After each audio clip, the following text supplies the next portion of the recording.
In certain extreme situations, the law is inadequate. In order to shame its inadequacy, it is necessary to act outside the law, to pursue natural justice. This is not vengeance.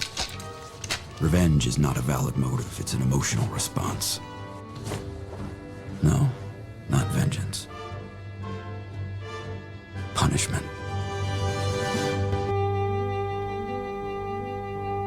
Tonight we have a chance to say, yeah, you're right.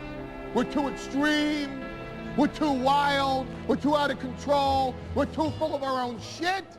Or we have a chance to say, hey, fuck you, you're wrong. Fuck you, we're right. Because you have all made it to the dance. Because believe me, this is the dance. Start the show. And if you have the wrong think like we do, and I got woke to the Israel issue probably in the last year and a half. It hasn't been a long time. And they do. I mean, we can go look. Our click-through rate on our channel has stayed the same or gone up in the last few years. A higher percentage of people click through to our shit when it's presented to them.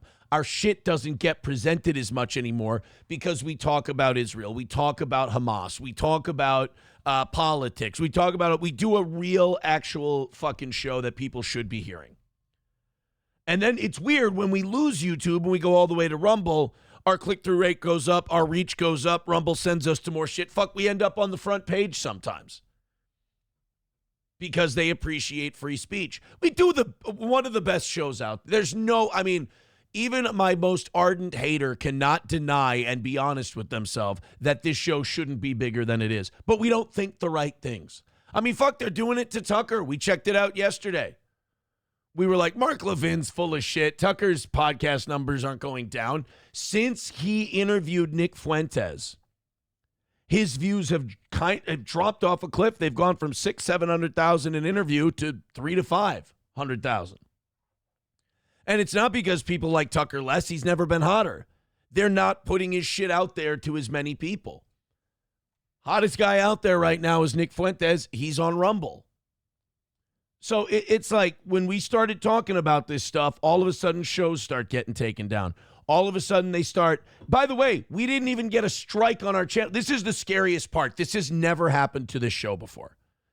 We did not get a strike on our channel. I can still upload content, but I guarantee we're going to be quicker to get struck and quicker to have it taken down because we're on the radar just like we were doing during COVID. And you can hate Steel Toe and you can be mad that we still exist and you couldn't kill us and we survived. That's fine. You can cope if you want to, but it's a fact. We said it during COVID. They did the same thing to us because we didn't have the right thoughts on COVID. You probably thought we were crazy then too. Then a few months ago, what does YouTube do? They come out and openly admit it, that they did it to channels like ours. They say, oh, our bad. And now in a few years, they'll go, yeah, the Israel-Hamas thing, people who didn't have the right idea, we throttled their reach. Statistically, it's provable. It's documented. It's proven. Sorry, our bad. That wasn't cool. You've got Rumble. You've got Kick. You've got all these different streaming services now that are either still hanging in there or growing. And it's because they're going, hey, say what you want. Free speech. And YouTube still wants to try and control the narrative. And the worst part about it is it's not even about Israel-Palestine. It's just about keeping the population dumb. If you do a real show that covers real shit, you will be throttled. If you're 50 years old and you go, did you see what this guy did? Isn't this guy bad? And this guy's the worst. If you do dumb, retarded shit, they'll promote it all day because they want people who like that are drooling retards. They want drooling retards. If they've got people thinking, if they've got people talking, if they've got people getting together going, isn't this fucky? That's not good for the bottom line.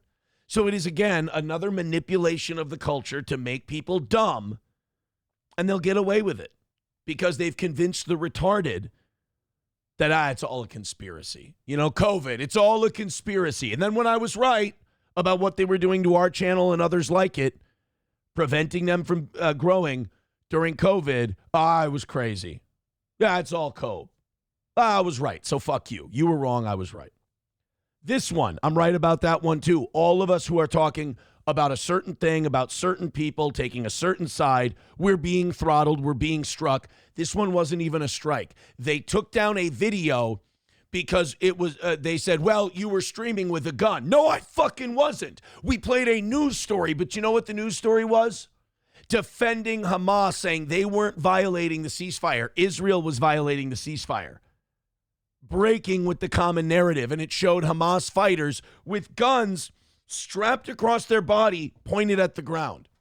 New York Post, a New York Post news story. And we didn't get struck for it. They deleted it from our channel, and now they won't let us stream. They said it's not forever, but they didn't give us a time limit. But if I bet you if I came out wearing a fucking kippah singing Hava Nagila and said that Israel has the right to Judea and Samaria, they'd let me stream tomorrow. So I say fuck it. If you love this show, if you're on our side, let's like, let's share, let's show that we don't need those fucking people. And maybe I'll take my creator program revenue, jack that up through the roof, and maybe we just will upload the shows to YouTube from now on, but we won't stream there. So make this the way to go. That's what I ask. Grow the show that way. Hit like, hit subscribe, hit share, get us in the Rumble algorithm, jack our stats up to the moon, and let's show that we don't need, because the only way, you're never going to beat these people. They will always defeat you. YouTube will always win. The only way you can beat them at this game is by not playing it. That's the only way you win. But, I mean, this is censorship on a grand scale. This isn't me. I'm one of the small potatoes. They're doing it to everyone now. Did you really think that YouTube, just because we were saying that Israel's, being an imperialist state and YouTube's lefties are against imperialism, did you really think they were going to pick a far-right opinion just because it was the rebellious one? They were never going to. They were never, ever going to. Let's go and talk to a few people here before, and then we'll get started. I take the first 5-10 minutes of the show. I wanted to talk to you about that. If you're in the chat saying, well, this sounds a little crazy, you're wrong. You've been wrong the whole time. I've been right the whole time. I'm sorry. I'm educating you. If you appreciate it, I appreciate you. If you don't, you'll learn the hard way like everybody else does. Joey Caravello with $5 says, Johnny sodomized his mom to this song. He's getting worse. He's getting worse. He's not getting better, folks. Professor Tie-Dye with $1 says, good morning, fatty. I haven't eaten this morning. McBuster says, YouTube has no robust competition, therefore there's no incentive to be better. Well, I mean, we've always been the outlaw. We've always been the rebel, and that's what bothers a lot of people about us. We've always been the rebel and the outlaw. And I guess if you want to be the rebel and the outlaw, you can't sit there and, be upset that the mainstream won't accept you. So the rebel and the outlaw, we are. Dr. Doom says, so have you lost YouTube streaming for life? No, I've lost YouTube streaming for an unspecified amount of time. But if we're doing 700-800 people on Rumble, X, Kick, and Facebook, if those numbers go up, we'll know YouTube's throttling us. If those numbers go up, we'll know that they're full of shit. And then we'll also know that maybe we just don't need them. And I'll upload the shows after the show's over. And we'll do this for streaming every day. I mean, look, if I got to be honest, if we can do it without them, I like the idea of doing it without them. Dead Game says same video ROTC got hit for. Did they get hit yesterday too? Huh. Interesting. It is amazing that YouTube and, we don't want to talk about who runs YouTube, but you can talk about, say, doing horrible things to a young child and they'll be fine with it. They'll just leave you alone. But show that Hamas might not be doing what the media says they're doing, and all of a sudden, we got to get rid of this guy. Sir Franklin says, Aaron always right. I mean, on this one I am. I'm sorry. It's been proven. It's been documented. I'm sorry if it's an inconvenient truth. Red Fox Mad with $10 says, Aaron's lucky that he did not grow up back in the day as swimming naked in school and forced showers with teachers watching after swimming gym classes. The teachers made sure everyone showered. Wait, what? Yeah. Bro, I don't think that's how they did school back in the day. I think you might have gone to a fucked up school.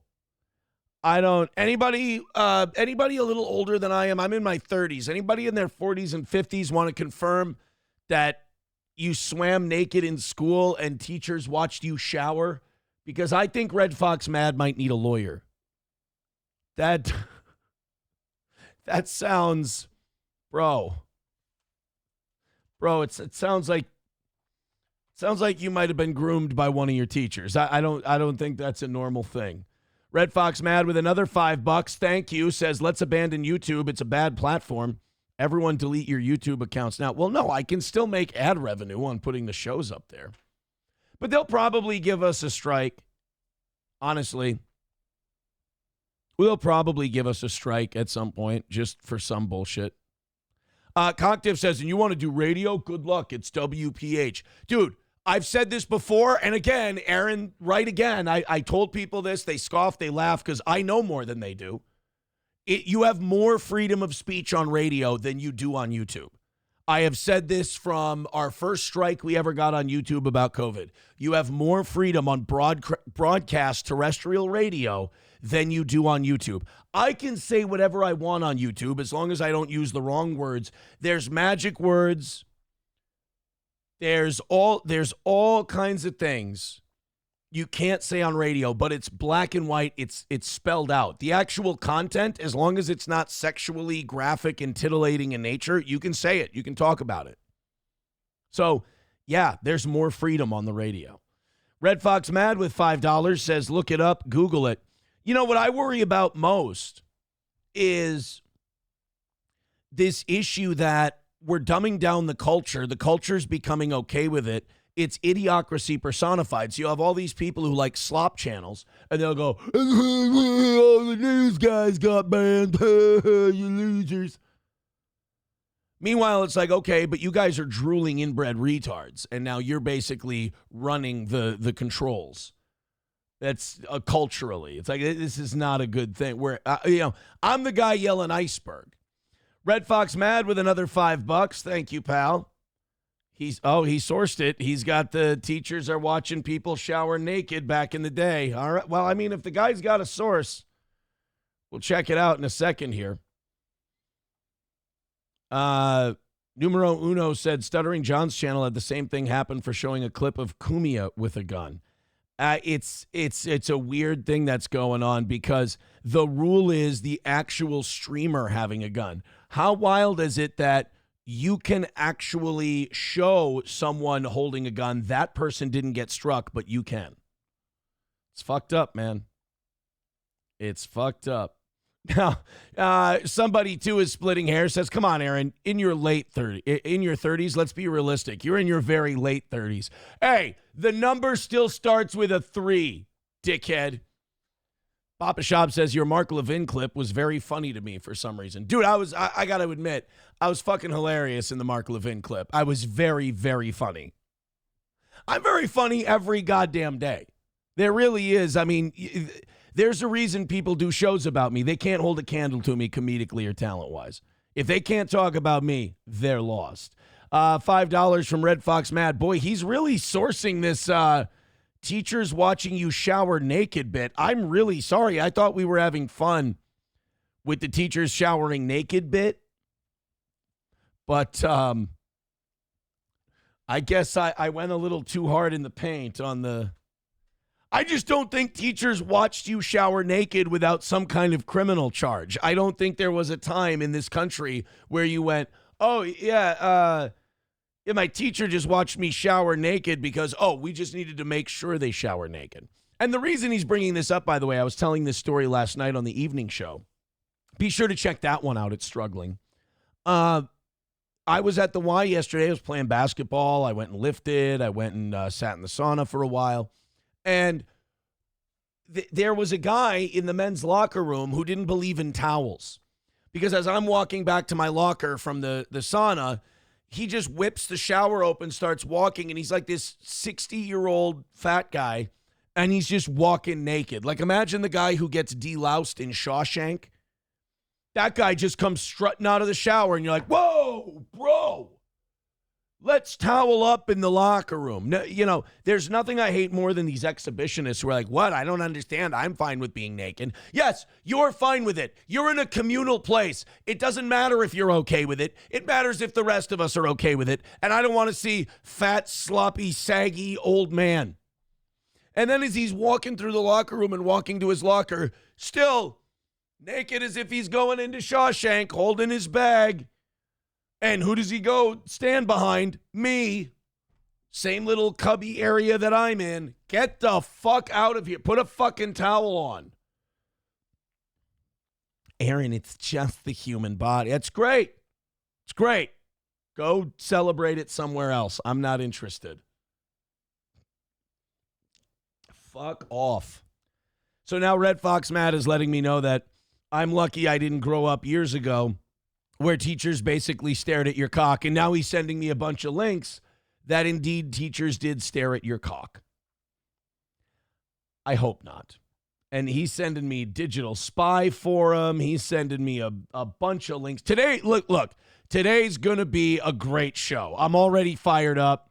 I'm already giving you the goods. Hit like, hit follow, share this goddamn show. Do a little, or Red Fox Mad carrying it financially right now. I appreciate that. But hit like, hit subscribe, hit share. $1 from Los Federales says, went to Buffalo yesterday. Man, what a sad place.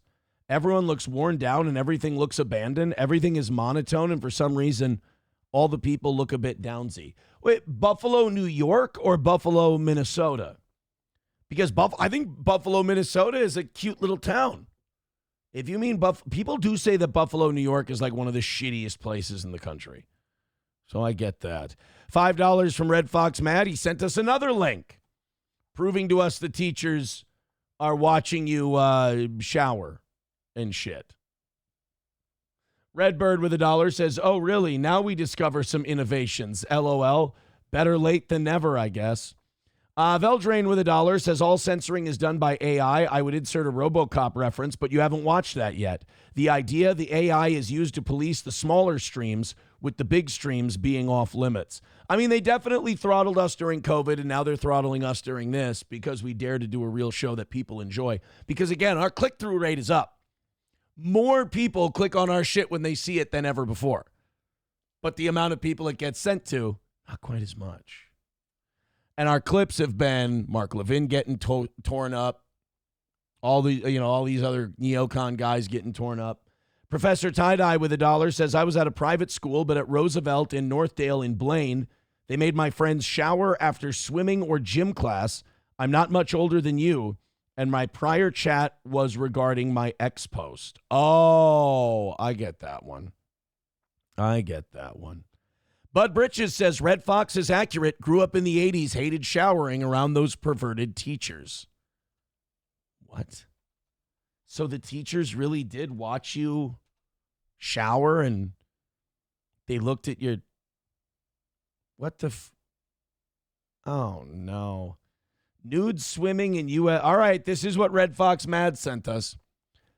Nude swimming in U.S. indoor pools was common for men and boys from the late 1880s until the mid-1870s, but was rare for women and girls. So we were all gay. We were just gay. Hey, cocks out, boys. No, I'm sorry. That's gay, bro. That's gay. Nudity was rare in girls swimming. That's right, because we had to keep them away from putting their devil bits out there.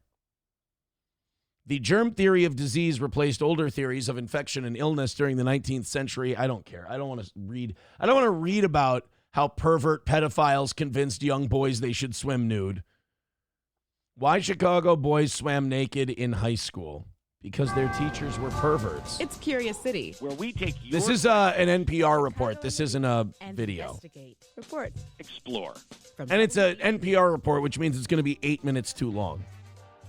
We got to have jazz music in there. I'm WBEZ reporter Monica Eng, and I need to warn you that this story's got some frank talk about male nudity and some Beans and Frank talk. Am I right, everybody? Hey, throw in a sub. school freshman boy. You're self-conscious, worried about fitting in. There's peer pressure. And suddenly you're standing buck naked with boys that are in your science class or the guy that sits next to you in your math class. That's okay. What Kennedy High School grad John Connors Kennedy. is describing here wasn't just some bad dream. It's the reality of high school swim class for millions of boys in the Chicago area. As late as 1980, some schools were requiring boys to swim naked. You understand this is because a lot of gym teachers were groomers, right? That you understand this wasn't because, well, you know, it's just a safer way to do it. In the 1980s, it was known that it was not appropriate for adult men to be around naked boys. We knew that. And then we found out in the 2000s that schools are full of pedophiles, whether they're female sex teachers or males. So this wasn't about, oh, well, we just need to be safe, or, oh, this is the way we do it. I'm sorry, but your school was run by pedophiles, and they wanted to watch the boys swim naked. That's what happened. Your gym teacher probably also had holes drilled in the wall that he looked through and had Rita Hayworth posters over. So, yes, I'm saying that this was incredibly unnecessary and something we knew was wrong. Yeah, I know it's kind of hard to believe today. So I called up my old Lane Tech high school gym teacher, Coach John Lewis. Oh, yeah? Yeah. They swam in the nude. The only ones that wore trunks when they were on swim team, and they swam in the meet. In the classes, they swam in the nude. Yeah, nude. Yeah. That's what listener Mike Sanfilippo heard from his dad. It just seems hard to believe that they actually did that. So he asked Curious City, When did that start? What was the reason for that? And was this something unique to... Oh, I can answer that for you. I don't even need to be a researcher. The gym teachers wanted to have sex with the children. That's what it was. Nothing more, nothing less. The teachers were perverts. And remember, back then, we didn't call them perverts. We didn't call them pedos. We didn't call them groomers. Remember, it was, oh, yeah, Mr. Wilson down the street. Yeah, he's a little funny. All right, he's a little affectionate. He's a toucher. You know, they didn't say, I think that guy's trying to fuck a bunch of kids. We didn't think that way. We didn't want to put those ugly thoughts in our head until some kid disappeared. So, yes, that's why there's nude swimming. It wasn't cultural. It wasn't, oh, it was a different time, or, oh, we were so much more advanced back then. No, it was the teachers wanted to see the kids' penises. Sorry. Or was it practiced across the country? well, first off, it did happen around the country. But to answer the why part and how it ended in Chicago, we're going to have to dig into how the policy was carried out. The politicians finally discovered that black people are human and maybe black kids shouldn't be naked in front of creepy old white pedophile teachers. Maybe that's what they discovered. And how it affected students. This includes some students who say they're still bothered by it decades later. Yeah. It was the scariest experience I ever had. And without boasting, I don't scare easily. This guy's trying to say he's got a big cock. This guy's like, without boasting, I got a rhino dick. But, you know, you still don't want to just whip it out in front of guys, you know? What if they laugh at you? What if you frighten them? Teacher always giggled. That should have been a sign. Definitely dread. I mean, who wanted to do that? You know, raise your hand. How many of you want to go swim naked? And Yes, so we can out you. it seemed like torture. Girls get swimsuits, and we didn't. Why was that the case? It didn't make much sense to us. Those were Lane Tech, Kennedy, and Waller High School grads Ron Grossman. Are none of Ron these people going to Washington, point John out that this Connor, is and James total Mitchell. grooming behavior? So could there have been some good reason for No. requiring 14-year-old Grooming. boys to swim naked while their female peers in separate classes got to wear suits? We tried asking Chicago Public Schools about it over several months. They don't. Let but me guess. officials wouldn't answer any questions about nude swimming. How naive are you? Shouldn't that be a sign? They didn't want to answer any questions about nude swimming. That's because there was probably a shitload of scandals that they had to pay off and cover up that haven't come out yet about grooming and molestation in the gym classes. God, the naivete in this one is strong. So we're turning to interviews and documents to unravel this mystery. And to understand it, you need to start with a little history. See, in the early 20th century, YMCAs and public high schools built thousands of indoor pools to teach folks to swim. Awesome, cool. And at the time, the country was kind of obsessed with the idea of good hygiene and keeping pools clean. You have to remember that back then, disease epidemics were pretty common, and germ-killing chlorination hadn't quite been perfected. Plus, those early pool filters could get clogged by fibers from bathing suits, often made of wool at the time.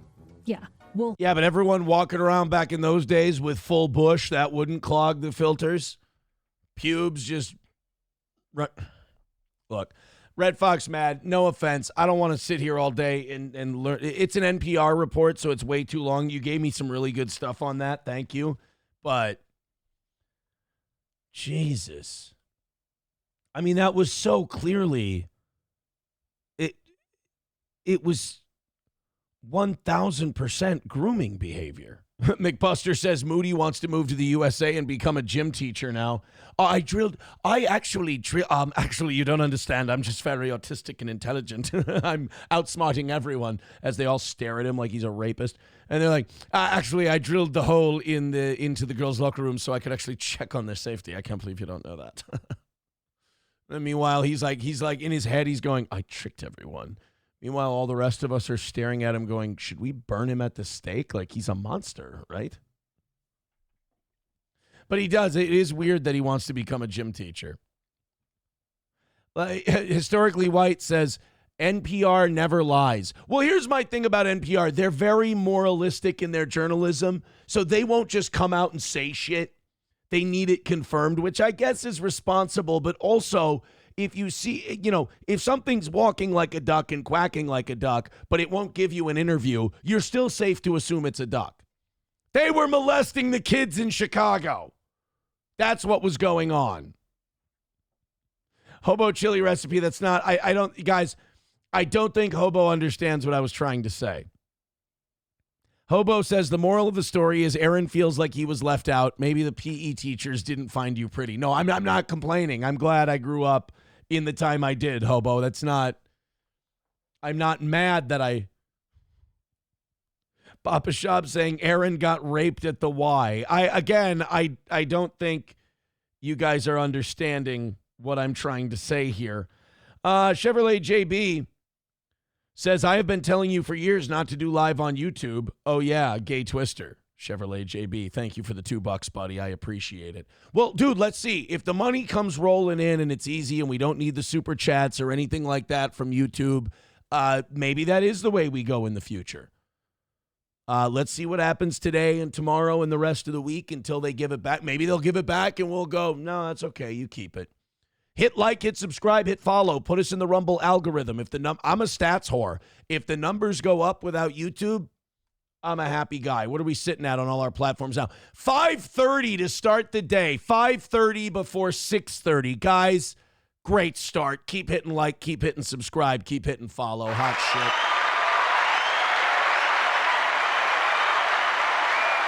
shit. Thank you so much. Joey Caravello with $2 says, play the 30 Point Buck song. No.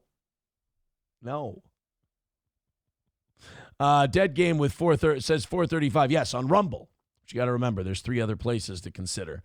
Dr. Doom says, Aaron, have you seen the Clippers have been threatened by Matt Mead? Dude, if I talk about that Matt Mead shit, people are going to abandon ship. I cannot talk about any of that stuff anymore. My audience hates it. They rebel against it. I have a smart audience. That's the problem. They want to watch funny news shit, or they want us to talk about the news in a funny way. They want to get their opinions out there. I talk about that shit. They go, Aaron, this is lowbrow, retarded, double-digit IQ shit. Dance Monkey, give me a real show. So I can't do it. I'm sorry. 30 Point Buck Friday says Zen Man. Look, if you're going to do 30 Point Buck Friday this Friday and we're going to make a shitload of money like we did last Friday, so much so that it lowers the goal for the entire week like it did today. If you're going to do that, can you guys do me a favor? Don't tell me. Okay? Don't tell me you're going to do it because it hurts too much. I'll dread it. And then I got 48 hours to wonder if you guys are going to play that fucking song for money all day. So just do me a favor. Have some mercy on me. If you're going to make it 30 Point Buck Friday, just do it. All right. Don't tease it. Don't tell me. Don't warn me. I'm already getting anxious. Just do it. Kill me quickly. Don't kill me slowly. All right, I got all of Red Fox's Mad's links cleared up about young boys swimming naked. Gray Duckling says 30 point $30. Then he asked to sing it. $1 from 191 Redbird says Bananas at Large has a polka album. No, you don't say. No way. I don't believe it. I don't believe those hacks would do a polka album. 220 is the number for today. We're also 41 gifted memberships away from 400, so that's climbing. Thank you. If we get to that 400, I will go until 11 today. 11 o'clock today if we get to 400 memberships on Rumble. You know the drill. Streamlabs, PayPal, Rumble, whatever. Memberships. But the big thing today, hit like, hit subscribe, hit follow, because if we go up over 700 today and we consistently stay over 700 and keep growing without you, because YouTube might actually be choking off and restricting our live viewership. We might grow more without it.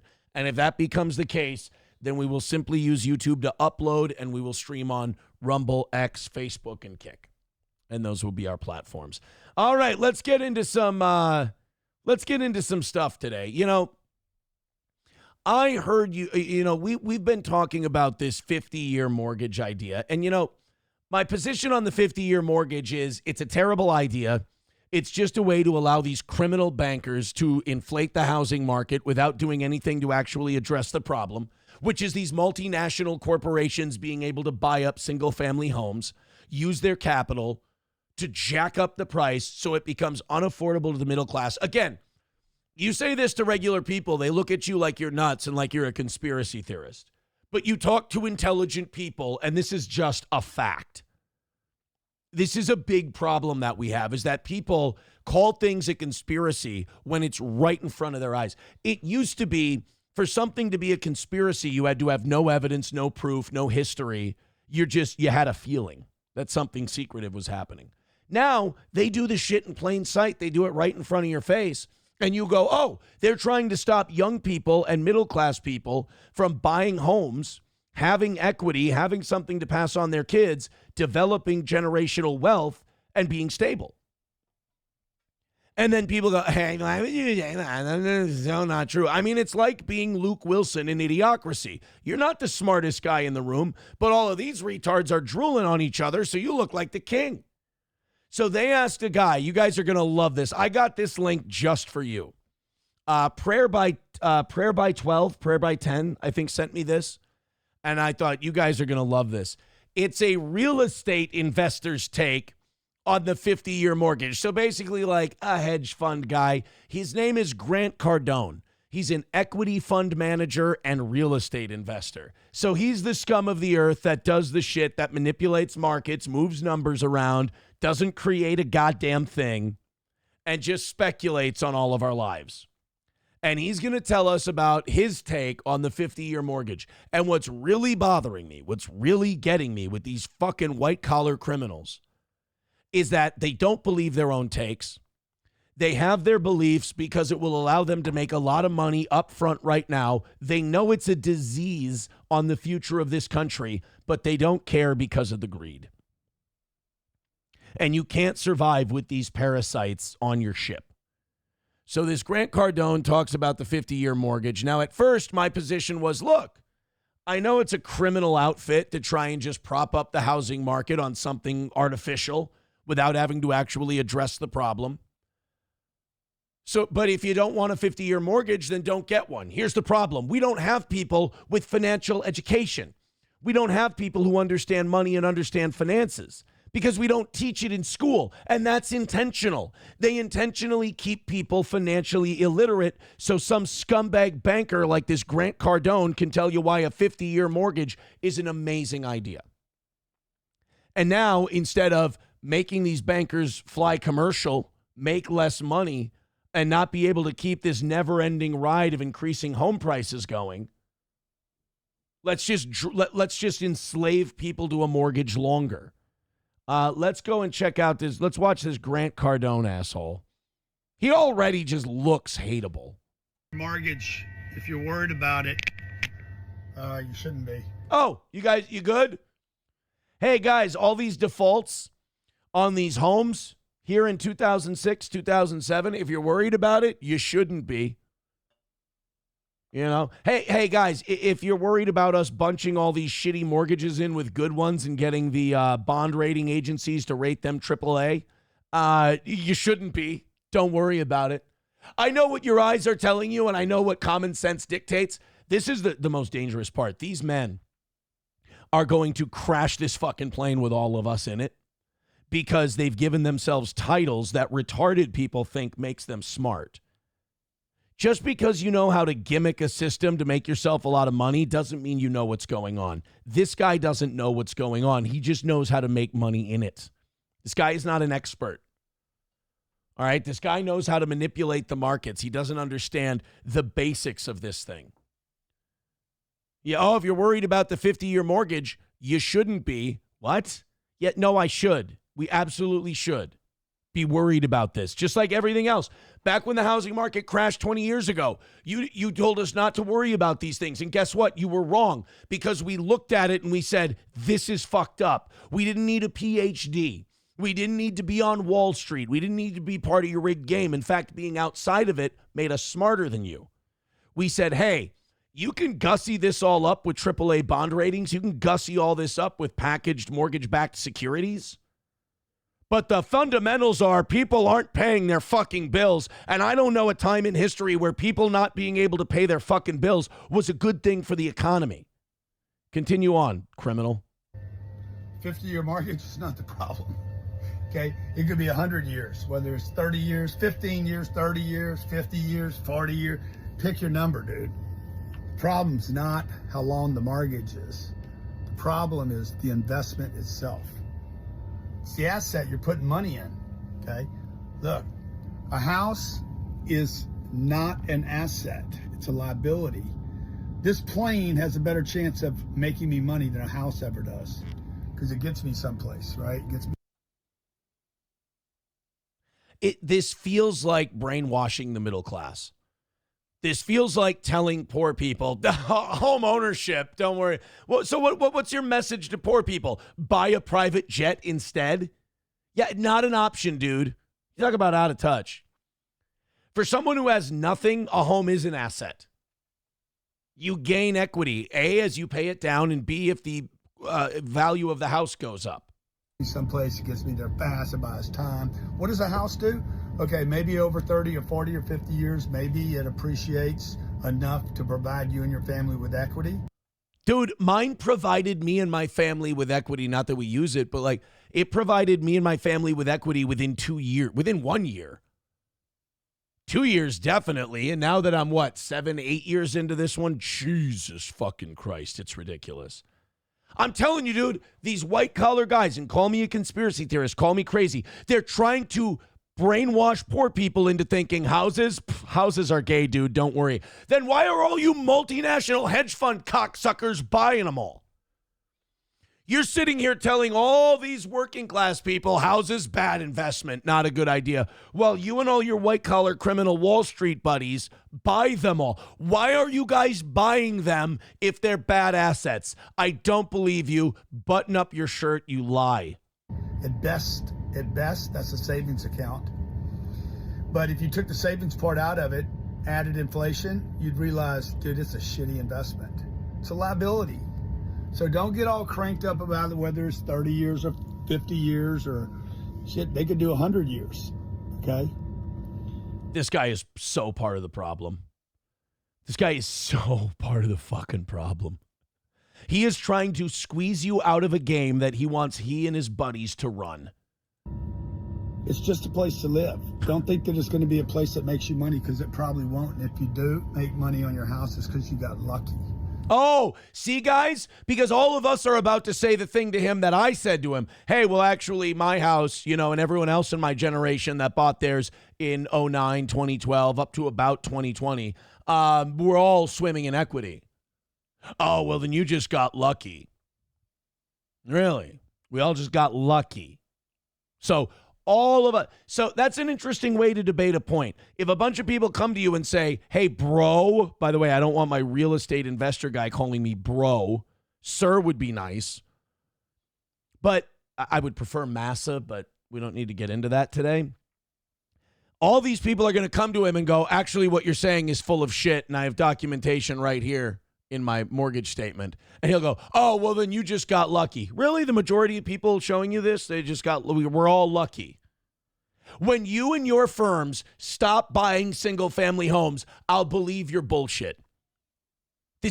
Guys, you got to break through the wall on this stuff. These people aren't your friends. These are white-collar fucking criminals, and we need to do something about this.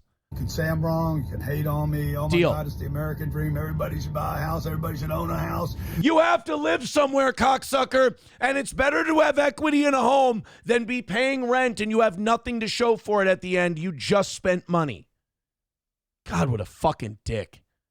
And people are going to believe this because, he wears fancy clothes and he's flying on a plane. Because he's a criminal who rigged the system. He made bets. He's a gambler.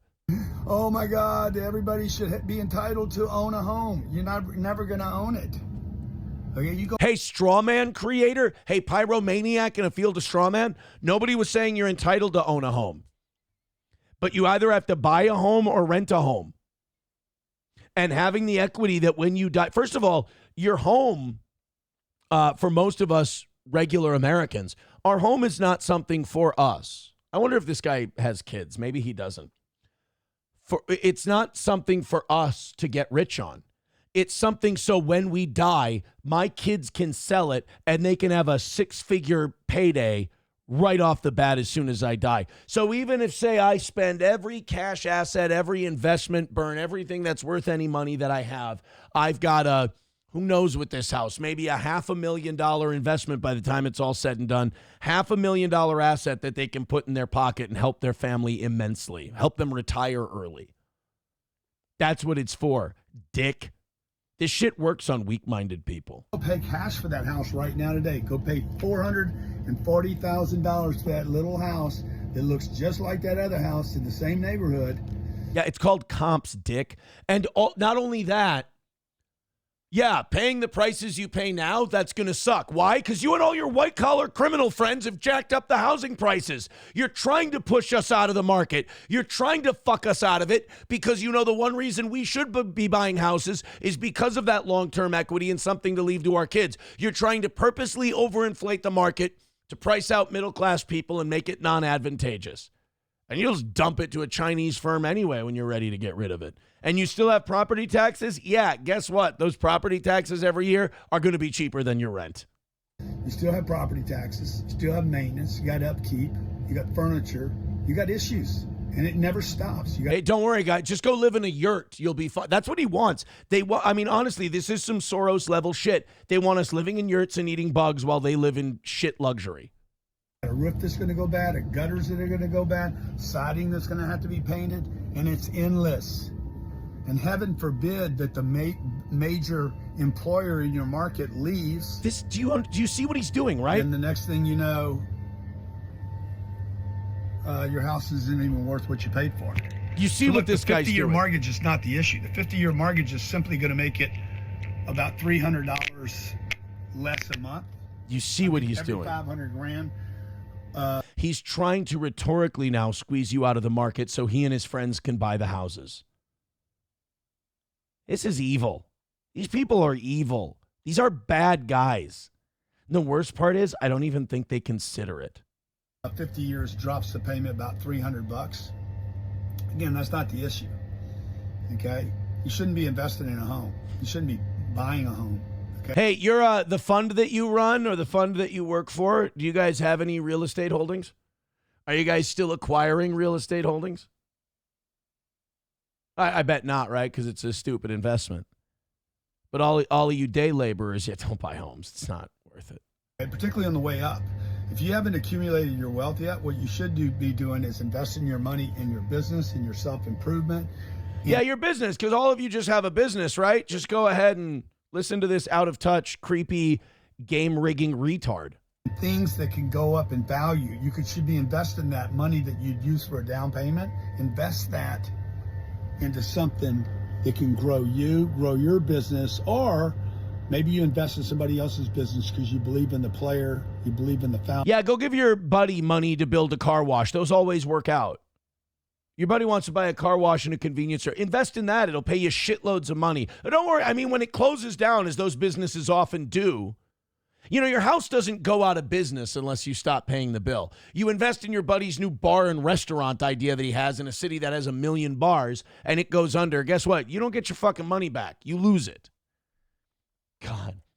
The whole point of buying a home, you know the saying, buy land, they're not making any more of it. You believe in the direction of the company. There's a lot of...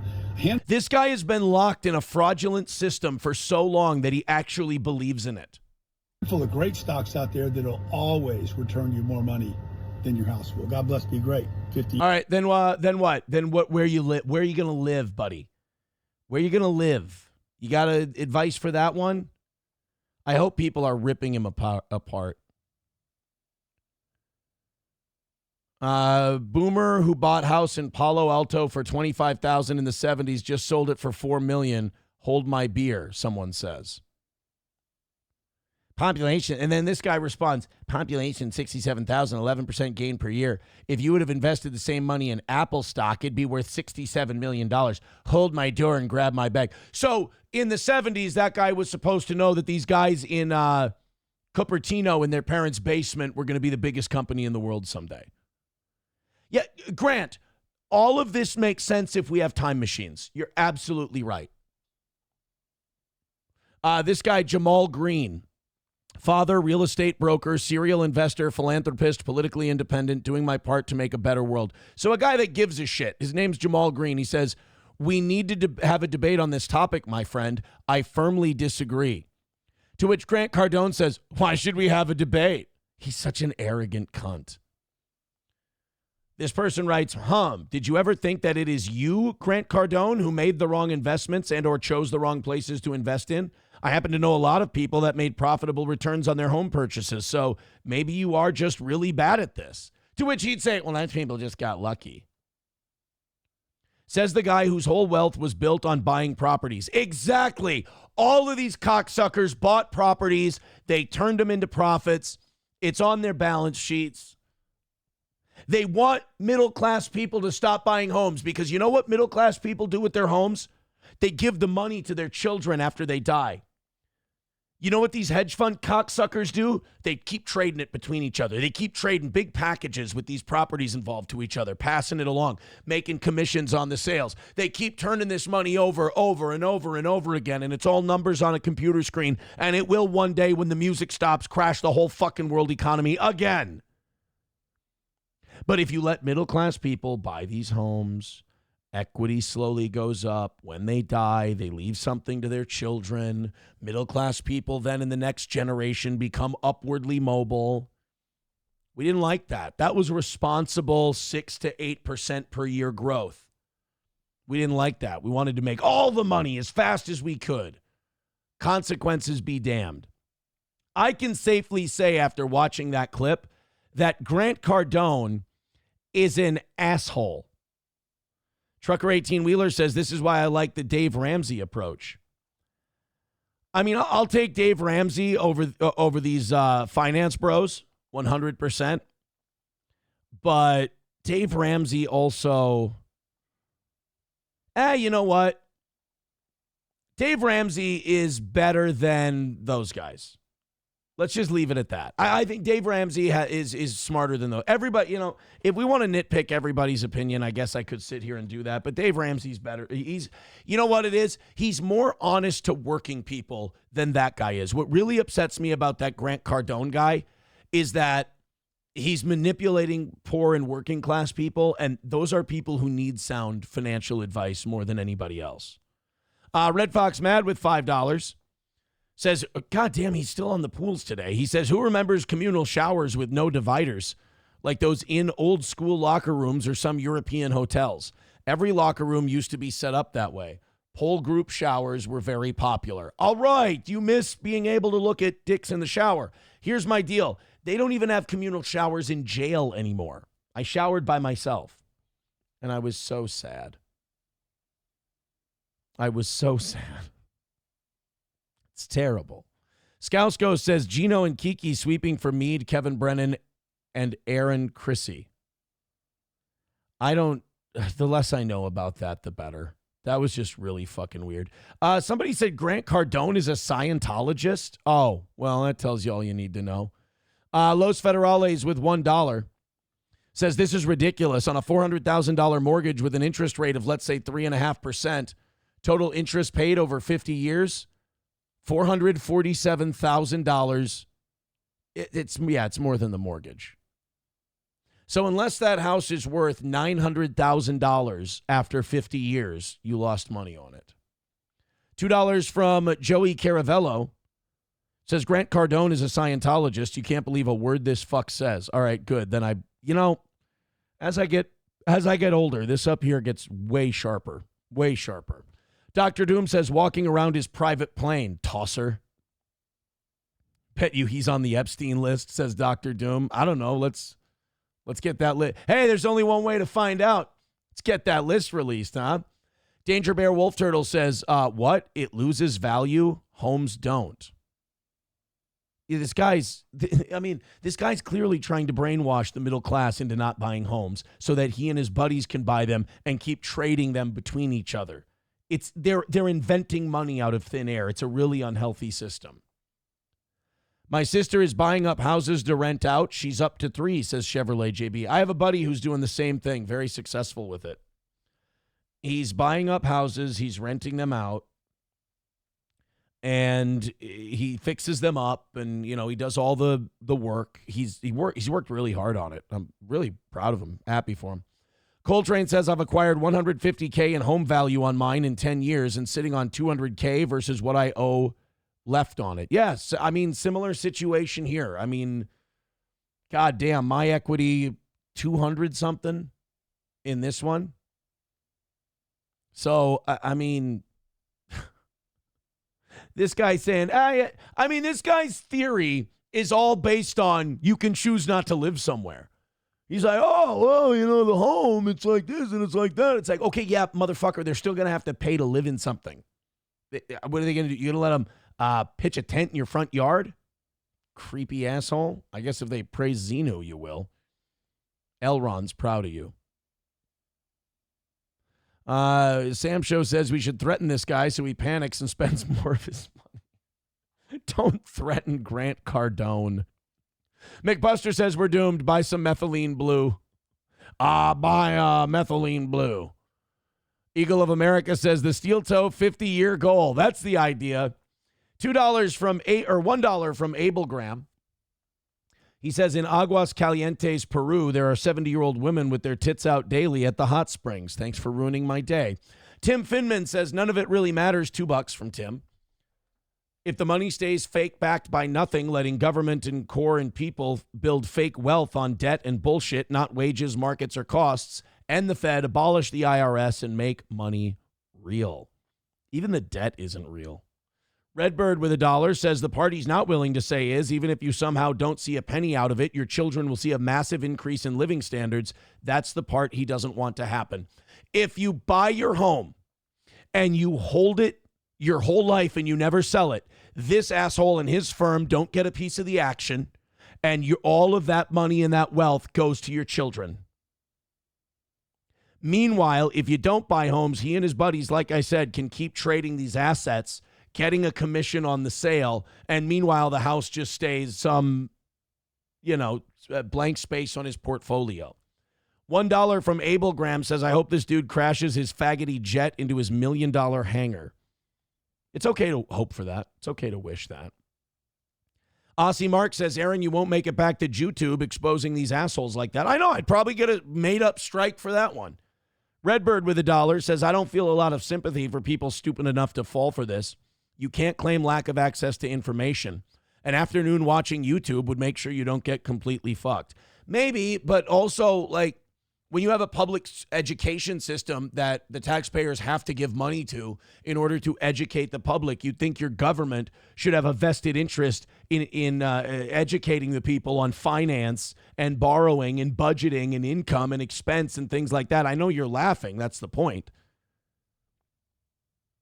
But if we would teach people about this shit, we wouldn't be in a lot of the trouble we're in. That's the thing. A lot of these people are all Ponzi schemers. Like that Grant Cardone, these people are all ripoff artists and con artists and pyramid schemers. It's just that we've made it legal because we never taught anybody how this shit works. So they just drool and go, they get frustrated and they go, we'll let Grant Cardone run it. And Grant Cardone is an evil man. He's a sociopath, and they run amok in situations like this. Los Federales says, I have $1.8 million between two properties. I live in one and rent the other, building generational wealth for my two daughters. All this just so my daughters have something to survive when I pass. I mean, listen to me. That's your legacy. That's all that survives you. What you leave to your children, all this other stuff, it's all bullshit that we jack each other off with. Once you die, you're fucking gone and you leave no footprint. The only footprint you leave behind is how you treated your family, what you left to your family, and what you did for your children. They will remember you. They will tell stories about you. They will keep your spirit alive. My grandmother has been dead for 20 years, 21, 22 years. And we still talk about her as if she's still here. We still tell stories about her as if she's still here. Some of them are her using the N-word, but it was a different time. That's what your legacy is. So, yes, Los Federales, brilliant, perfect. 191 Redbird with $1 says it's all part of the plan. Uh-oh, I got to scroll down. I'm behind it. Guys, I'm hopelessly behind in the chat, and I apologize for that. Red Fox Mad with $5 says it's all part of the plan. There we go. Papa Shab says, why did you skip Zen Man's dono? Oh, shit. Don't tell me that I skipped a donation. Zen Man, now you're making me scroll up. What if he didn't? You guys, this is something you could do to me. You could tell me someone donated and they didn't. Zen Man with $1 says, how much stock does this guy have in BlackRock or Vanguard? Well, let's go back to Grant Cardone. Grant Cardone. American businessman, 10 times your business, your income, and life. GrantCardone.com. Financial influencer. Ew. That's fucking gay. Hey, you guys ready to hear why you're not rich? You want Grant Cardone to tell you why you're not rich? America, born in this country, and you ain't rich, you just don't want it. You must be turning it away. I don't care if you're a fireman, a policeman, a nurse, you're a doctor, you're a lawyer, construction worker, a roofer, HVAC. If you're not getting rich in America, it's because you don't want to get rich, because it's here, man. Got plenty of opportunities. You're white. You're allowed in any room. To the other races, you guys should also get rich, because there's proof and validation of too many people that come here that don't look like me that actually get rich. If you're white. It's so simple with these guys. Isn't it amazing? Oh, hey, Grant, are those poor immigrants allowed to trade on the same trading floors that you're allowed to, or do you have to raise a certain amount of capital to have access to a lot of those trading mechanisms? Oh, so it's a rigged game. But why don't they just do exactly what you do? By the way, who's Grant Cardone backed by? Grant Cardone, if you're not rich, you just don't want to. Oh, so you just, when you were like 15, you were tooling around and you just invested in the right stocks and they all hit and you just kept investing. You didn't get any kind of backing or funding or anything like that. Grant Cardone Business. What's his fund? What's his fund called? Cardone Capital, the perfect hedge. Yeah, fucking hedge fund manager. High management fees, interest-only loans. So this guy's a fucking scam artist. So this guy just tells poor people who watched a lot of MTV Cribs, like, yeah, you should just be rich. You're not rich. You should. It's all your fault. Here's an interest-only loan where you never pay down the principal. You should go invest it. How should I invest it, Grant? Well, if you give me $35,000, I'll give you my where to put your money class. This guy's a fucking scam artist. He doesn't produce a goddamn thing. He's never made a widget in his life. He's made a career out of moving numbers around on a computer screen and scamming poor people. Fuck him. When the revolution comes, he can be first. Joey Caravello with $2 says, did your grandma ever sing 30-Point Buck? No, she would have killed you for doing it.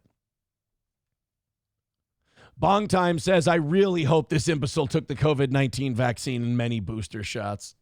Dr. Doom says, he's definitely investing in adrenochrome. Annoyed Wawa Supervisor says, Grant doesn't invest in stocks. He literally just buys multifamily properties and sells courses to douchebags. I fucking knew it. I knew it. I was making a joke about the $35,000. Grant Cardone is an asshole. I'm going to write that down. We're clipping this segment. We're calling it Grant Cardone is an asshole. Grant Cardone. Thank you, Prayer by 10, for sending us that. Boy, do I gotta be honest, guys. I don't know about you. I fucking hate that guy. Bong Time in the chat. He's being very funny. I like him. Get him a membership, please. You guys did a great job that first hour. 210 away from today's goal. I appreciate it. Let's bring Johnny in here. Where's my Geno tab? There it is. Hey, buddy. Hey, how you doing?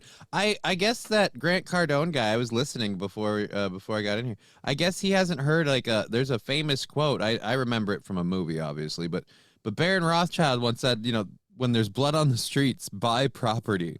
So like the general rule is like when it's available and you can get it, like even if like everyone else just got murdered, pick up that house. Right. So it's weird. He's all like, hey, you know what? These are bad investments. These are bad for you. I was wondering the whole time, is like, so where am I supposed to live if I'm not buying a home?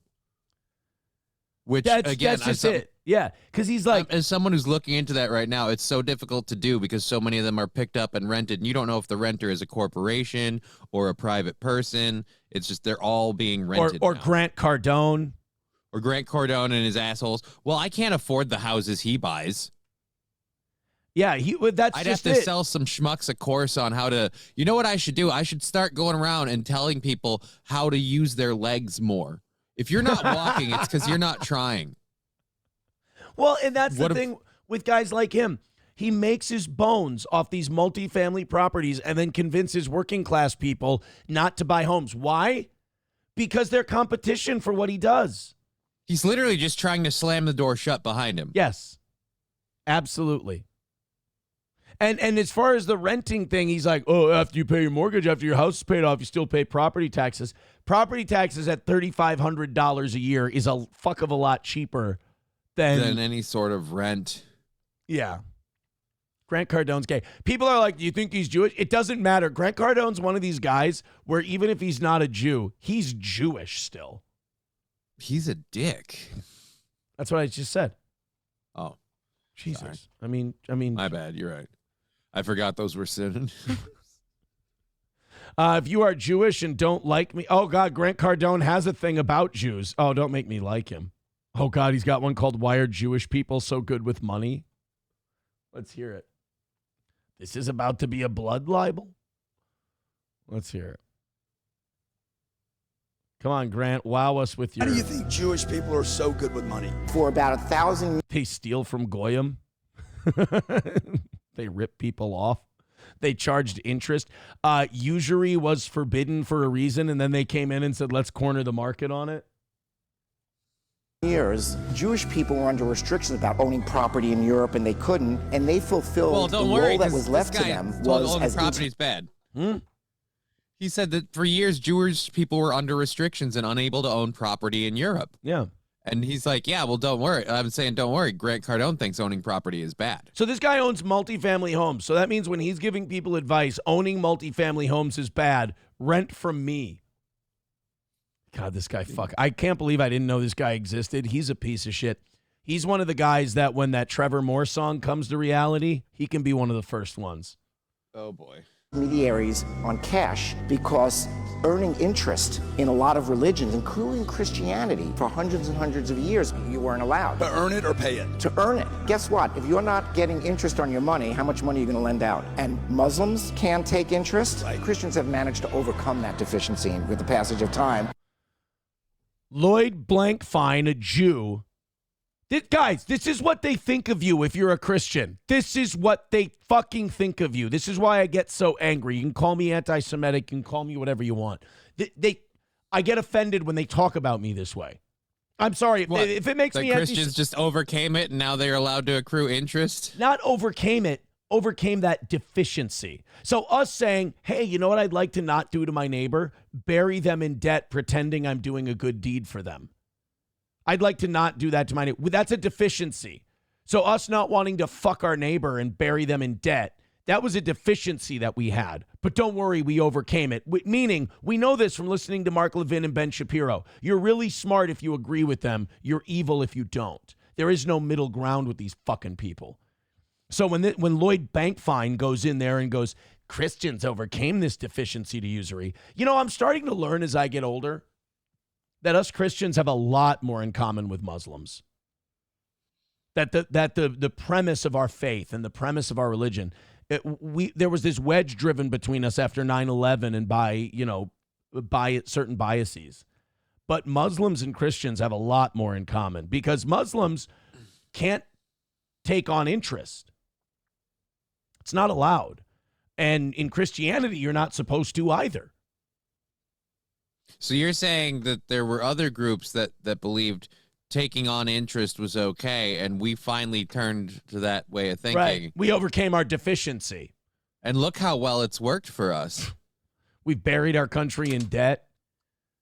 We've made our population financially illiterate by not teaching them basic financial. My first wife, God bless her, mother of my children, wonderful person.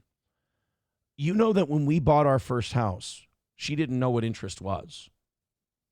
Oh, dear Lord. I told her about interest rates are amazing. We're getting our first house like 3.5%. And she goes, what's interest?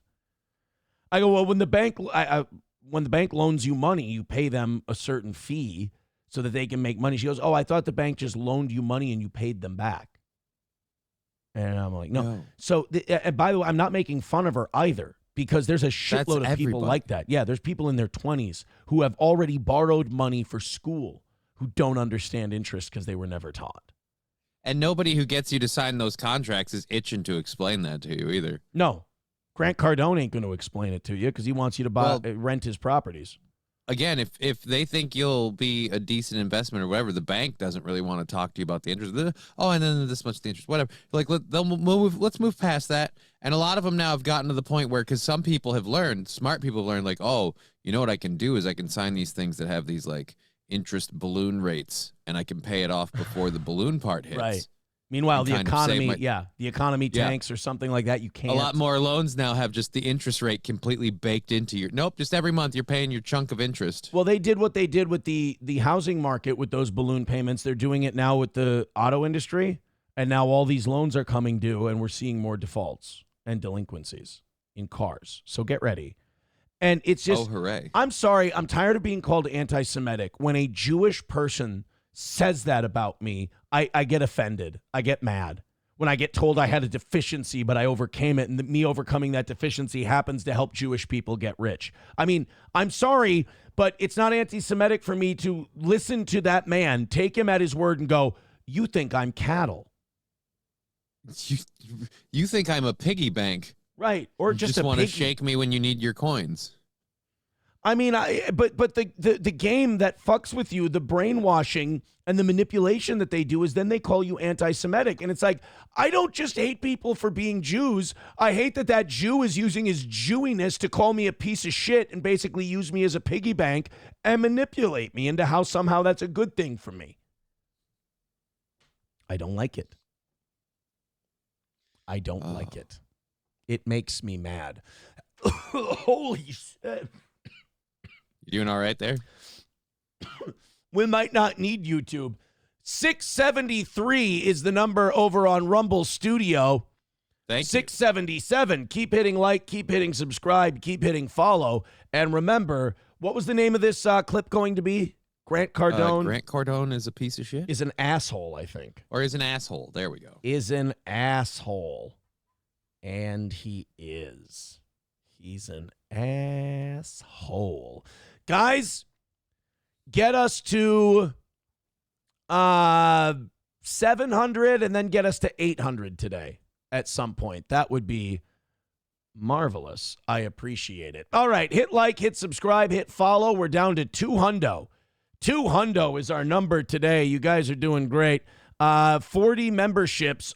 Gray Duckling gifted a membership, by the way. That's what brought us to 200. Thank you, Gray Duckling. 40 memberships away from 400. If we get those 40 memberships today, I will go until 11. Joey Caravello with $2 says, Johnny always wanted Ape to rip a smelly, eggy fart into his mouth. That's the rumor. Completely gross and weird, no. That's the rumor. What do you think? Guys. Completely untrue. Knobs Dog needs himself a membership. Get him. Get Knobs Dog a membership. He's a new fan. Okay. We have this is a fun one. Grant Cardone got me all worked up, and then Lloyd Bankfine called me a stupid piece of shit for being a dumb goy. Hey, before I get into making fun of the former MSNBC, they released their first promo for MS Now. Yeah. And it's basically a United Negro College Fund ad or a DEI ad. So before we get to that, I want to live in a what if for a second here. What if we decided to get rid of usury? What if we decided to get rid of interest and we decided to run a cash on hand kind of an operation? I mean, yeah, you wouldn't have the robust growth, but you and I don't get to live in mansions and skyscrapers anyway. That's just all a creation. It's a myth to us. I'm trying to land a ground level house. Yeah. So, let's say we just played cash on hand. Yeah, we wouldn't get to build the giant, crazy shit that we have, but I feel like we would grow at a more responsible rate, and I feel like people would get along better. It would be like to switch to it now would be a massive disruption of a lot of stuff. So there'd be a very violent adjustment there, but it would, in the long term, I think it'd be a lot better for a lot of people because again, you wouldn't have people saddled with debt. You'd probably have people enjoying life a little bit more. You'd have people accruing again, like generational homes. Yeah. Like this is where my family's lived here for forever. And not kidding. More marriages would stay together. You'd have less abuse. You'd have spousal and child abuse. You'd have better schools. You'd have better communities because people aren't drowning in debt and having financial stress. And I mean, that causes a lot of problems. I mean, one of the number one cause of divorce is financial stress. You take away usury, you take away interest, you probably have a lot cleaner and better society. Government can't spend as much money. Switch back to it now. Like, good luck with that. I know. That's the worst part is like, we all think we'd survive the adjustment period, but most of us would probably get whacked. Yeah. It's like the zombie apocalypse thing. Like, what would you do in the zombie apocalypse? I'm like, probably die at the beginning of it. Honestly. I mean, I've been shambling for the last couple of years. I feel like I'm practically practicing. Yeah, you might be like Alpha. You might just be like a skinwalker. What if it fixes me? Yeah. Let's go to this MS Now promo. This is something you have it too, huh? By the way, does this offend? I should ask you, does the new name of MSNBC offend you? No, not really. Because like MS is also Miss. So it's not like the two letters being, also being the common acronym and shorthand for multiple sclerosis. Like, not really. It makes me giggle. You do notice there's a space in there now. It looks like it's in order. Yeah, MS Now. Like, no, you don't want it. Trust me. It's MS yesterday, MS now, MS forever. That's right. I do George Wallace bits on this show. Stay tuned. So this is their first promo. By the way, I don't think there's a bigger waste of money in cable news or maybe media in general than Rachel Maddow. They pay her dozens of millions of dollars a year, and she moves no needles for them. I mean, you could get the same ratings if you gave like the Young Turks her time slot, and you could pay the Young Turks a lot less money. Well, that was like kind of the joke when they got rid of Joy Reid. because they're like, oh, we've got to cut Joy Reid, budgets, fundings, whatever. And Joy Reid was like, her show or her program's total budget was like $3 million a year, and hers is like 24. It's like, dude, you could take Joy Reid's budget out of hers, and keep both of them, and she still wouldn't feel the pinch. It is weird when someone says some shit that isn't true, but there is data to support it, which, again, doesn't make it true. But, like, when Joy Reid was like, they did this because I'm a black woman. And you're like, no, they did it because you suck and nobody watches your show. And then she's like, but if it was really about cost cutting, like they said, I made $2.5 million. Rachel Maddow makes 16. It's like, you see, now that's a great point. That is a great point. Fantastic. I mean, you still sucked and nobody watched you, and they're still saving money by cutting you loose. But you're right. I don't think you were fired for being black. I think they didn't fire enough people. Like they could have. Again, if they cut the fucking big expense or just cut it back, they don't have to get rid of her. They just have to reduce. Like, look, times are tough. We got to cinch up some belts here, buddy, and then take her salary down a peg or two. They keep everybody. And doesn't Rachel Maddow like disappear for months at a time? Yeah, she was being real brave because she signed in to do the first 100 days with Donald Trump. That is brave. Yeah. That's really And then brave. after that, I think she went to more of like a Jon Stewart Daily Show kind of setup where it's like she's in the beginning of the week for a couple days, and then she has to F off because she can't barely even under this severely oppressive regime. She basically got a Howard Stern deal. Yeah. That's brave too. She's really brave. I just want to know who she has pictures of. That's what I see. I was thinking that same thing while you were talking. I was like, I wonder if Rachel Maddow is like a sleuthy lesbian liberal. And she's got some dirt. Yeah, she's got like guys sucking each other's jag-ons and shit. And that's why she gets all this money. Yeah. She has the Epstein files.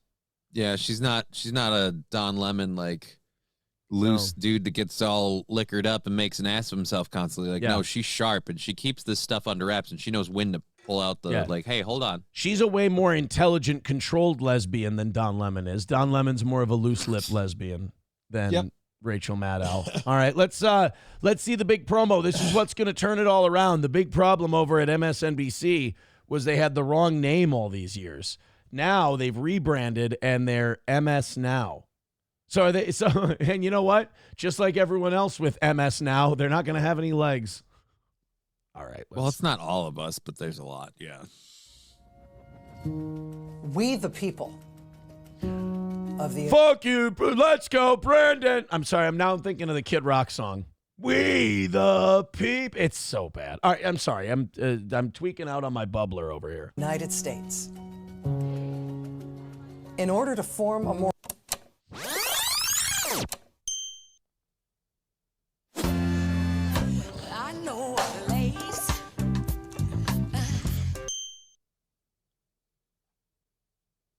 So what they're showing like, oh, I see. Oh, look at this. I get what's happening here.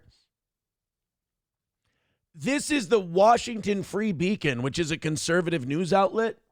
Yeah. They're going through the MSNBC ad, their new promotion for MS Now, showing that they're so diverse and they're so equitable racially.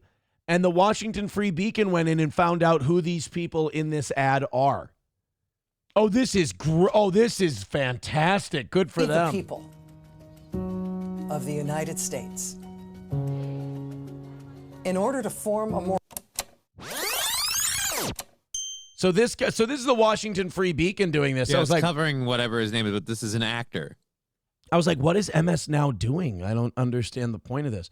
No, this is the Washington Free Beacon's edit. So they got an actor here.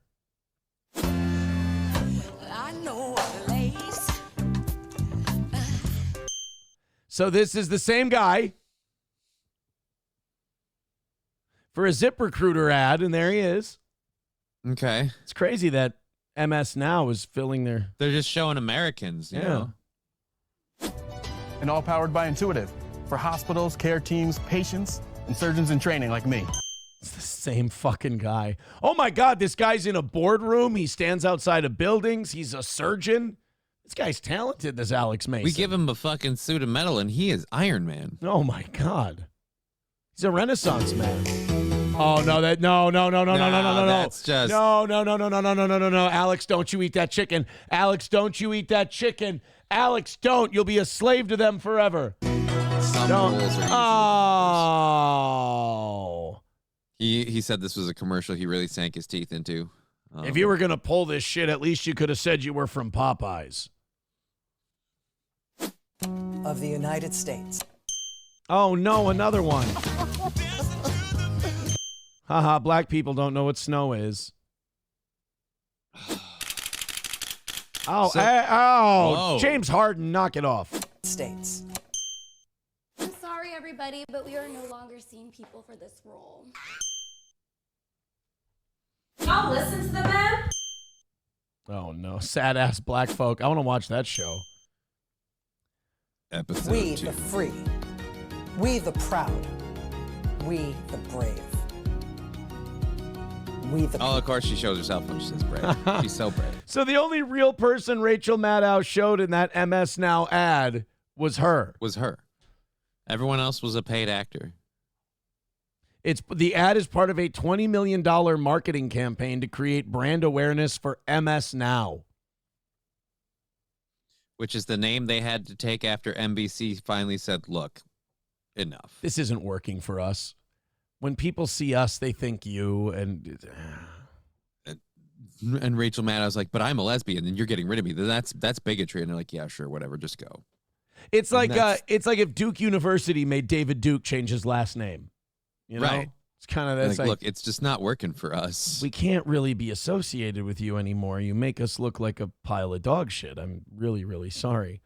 Thank you very much to Abel Graham for gifting a membership. Appreciate that. Knobs Dog got the membership, and now we're $195 away for today. Thank you, guys. Keep it going. Thank you so much.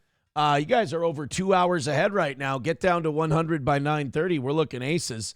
Coltrane with $1 says, little trick on car loans. Interest accrues daily. Pay your car payment 2 weeks before the due date. You don't accrue it during that 2 weeks, and it keeps your due dates the same. Well, I know that now. Mine's just about done. I know. I've got like a couple months left on mine. Professor Tie-Dye with $1 says, is getting a broner not gay? Like your bro gives you a boner? Or is Johnny wrong and it's gayer than California Senator Scott Wiener trying to explain what a woman is to the les kicked out of the gym? We have that story today. That's an interesting story. And I don't know about what. Okay, that was a very confusing question with a lot of pieces in it. I couldn't. Okay, but I'm interested in the story now. What's going on? We have that story. You remember the black woman who got kicked out of Gold's Gym for not liking that there was someone with a cock in the locker room in California?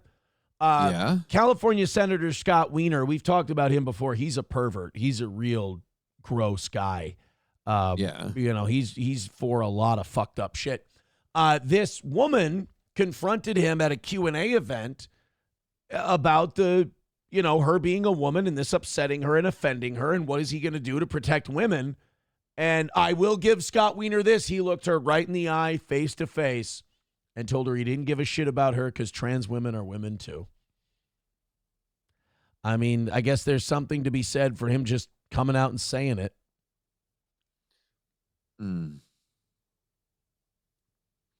At least he's not hiding it. Yeah, I guess. We've got that coming up a little bit later today. King Kong Dog with $1 says, get your MS here. Ice cold MS here. MS now. That is what I think of. Like MSNBC. I mean, you think what you think about MSNBC. But MS now, that I just think of a guy selling MS, which is, again, Grant Cardone and I agree, is a terrible investment. That's not good. MS Now is not a good investment.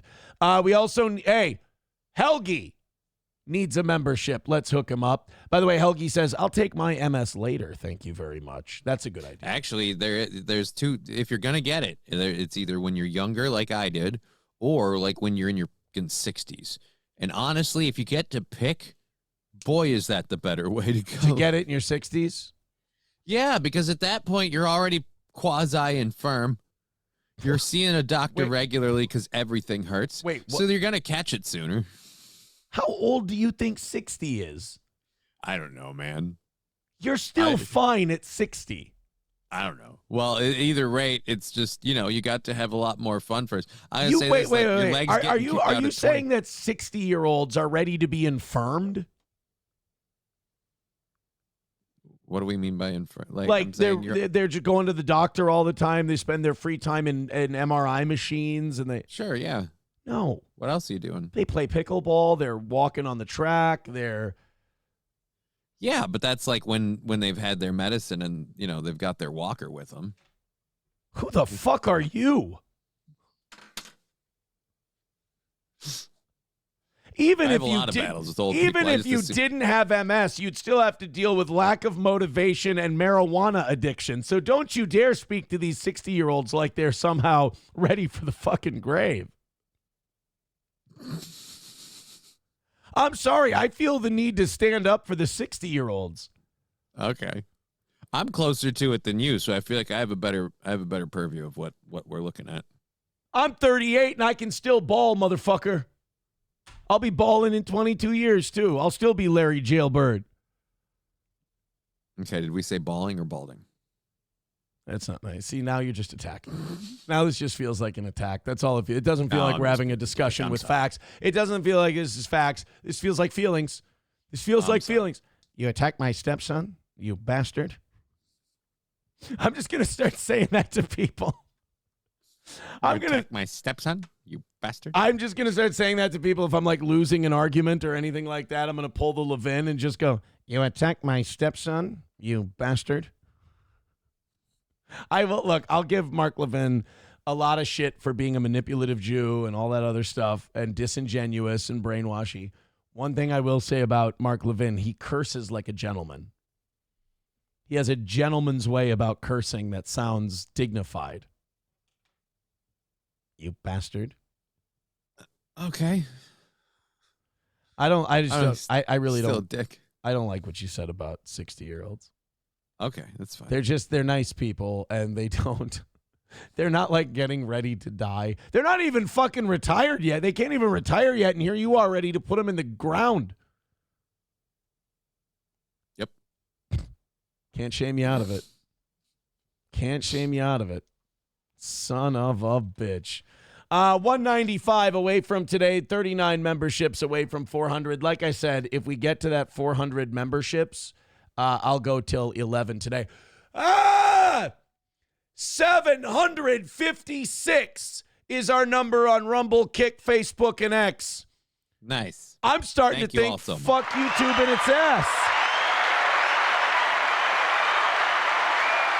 Guys, keep hitting like, keep hitting subscribe, keep hitting follow, and Rumble rewards us and actually puts us into the algorithm. So keep it up. Thank you, guys. And you know what we can do? What can we do? We can do stuff like this. Looking for smarter ways to browse and enjoy your favorite content without ads? Get the Perplexity Pro bundle with Rumble Premium for just $19.99 a month when you sign up before December 31st, normally a $29.99 value. With Rumble Premium, you'll get an ad-free viewing experience across all your devices and access to exclusive premium content. No interruptions. Just the videos and streams you love anytime, anywhere. Plus, Perplexity Pro boosts your productivity with unlimited research, unlimited uploads, exclusive member perks, and access to the latest and most advanced AI models for a faster, smarter answer every day. Save over 30% on this powerful bundle. Head to rumble.com/premium before December 31st to sign up and unlock your premium experience. That's rumble.com/premium and save 30% today. See? You can do shit like that. And that's nice. Guys, helps. Like, subscribe, follow. It's working. It's working very well. We're in the 700s. I said before the show, I hope you were sleeping. I hope you were getting some extra rest. I did as much as I could. I said before you got in here this morning, I said YouTube it's once again, just like it did with COVID with us, our click-through rate from people who see our stuff is higher than it's ever been. But the amount of people YouTube's sending it to is down, especially since we started talking about Israel the way we did. The firearm violation we got, nobody was holding a firearm on stream. It was a news story about the West Bank and about the ceasefire where the Hamas soldiers were holding guns pointed to the ground. So this is YouTube's new thing. I mean, remember when we watched yesterday and we were floored that Tucker's views are down? Yeah. YouTube is starting to throttle because the anti-Israel stuff is starting to catch and it's starting to really spread. So YouTube's really pumping the brakes. They're starting to throttle it because it doesn't make any sense that we lose one of our platforms and we gain viewers. At the very least, we would be we could expect to stay the same. It would mean everyone came over. It's odd that we're gaining. Yeah. We shouldn't be near 800 people at 7:30 without our second biggest, quote unquote, second biggest platform. But you know what happens? My question though on that. On Rumble, what I'll hopefully this answers your question. I'm sorry. What Rumble does, you hit thumbs up and you hit share. They actually improve you in the algorithm. It's not hashtag based or are you talking about the right thing? They just straight up put you in the algorithm. Right. Well, the question I had is, you do Rumble Fridays every Friday. Do you see a bigger boost in viewers on the Friday shows? No, because Fridays have always been our worst days. Right. Like we have more people now than we do on Rumble Friday. And there's more people that dig what we do during the week versus Rumble Friday. Right. Okay. But the people who are here for Rumble Friday really enjoy it. Sam Show says, zogged. But yeah, here's the deal. It's like with the YouTube thing, we can always just upload the show after it's over to YouTube and keep the presence there and put members-only content up there. But yeah, I don't know. MSO says, I think those shirts got Aaron banned on YouTube. Ray Peacock says, Meme Copium was live Monday and Tuesday this week. I mean, he fucks up our shit too. You know, he does. I appreciate that, but I like him, but fucks up our shit. So keep hitting like, keep hitting subscribe, keep hitting follow. You guys are doing an amazing job for us today. About $1.90 away from today's goal. Knock that out early too. The more this stuff keeps going up, the more I'm willing to forego YouTube in terms of streaming. And just, like you said, put it up on YouTube, put clips up on YouTube. Yep. Continue to use YouTube, but like, look at it like, look, we'll do what we can here, but you guys screw the pooch. If it's holding us back from getting a bigger audience, I think you got to go. I mean, we haven't been in the 700s, and we're pushing 8. We haven't been in the 700s since I got out of jail that first day. Cheeseburger Pie says all donations should be in membership form today. I mean, if you guys want a show that goes till 11 today, yeah, 100% do it in memberships. That's cool. So we had an election, last week was the election here in Minneapolis? Yep. And in Minneapolis, the progressives held their majority in the city council, and Jacob Fry. Oh, by the way, I talked to that John O'Sullivan, who's a Minneapolis resident and commentator. Mm-hmm. And I was like, hey, man, I feel like that Omar Fete got screwed over. I feel like the Democrats really robbed him and screwed him over. And I said, it makes me feel like white, especially Jewish Democrats, feel like the Somalis owe them their support. But once they want to actually take a leadership role, how dare you? And John O'Sullivan said, maybe I could see that. And he gave us a little inside dish. He goes, if it wasn't for how badly run the Fatah campaign was, apparently Omar Feta would schedule interviews with like mainstream news publications in Minneapolis and then just not show up. Like the candidate running for mayor would he scheduled an interview with the Star Tribune and just no-showed it. He scheduled an interview with John O'Sullivan, no-showed it. NPR was going to have this candidate forum where people can listen. So in other words, he probably could have won. He's a fuck-up. Oh, dear. It's a lazy dick. He's a disorganized like if I ran douche. for office. Jesus Christ. Right? Yeah, but you might wheel your ass up there an hour late. He just didn't show up straight up. So NPR, actually, no, that's the one thing about me. If I'm supposed to be somewhere, I'm always there on time. So NPR has this candidate forum, and they have to just awkwardly start without him because the guy in second place just didn't show. So John O'Sullivan told me, he goes, it's amazing that he got 30 some odd percent because the guy ran like shit. Dear Lord. Like if Mamdani was a pothead, basically. Wally World gifting a membership. Thank you very much, Wally World. I think, is Wally World in the top 5 right now? Do I need to improve Wally World's? Oh, no, Wally World's at 45. Wally World, if I'm wrong, correct me on that.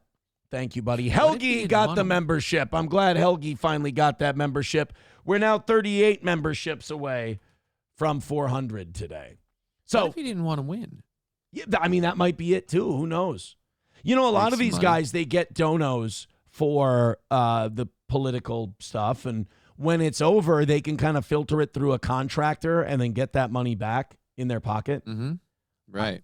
I wonder if it wasn't a way to just make a little extra money. But anyway, one of the complaints people have about Minneapolis is that it's unsafe. And if you say this to someone who's politically progressive, they get pissed. They're like, no, it's not.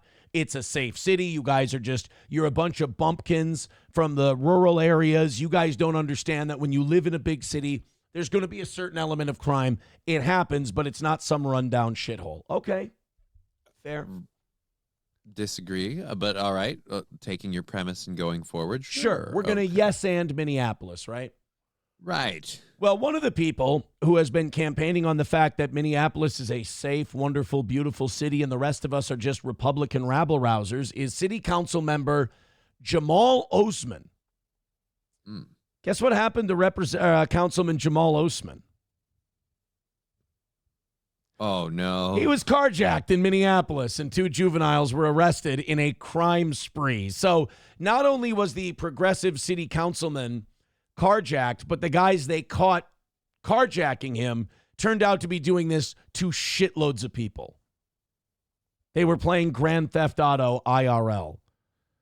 I have some, I know it's probably not that much of a conspiracy theory, but I have some theories about why they're called just 2 juveniles. Oh, really? Why is that? I think because if we said 2 young black men, people would like, see, it's... Or like Bob Ashab says, would it be considered Jamal on Jamal violence? Perhaps. Did he scream same team when they opened the door and like, get out, motherfuckers? Like, dude, same team. Jamal Osman, a member, says he was carjacked Monday night by, quote, 2 youth. I'm sorry, did you say 2 youths? Yeah, Your Honor, 2 youths. They carjacked me, tried to fuck me in the ass. Osman released a statement on social media saying he was, here's the problem. He was parked near Portland Avenue and Lake Street. Quit going near Lake Street. I mean, my dad was a journeyman baker towards the end of his career.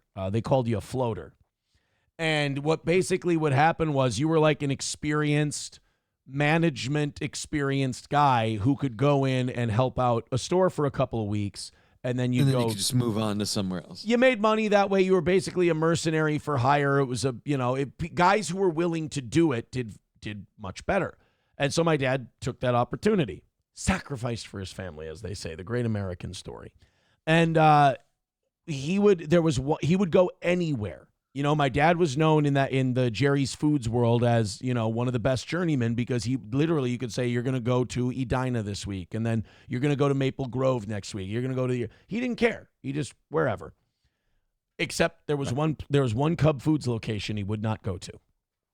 Oh, really? Lake Street Cub. Because he spent a few times in Lake Street. He did go there. My dad did go to Lake Street Cub, but after a while he said, I'm not going to Lake Street Cub anymore. I remember my dad, because we had a landline because, it was back in the day, back in the late 90s, early 2000s. And he would be on the phone with the general manager of Jerry's Foods, and they'd be making out his schedule for him. And they'd say, Rick, we need you here. We need you there. We need you there. And I remember, you can't hear both sides of the conversation, but I remember a few times telling my dad, hey, you got anywhere you can send me other than Lake Street? I mean, I'll go if you need me to, but I mean, is there anywhere else that needs help? He didn't want to go to Lake Street Cub because, dude, it never happened to him, but people's cars were getting broken into in the parking lot. People were stealing from the store all the time. It was just a shithole of a place.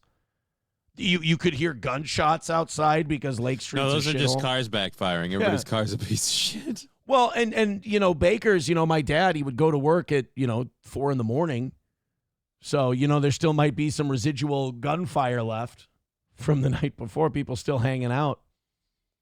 And that was the one place he never wanted to go, was Lake Street.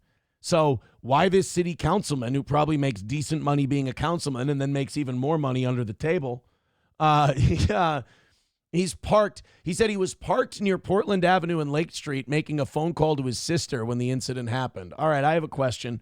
What is that? Let's look into this city councilman. What are you doing at Lakes? What are you doing on Lake Street? What are you doing parking your car for a phone call?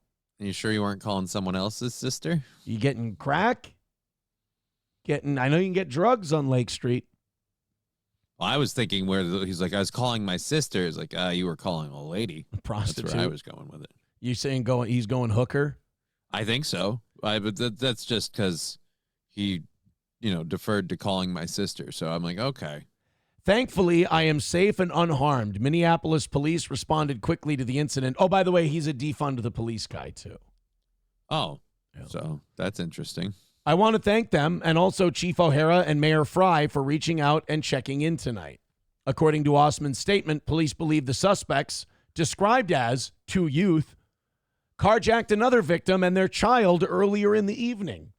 My heart goes out to them. No one should have to experience this kind of trauma in our city. This incident is another reminder of the work ahead to keep all of our communities safe.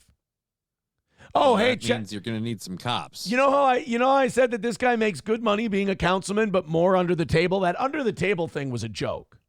I was kidding. Okay. I was making a joke that he's crooked. Something tells me you just found something that validates that joke, though. Osman faced scrutiny earlier this year when it was revealed that a nonprofit he founded was used by fraudsters in the Feeding Our Future scandal.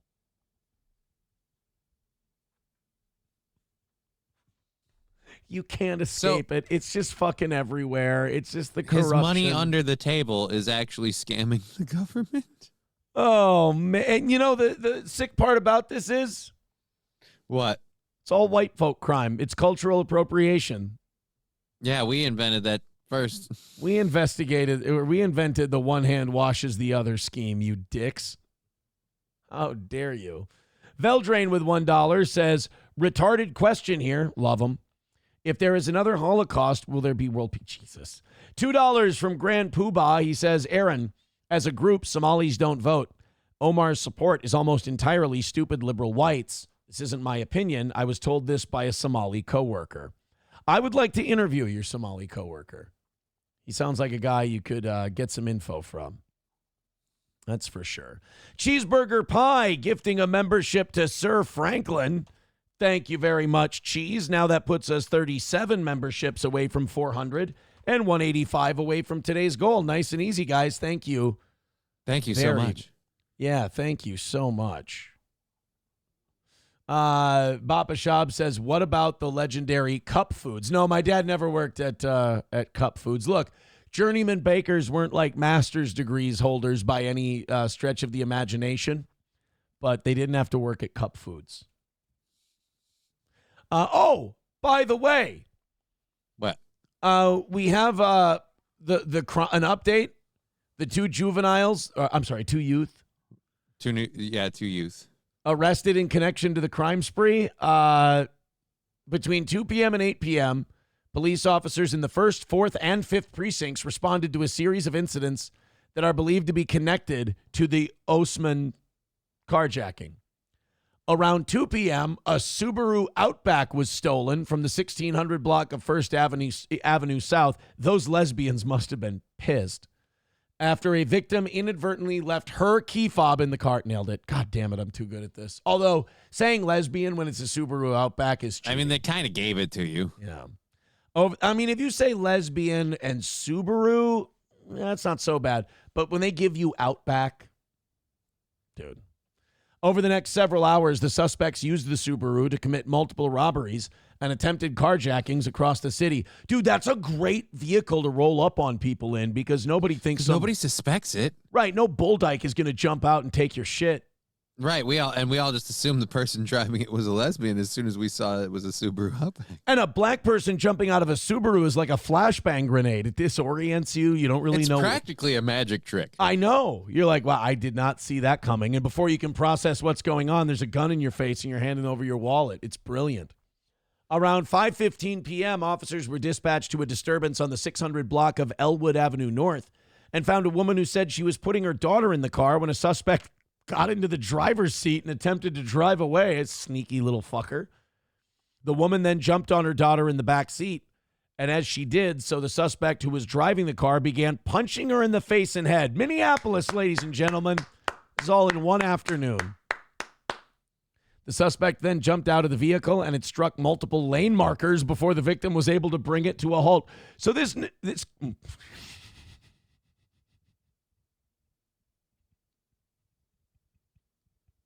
Easy, sir. Easy.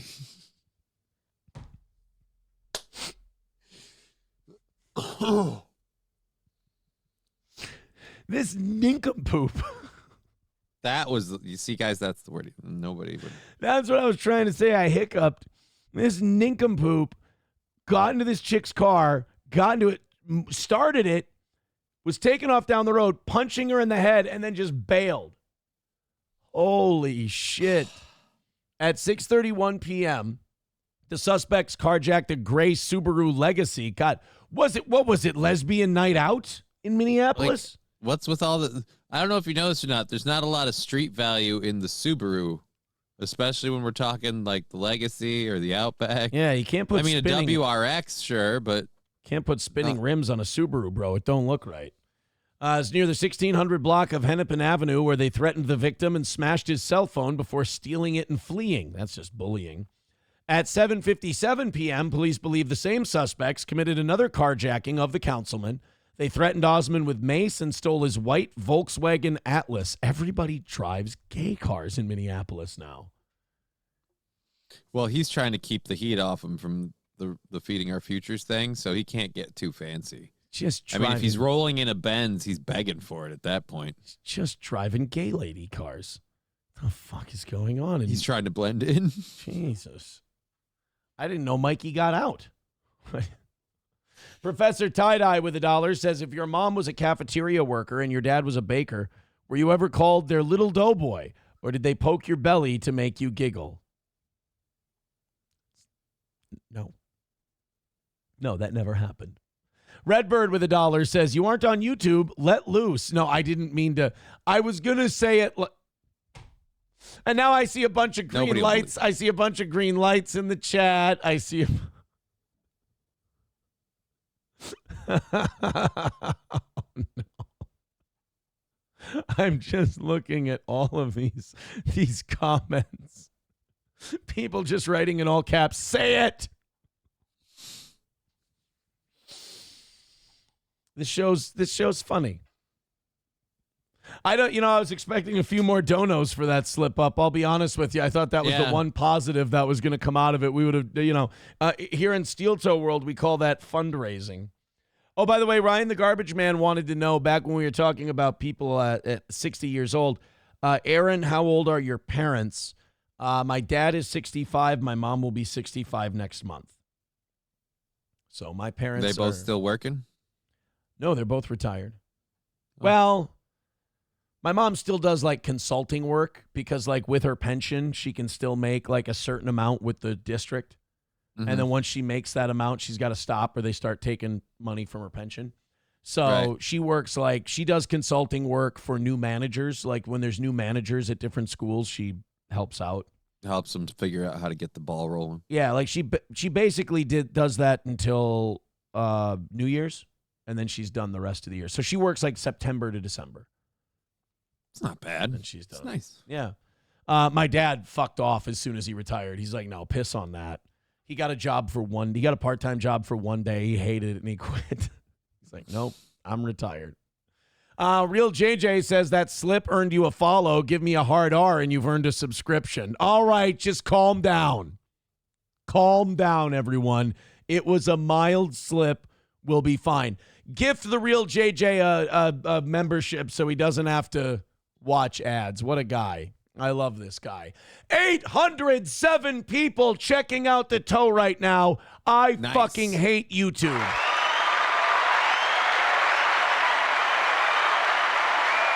Guys, keep hitting like, keep hitting subscribe. See, on Rumble, it's actually working. Keep hitting thumbs up and follow. You guys are doing great. Thanks for the follows. This is awesome. So, yeah, Minneapolis is a giant shithole.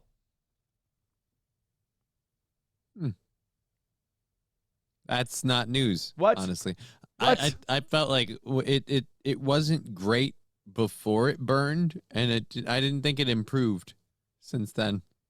I will say, talking to John O'Sullivan and getting a different perspective on how more politically left-aligned people feel about Minneapolis, I get it. I understand. Like, they have pride in their city and they want to show it's the best version of it.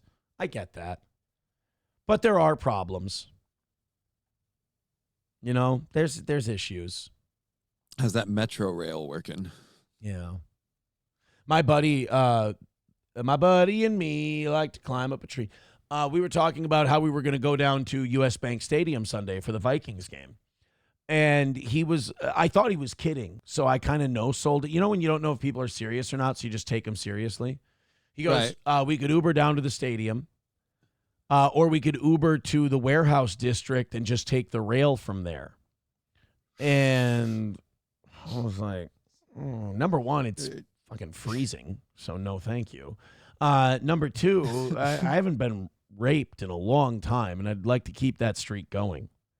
I mean, I was really worried for a while there that I'd be in jeopardy, but it turned out that was completely preposterous. And so, yeah, I'd like to, now that I'm looking on the outside, I'm like, yeah, let's stay this way. Well, he goes, he said, well, you know, we'll have to deal with traffic if we go down to the stadium. And I just went, yeah, I'm cool with that. That's fine.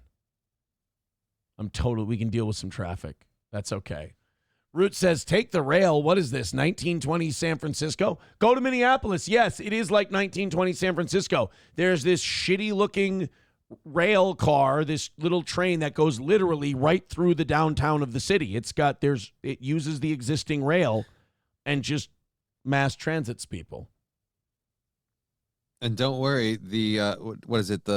The fare is optional because they take it. It's on the honor system. It's not optional. It's on the honor system. There's a big difference.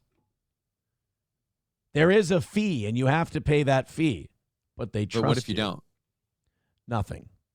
Oh, so it's optional. Well, is there like a turnstile that prevents you from passing until you've paid the fee? No, that would be white supremacy. Oh, so then, yeah, it's totally optional. You can just walk in and nobody's going to do anything about it. I mean, yes, to completely dishonest people. How dare you? Are you saying that all immigrants are dishonest? Well, I do remember being told that the fees for this rail would fund it, and I don't know where that funding is at right now. So. It's in the pocket of the people who don't pay. Duh. Baba Shab, quoting Aaron Imholt, says, I haven't been raped in a long time. That was kind of part of the joke. I haven't been raped in a long time. 185 away from today, 37 memberships away from 400. Keep that viewership number going up, up, up like 7. Like, subscribe, and follow. We appreciate your support. This sounds like I'm writing a children's book. Hassan went to China. This is like, you know how Muslims have to go on a pilgrimage to Mecca? I think all communists have to go to China once in their life. So, you know, Hassan Piker shits on America all the time. It's fine to shit on America. We've got our problems. That's okay. Right. It's Hassan Piker's attitude towards well, what else are you going to do? Like, his alternate plan B is socialism and communism. He thinks it's a great idea, while meanwhile he was raised a billionaire and he is a millionaire right now. So the whole communism, socialism thing, it kind of seems like champagne socialism. So Hassan, being a guy, I'll give him credit, puts his money where his mouth is. He goes to China.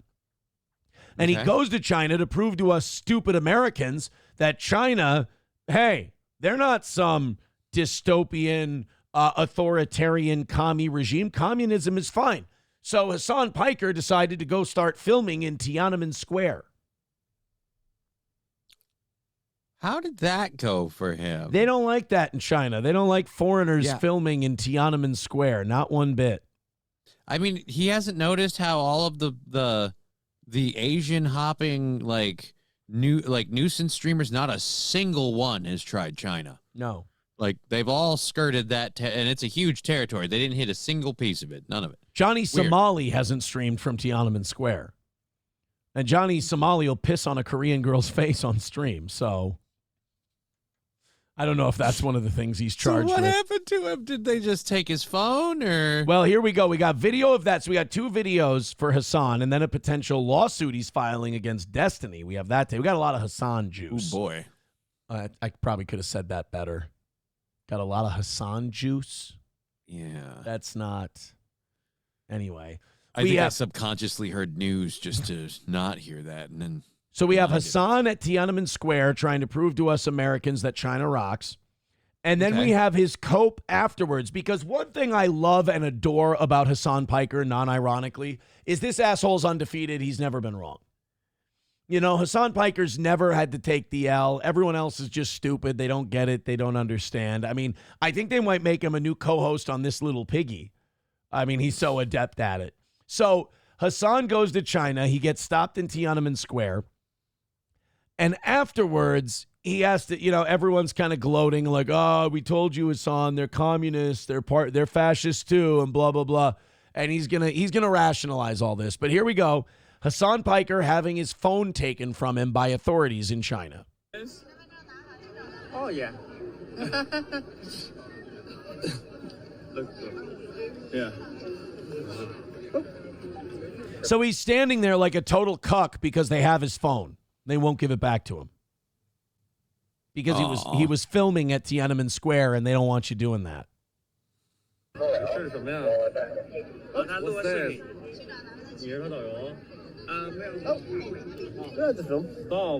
Okay. So is that like a secret phone that he's got? I have no idea. I just know this is the second time now that I've found a Hassan Piker clip finding out that, it doesn't really work out like you say, because I went over the Mondani VIP denial. Oh, yeah, that one too.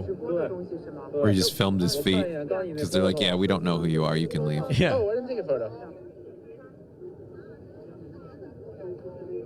So now the phone's being covered up because you're not allowed to film.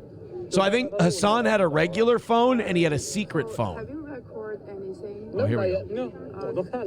Yeah, he said he's Oh, I was holding the camera out, but I didn't do anything yet. Oh, so they're asking them if they filmed anything. And he's like, oh, I held the camera out, but I wasn't doing anything yet. You know what? Don't lie to communists. That's not going to help you, sir. Don't. You don't have a lot of the legal protections you have here, brother. I know that we're fascists, and I know that we're evil and we're imperialists and all this other stuff, but it's a whole different kettle of fish fucking around with communists. Communists are really nice when they have no power in like the college community courtyard, but the minute those motherfuckers take charge, you're dead. Still recording? So he wants to see the background of your Of my phone? Yeah. Sure. Or like a live show. Or, Listen to Cucky Hassan. They want to see the background of your phone. Oh, yeah, sure, absolutely. Whatever happened to these fascists? Don't give these fascists your phone. You have rights. You have this. Hassan's like, oh, yeah, here, sure. Take my phone. Take a look at it. Anything you need, sir. Yes, sir. Yes, sir. Absolutely, sir. Wasn't he at a protest at some ICE protest, and he was yelling at cops and shit? And yeah, because you can yell at those. Again, this is another person who's taken all the liberties they have here for granted and just assumed that those things are universal and that socialism's just another way of looking at life. But no. No, don't worry. In our next clip, Hassan's going to explain why you're retarded. Oh. Oh. Another. We're doing secret memes. Be right back. Oh, yeah, I'm sure that's... on there, but my internet is not so good. Okay, we'll flip it back. Okay, the internet on your phone isn't good? We're back. We're just waiting for Will to get out of the bathroom now. So they basically got told, hey, you guys, get the fuck out of here and we'll give you your phone back. He gets stopped by Chinese security police while streaming in Tiananmen Square, and they ask to look through his phone. So everybody sees this, everybody who dislikes Hassan, and they go, how's that? Police over How's there. that treating you, buddy? Yeah, police over there can just come up to you, take your phone. You have no rights. Go fuck yourselves, whatever. Sounds awful authoritarian. Yeah, what do you think about that, Hassan? Well, here we go. Here's Hassan telling us why we're all stupid for seeing what we saw.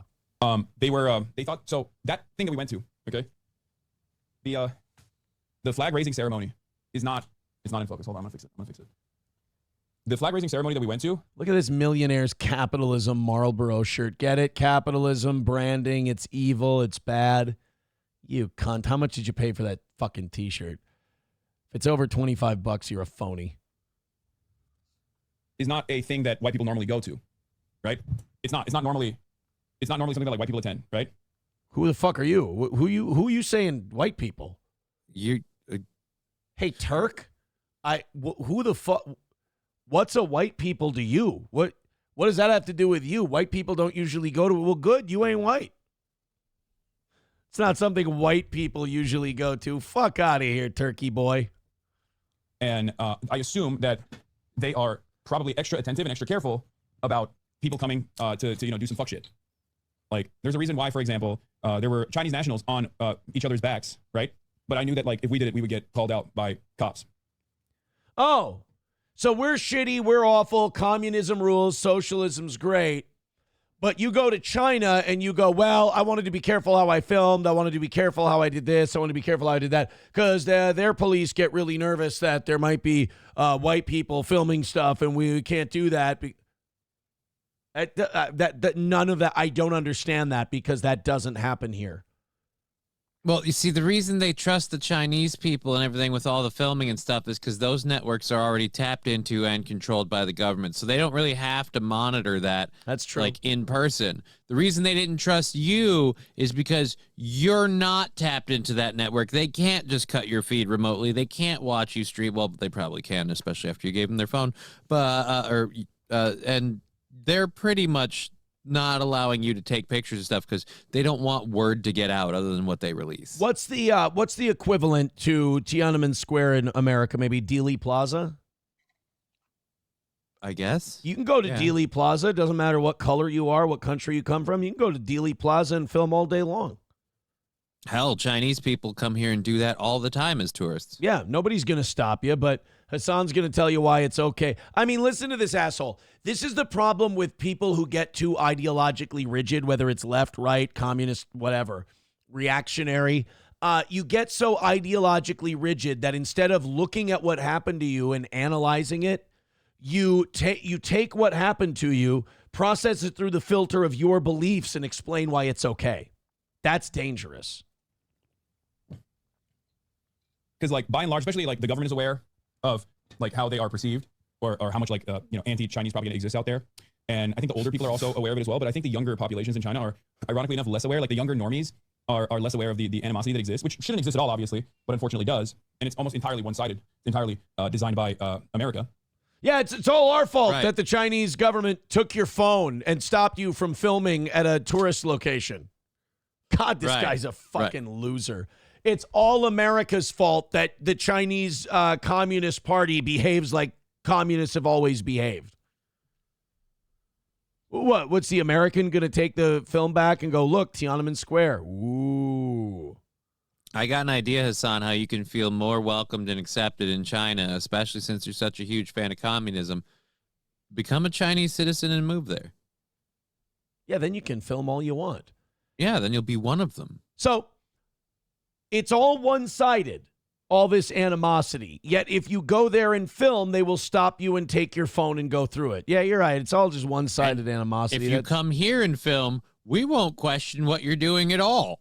You can stand in the middle of Dealey Plaza filming and going, the CIA killed Kennedy. The Jews killed Kennedy. And they'll go, sir, could you just actually do that on the sidewalk, please? Eventually, Dave Portnoy will show up and say some mean words, but until then, you're fine. Exactly. Well, yeah, we're white. So as foreigners, no, you're not. Stop it. national event rather than an international one, where, as you guys noticed, like they didn't have any like foreigners there at all. He thought he saw something on the phone. He thought he saw something on the phone. Like he thought we saw were, like, a non-controlled Chinese network with the Right. ability to record and broadcast. a mockery. You know what I mean? They didn't realize that we were swagged out white boys who love China. Are you being careful with your words? No, I'm just being. By the way, that is the tourist communist at its best. Oh, they don't know that I'm a swagged out white boy who loves China. Yet they don't give a shit. It's not that they didn't know. It didn't factor into their head. They don't care. They did know because you were there. Right. People who don't love China tend not to visit. Everyone is suspect in China. Hassan, you did get treated like everyone else. I'm just telling you like it is. Like they thought we were, they were being extra attentive to make sure that, no one is making fun of Mao or anything like that, or the ceremony. They were being extra attentive to make sure no one was making fun of Mao. You understand you can go to an American celebration of any great American figure and you can talk shit about them and protest them right there at the event. People publicly declared how much they hoped someone would assassinate Trump. Like, there was an entire 4 years where there was a chant insulting our president that was used by his political rivals. I mean, again, the idea that the police are going to go totally okay with. But the idea the police are going to go through your phone just to make sure you're not doing anything inappropriate about their leader, and that's somehow not more of an authoritarian regime than what we currently live in. Right. He's saying it like it's a totally normal thing. Oh, they were just there to make sure nobody shit talks Mao. Oh, well, then it's fine, I guess. And that's what they were, that's what it was. It's normal for police to take close to foreigners to make sure that white people don't do stupid shit. Yeah, it's just it's a cultural difference, and also they just don't want anyone to pull a fucking Logan Paul or anything like that. How was it resolved? What do you mean? We just talk to them. We just were like, no, that's not, we're not doing that at all. We're just here to experience the event. Yeah, and you agreed to leave. Yeah. I told you would end up in jail. You got lucky this time? Yeah, okay, calm down. That's not, you're being ridiculous. This is actually one of the things that you're all being ridiculous for seeing exactly what you saw. Why would you guys assume that the Chinese government, these communists, are terrible and awful and authoritarian just because they took my phone because I was at a thing? You guys are crazy. You're being hysterical. Calm down. I'm a swagged out white boy who loves China. First of all, you're not white. Stop it. You're offending me. It's cultural appropriation, you Arab. I want to show Americans in general, because like people he people picks that up awfully quick. I mean, he was holding his whole like ethnicity and genocide against Muslims and things as this whole thing and his ethnic heritage and all of that stuff before, when he was against Israel and Gaza. It's weird that all of a sudden now he goes to China. Look, I'm just a swagged out white boy who loves China. Like, no. So he's pulling a Jewish move too. Wow, that's 3 things he covered. That's impressive. People have this like false notion that it's like they will arrest you for a meme or whatever. It's not like that at all. Okay, calm down. They'll arrest you for a meme or whatever. That's not true. Calm down. They will, however, then make a meme. They will, however, seize your phone and kick you out of an area if you're filming too much. They didn't arrest you for the meme because you didn't make it. You just said they were looking for the meme. If you had made a meme about their president that was not, or even just about their president, you probably would have got arrested, buddy. Cops at this point all around the world, as you guys know. So as far as like cops that I've dealt with all around the world, European cops in France, American cops, just European cops in other European countries, and even Japanese cops as well, I will say that it's not even remotely up there. The farther west you go, the worse cops get, the more aggressive they get. Oh.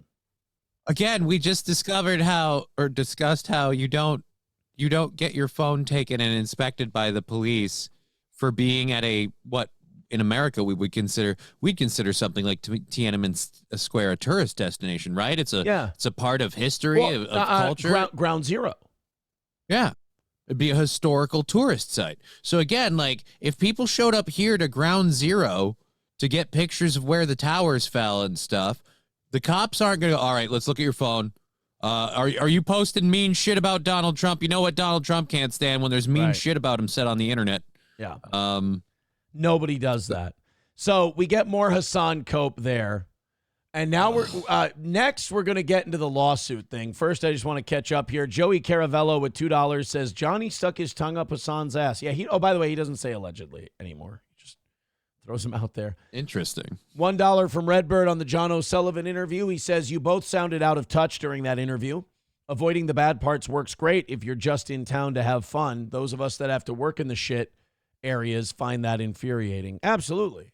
I understand that completely. That makes total sense, my man. Continuing on, I missed out on quite a few of these. Let me scroll up and grab the rest, and then we'll get to the Hassan thing. We did get the cheeseburger. Did we get the cheeseburger pie contribution? Yes, we did. We did get that one.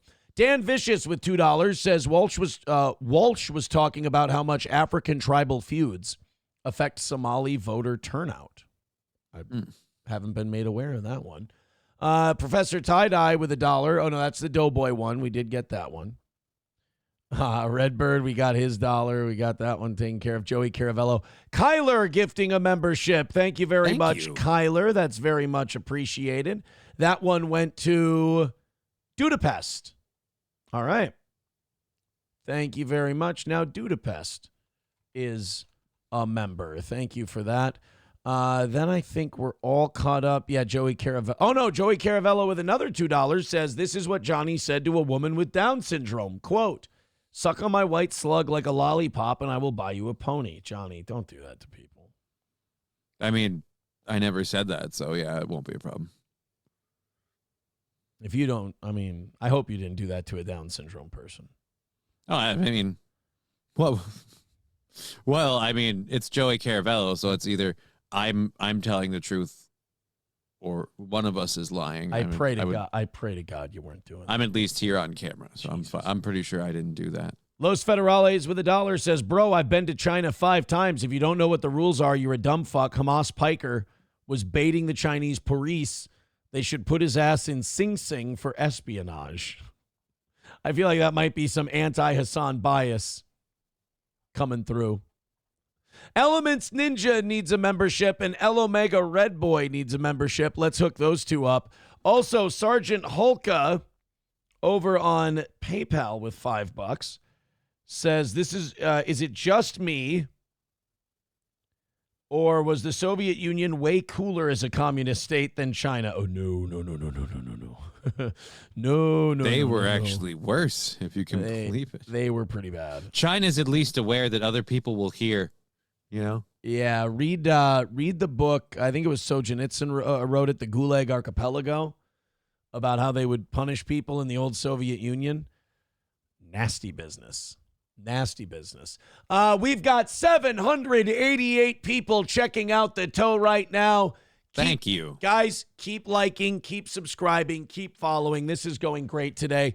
This trial period where YouTube won't let us stream is going to determine whether I just upload these streams later to YouTube and we just keep streaming on Rumble. Right. We haven't been at 800, and we did eclipse 800 today for a little bit. We haven't been over 800 since the day after the jail release show, basically. So keep hitting like, keep hitting subscribe, keep getting us in that Rumble algorithm. Twitter numbers are way up today. Kick numbers are up a little bit. Facebook's doing better today. Do you know how long they're not letting you stream for on YouTube this time? Nope. Nope. Not at all. They haven't told me a goddamn thing. And keep gifting those memberships, 36 away from 400 on Rumble. Thank you guys so much. So now we go into something a little more serious. That China thing was really, Hassan getting caught in another, your fucking ideology is horse shit and you don't know what you're talking about. And then him coping and saying, actually, the police treating me like shit in a communist country totally proves my point of how bad America is. It's like, okay. Right. Okay. Well, this next one, there's rumors that Hassan Piker could be suing Destiny. And, I've bandied this about before. Destiny's another liberal streamer. He and Hassan have a shitload of beef going back years. I think Destiny is going through some serious either illicit or prescription drug abuse problems. I think the guy's on coke or Adderall. I think he's burning out really bad. I mean, he's got these, these child porn allegations hanging over his head. He's got these lawsuits that he's facing. I mean, Destiny is a great example of why being a content creator that's terminally online has a very limited shelf life, because you create these parasocial relationships, you share way too much with people, and those people see you as content and they will burn you. I mean, without naming names, I know someone else whose career is over. It burned out very quickly because they wanted to spend every waking moment online escaping the reality that they detested. And they ended up sharing too much stuff with too many strangers. Those strangers ended up burning them, drug problems, the whole deal. And you just burn the fuck out and you're done. Now you're the walking dead, essentially. Oof. And Destiny's going down that same road. I mean, bad shit keeps happening to Destiny. And instead of him going, maybe I should go get a gym membership. Maybe I should join some kind of neighborhood group that meets every couple times a week. And I leave the internet. I leave my phone behind. I leave my computer. And I go do some of these things that might tether me to the real world. Nope. Okay. He's not done any of that. He dives deeper into the other internet. I think he pops more. It seems like Adderall to me. And I think he's using way too much of it. And he just seems determined to quote the Ultimate Warrior, take those controls into a nosedive, Hulk Hogan, and just crash the fucking thing. Yesterday, well, at least he's not documenting it all where people can visually see if you're on. Because, like, one thing that you can't hide from if you're on substances, like, it'll show up. Like, if we're watching you constantly. How about if a guy goes on Twitter and accuses Hassan Piker of fucking a 15-year-old? I mean, I don't think you're on substances initially off of that, but if you are, it would make sense. Destiny tweeted yesterday, if Hassan is going to reach this hard to say that I kickstarted Fuentes' career, then I am responsible for his career 10 times over. Also, Hassan fucked a 15-year-old when he was visiting that brothel in Berlin. That's why he doesn't like to talk about it as much now. Bro, that shit ain't allegedly. Oh boy. That shit ain't I believe. That shit ain't in my opinion. It seems like he says, Destiny says, I'll be careful too. Destiny says Hassan fucked a 15-year-old. That, my friends, in the business is what we call actionable. Now, here's the problem. Yeah. You're going to spend a fuckload of money trying to sue this guy. There's no guarantee that you get any money back. It'll cost you an arm and a leg. Plus, I think a lot of people see 2 years ago, you would have said, wow, people respect Destiny and like him a lot more than Hassan. Now I think at this point, these two both have reputations that are so badly in the shitter. Hassan might actually be more respectable than Destiny. Yeah, because he's a piece of shit and he doesn't change his viewpoint. But I don't know. We haven't had like the unforced errors that we've had from Destiny where he just, unburdens himself to people that are like, whoa, dude, I was going to do a deep dive on you and you just gave me all the dirt. This is fucked up. It's, and these guys, they just talk to people and they give dirt to total strangers online. And yet nobody should ever be surprised that somebody burns them online with DMs or anything like that. Go talk to your friends on the phone. But if Hassan really wanted to fuck over Destiny, he could sue him. And it could be a spite lawsuit because Hassan has seemingly unlimited amounts of money. And he could just stick it to Destiny by suing him. Now, how do you prove you didn't fuck a 15-year-old? Well, I guess once Hassan sues him, Destiny has to provide some kind of backing. Yeah, the burden of proof would be on claim. Destiny Right. with the accusation. Right. It's not like the Candace Owens thing where it's like, well, Brigitte Macron can solve this very easily. Just show us your twat. That would be a Chad move, though. Like, that would be a real Chad move. If you just went public just to own Candace Owens, you show everybody your old knocked out 60-some-year-old pussy. Oh, God. You're just like, that's Candace Owens says, and I'm not good. Oh, Candace Owens says. That's a dude. Well, then that is a Brigitte Macron.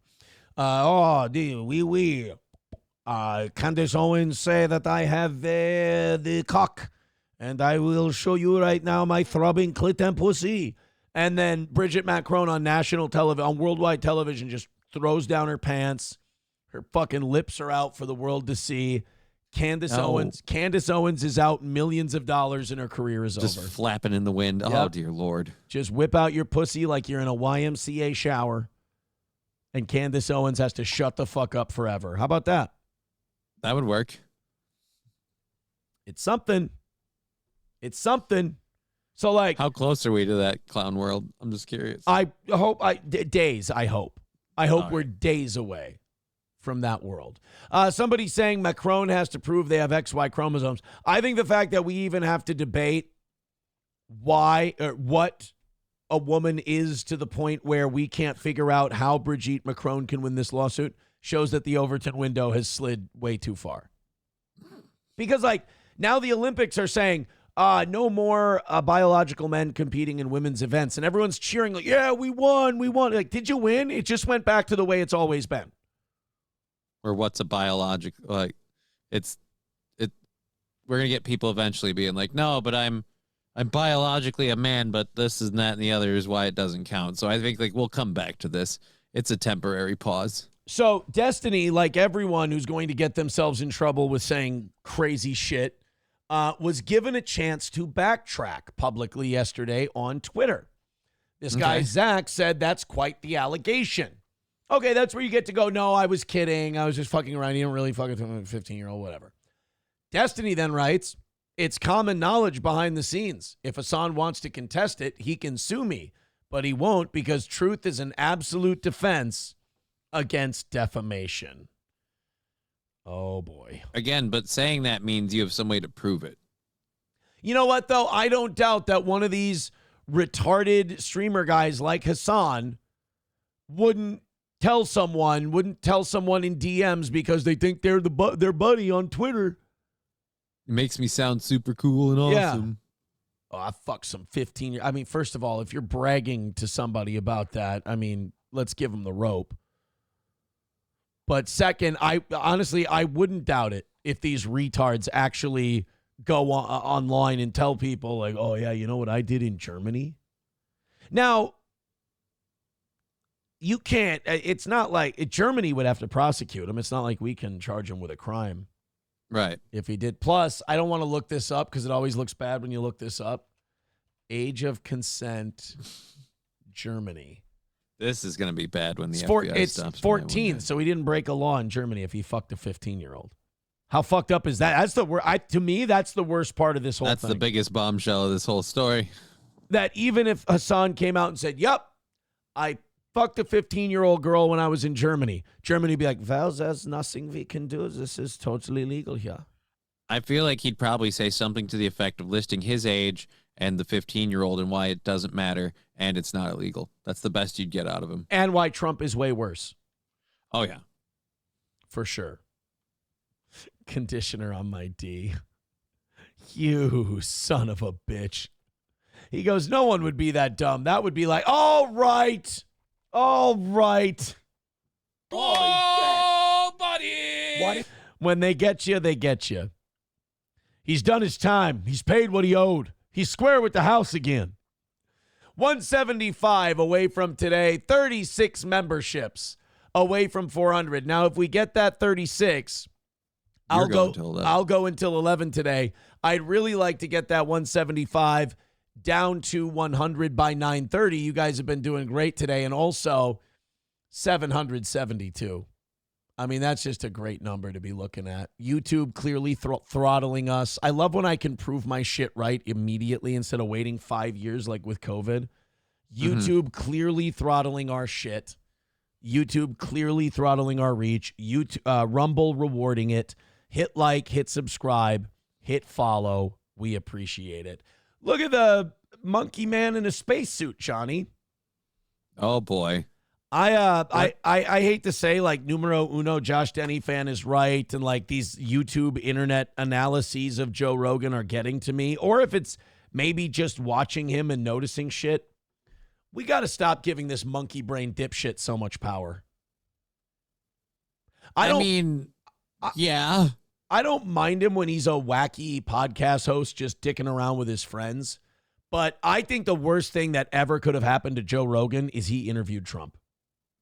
And he became some sort of like respected interviewer just because he can ask interviewer, yeah, and then he's going to have Elon Musk on a bunch and a bunch of people who want to turn our world over to AI. And here's the thing, it's not malicious. Joe Rogan is perfect for the Illuminati. He's a big, dumb guy with a shitload of money and a huge audience. He thinks I'm just talking to interesting people. He doesn't understand that he's basically rolling out the red carpet for these guys to talk about their plan to enslave humanity. And to convince other people like Joe to go along with it. Right. And then he talks in a weird accent and has hundreds of billions of dollars. So Joe goes, wow, that's really deep. That's really amazing. Wow, isn't that crazy when you think about it? Like, I was even listening to Joe's interview with Billy Bob Thornton. I love Billy Bob Thornton, so I wanted to watch it. And while I'm watching the Billy Bob Thornton thing, I'm like, I came to a realization. I was like, the Joe Rogan podcast with certain guests would be better if there were an empty microphone and Joe at the beginning just said over a loudspeaker, okay, go. And then you just let the guys talk. Because Billy Bob Thornton was talking about how he came up with Carl Childers, the Sling Blade character. Yeah. And like the evolution of it and how it came from him. His career in Hollywood wasn't going very well. And he stood in front of a mirror and just shit all over himself in that voice. And then that's where he got the character. That's how he built the monologue for the character. Then it became a one-man show. Then it became a movie and the whole thing.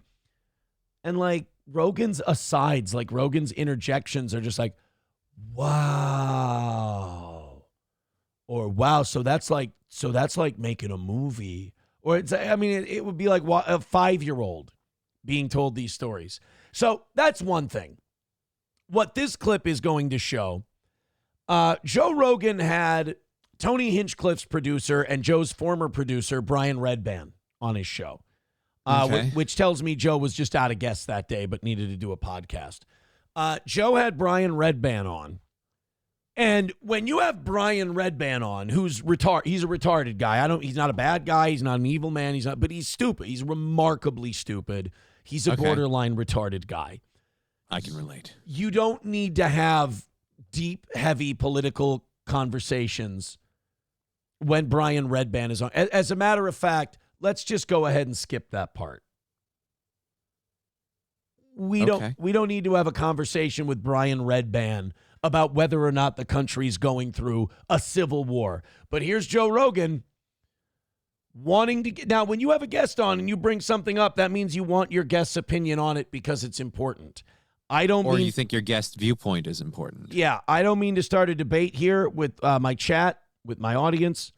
I don't think Brian Redban's opinion on whether or not we're heading toward a civil war is important. And also, another aside, what's with these right-wing guys and being obsessed with civil war? I mean, why don't these guys go to Gettysburg, sign up to do these reenactments, get it out of their fucking system? Joe and all his friends can wear gray like they want to. But I mean, this upset Tim Pool does it too. And it's, in Tim Pool's case, it's these little wannabe actual dude pussies who are like, we're heading toward a civil war. Are we, Tim? What evidence do you have for that? Here's a Politico headline.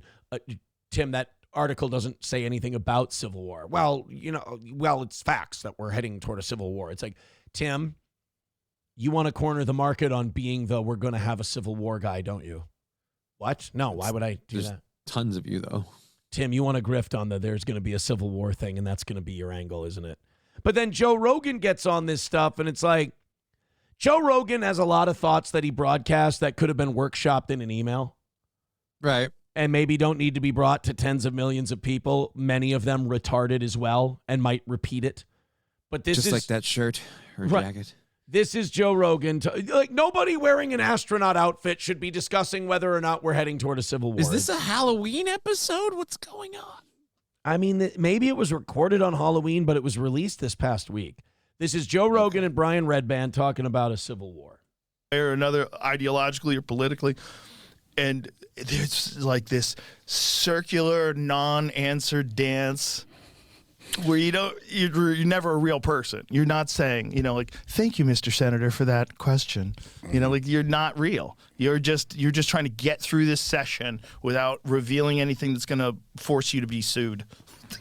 This coming from the guy who interviews Peter Thiel and Elon Musk and doesn't press them at all on their ideas for AI and humanity melding, or how AI is going to take over, what's the role for humanity, or how Peter Thiel pretty much detests human beings. Yeah, Joe's the hold the feet to the fires guy. Yeah. Excuse me, I sneezed. And that's in charge of the narrative that we get on TV. And a respected narrative. PBS, very respected. BBC, very respected. Like, because of the past. And it's Joe, look at me, Joe. Do you want to be NPR and PBS? You do, don't you? You think you should be PBS and NPR now? Joe thinks. Dear Lord, no. Joe, you don't want to be NPR. One, you make more money than they do. Nobody who has Bert Kreischer on his show on a semi-regular basis should be taken seriously as a news organization. And that's a universal fact. Just got infected by zombies. They just made their way through that gates. And they took over the staff. Blue hair. Ladies and gentlemen, the sounds I want my most respected political commentators making.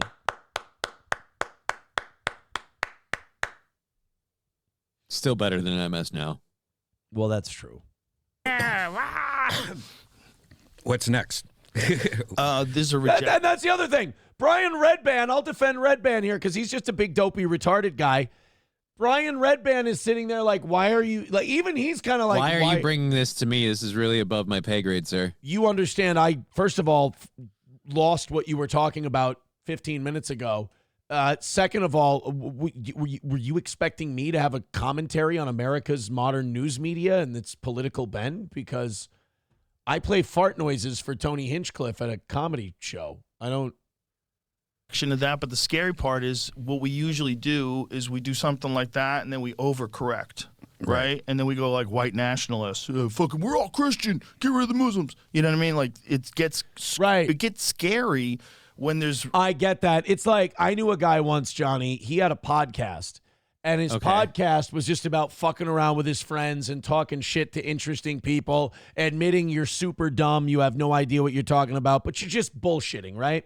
Right. And then he had a couple of really famous political guys on, and then all of a sudden he started huffing his own farts and started believing that he was an actual political commentator and that his philosophy was something to be revered. And we'll never forgive you for that, Mark Maron. That's right, Mark. You know who you are. Great Hitler Theo von Bitt, by the way.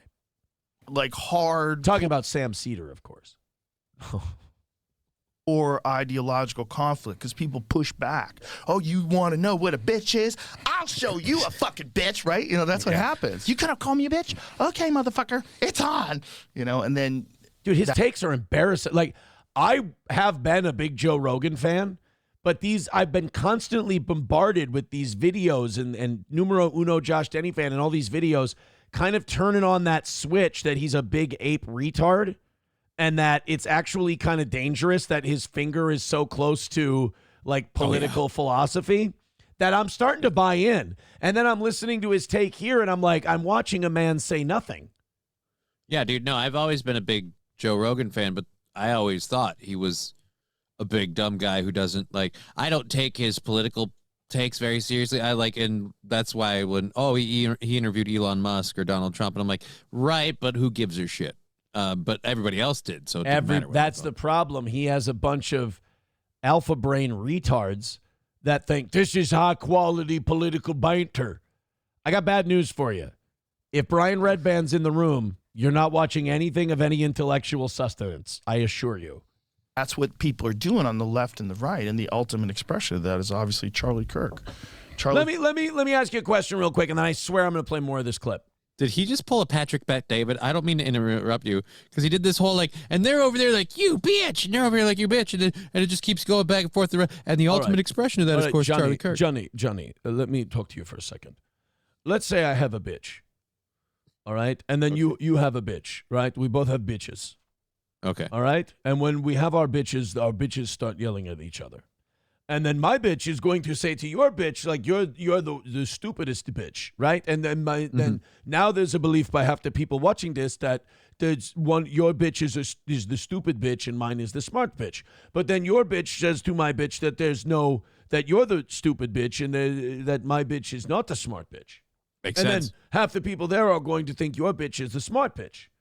And then, so I ask you in that case, who's going to be the Democratic primary favorite in 2028?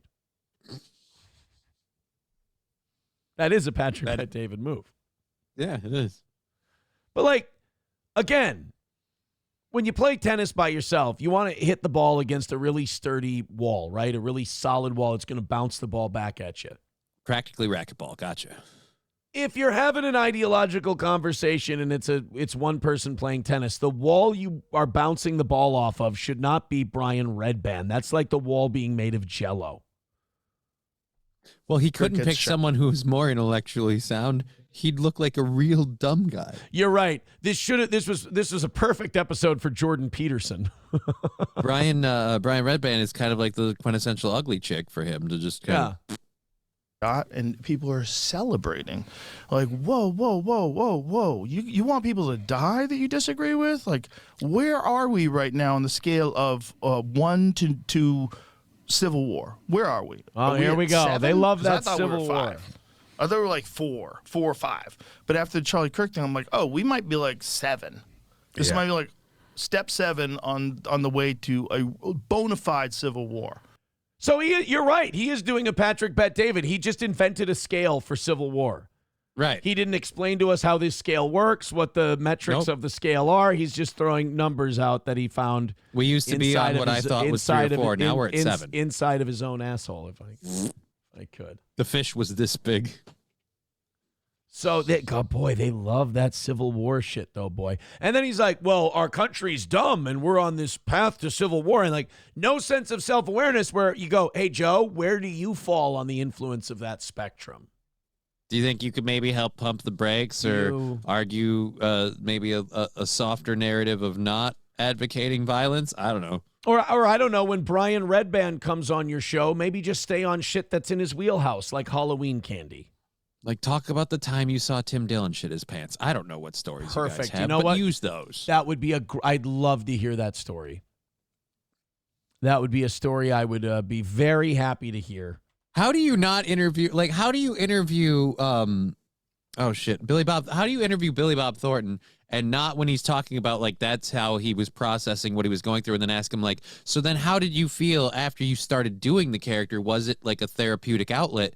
Because, correct me if I'm wrong, and this is something I think we discovered when we met him, like, he doesn't, like, a lot of people like that character thing, and he doesn't like doing it anymore. Like, is it like a PTSD thing? Like, it puts him back in that place? I didn't get that vibe from him at all. I don't think he minds. I thought there was something about he hated doing it because of his jaw. Or... There was a Canadian radio show host. He was promoting a Boxmasters show, his band, and he instructed the host. He didn't want to talk about his acting career because he wanted to respect the band. They were there to promote their gig. Oh, okay. Then I'm confusing things. That's what it was. No, he's really cool about talking about his career and his life. Billy Bob grew up very poor. He's very thankful for everything he's got, and so he doesn't mind talking about. He'll talk endlessly about his career because he's very proud of it, and it allowed him to have a better life, essentially. Veldrain gifting a membership. Thank you very much, buddy. He gave that one to Ep Didn't. Thank you very much. Joey Caravello with $2. Says Joe Rogan allegedly had a threesome with Brian Callen and Bert Kreischer. He said allegedly. Hey. This is beautiful. Look at that. He said he did say you fucked your mom. He didn't put allegedly in that one. Completely untrue, but but he is I mean, he's learning, and that's. But he's picking it up slowly. You know what? Baby steps. I'm not going to expect the mountain to move in a day. 170 away from today, thanks to that gifted membership. 35 memberships away from 400. If we get to 400 today, guys, we are going to be. We're going to go till 11 today if we hit that number, because that would be great. Bo Archer says, "How long is the YouTube suspension?" Well, we're not suspended on YouTube. They currently won't let us live stream. We can upload. We can do everything else. And they The haven't. live streaming is the only problem. We do not have a strike. We do not have a suspension, and they have not told us. They have not told us about when it's coming back. So that's interesting.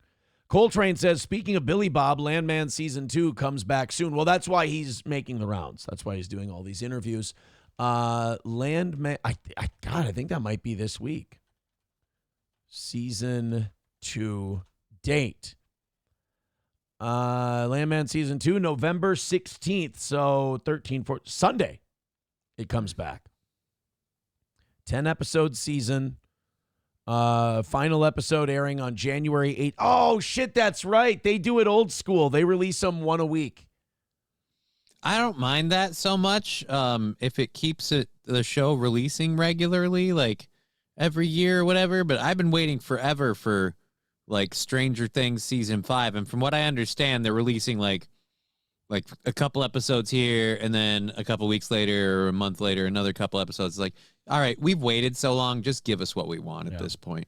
Dr. Doom says, Aaron, can you let Johnny know what Sam Show wrote? Please, please, please. I don't know. I've been out of the chat for a long time providing this lovely content for you. But if he wants to rewrite it, I'll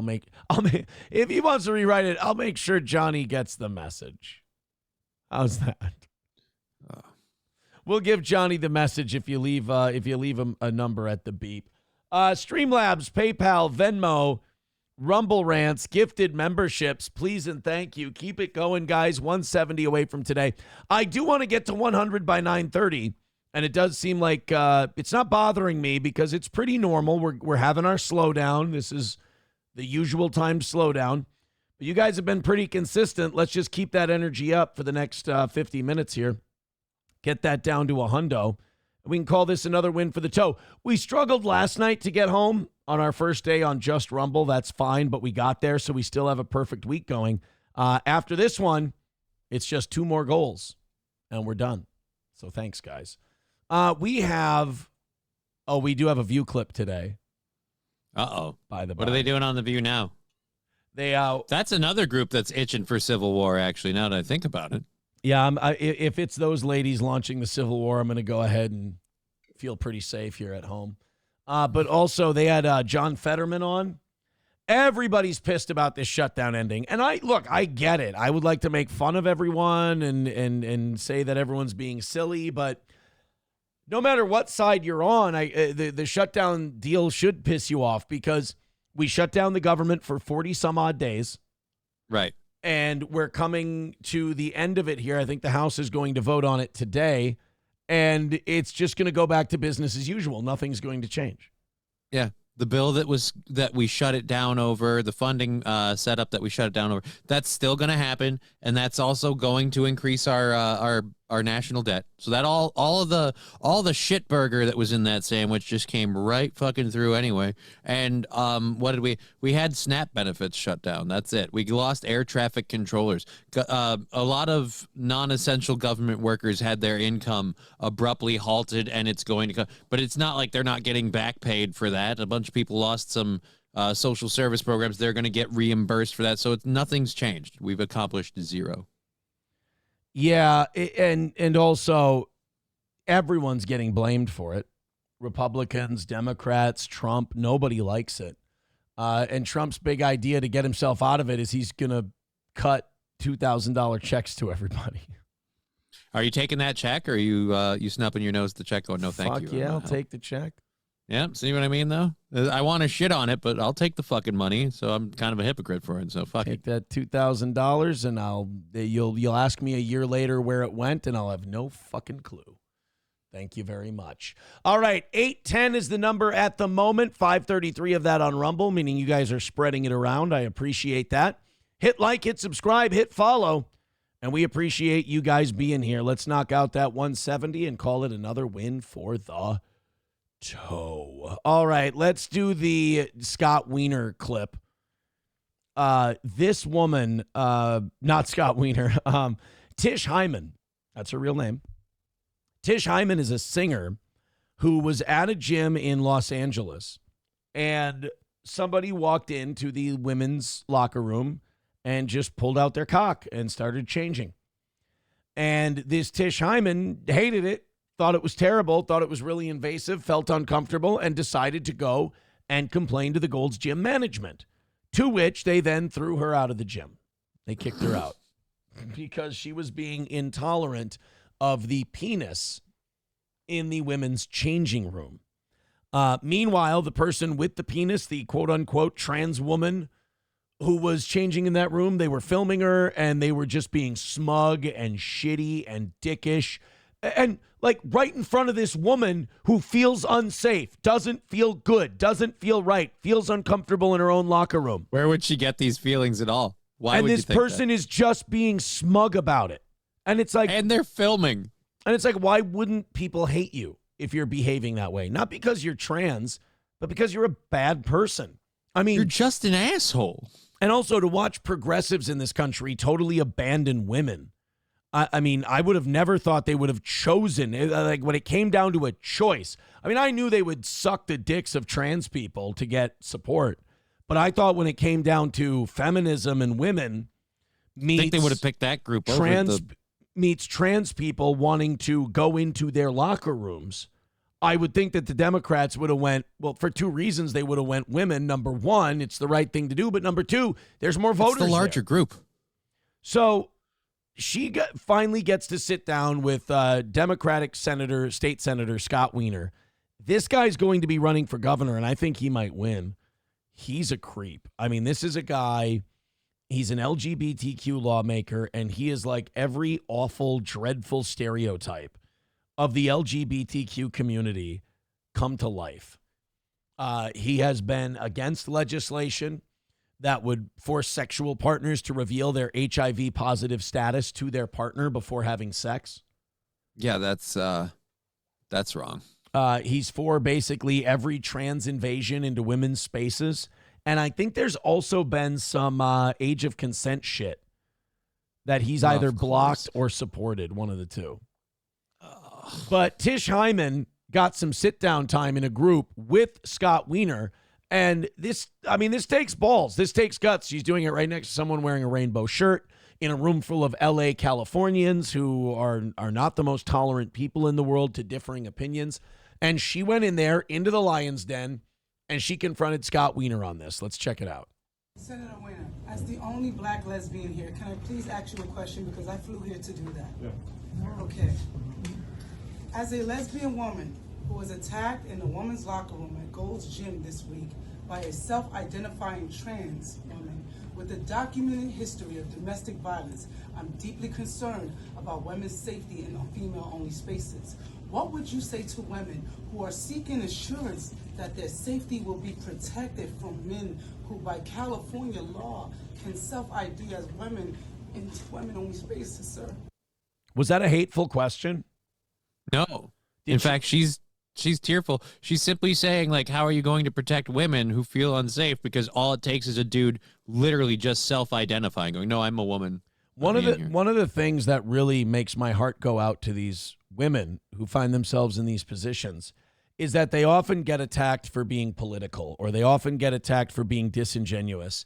And these could not be more genuine people. I mean, you want to sit here and tell me that you believe because someone jumped through a hoop when they woke up one day and decided they identify as a woman, they should get to go change with women. And you're telling me that that's a legitimate argument, but this woman's being disingenuous?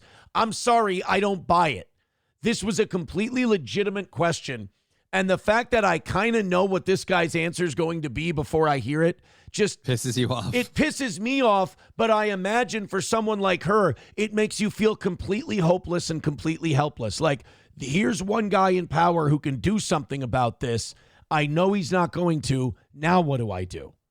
Well, at least he hasn't paraded himself as an ally to people like you and your causes this whole time. Otherwise, you'd feel betrayed. Right. He says the N-word all the time. Please tell me. And by the way, she's LGBTQ as well. Yeah, she's a black lesbian. So we want, everyone to be safe. And we also know that, we have trans people, both men and women, who are men and women. And so, Faith does not agree. If you're trans women are women. Senator, you've done great things with the bills you've passed with the housing. I've read a lot of your bills. And like you said, there are bills that need to be opened up. And I'm telling you now, millions of women across America are being harassed and sexually assaulted in locker rooms. I'm a lesbian black woman. I'm not transphobic. I'm not homophobic. And I do respect a lot of the things you've done. But I do see a lot of these bills that you've passed that are dangerous for women and young children. And I understand that you're trying to be on a level playing field. And I'm here to represent my community because I hear a lot of things about my community in these bills. And I'm telling you as a woman, first and foremost, that this is dangerous and we need your help because you're in the office, you're going to go in the publicity spot. I want to support you. I have millions of people behind me watching this right now, and we want to know, are you going to protect women?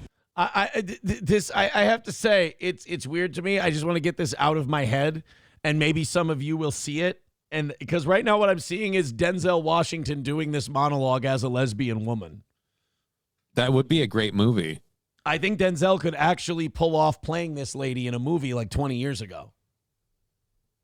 I'm just hearing Denzel's voice as she's doing this monologue.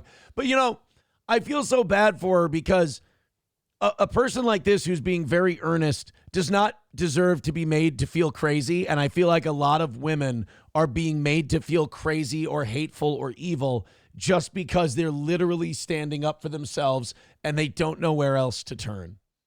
Right, and then his immediate argument is trans women are women, so I am protecting women. Like that's where he's gonna look you in the face and tell you he's protecting you guys because he's protecting all of you. Right.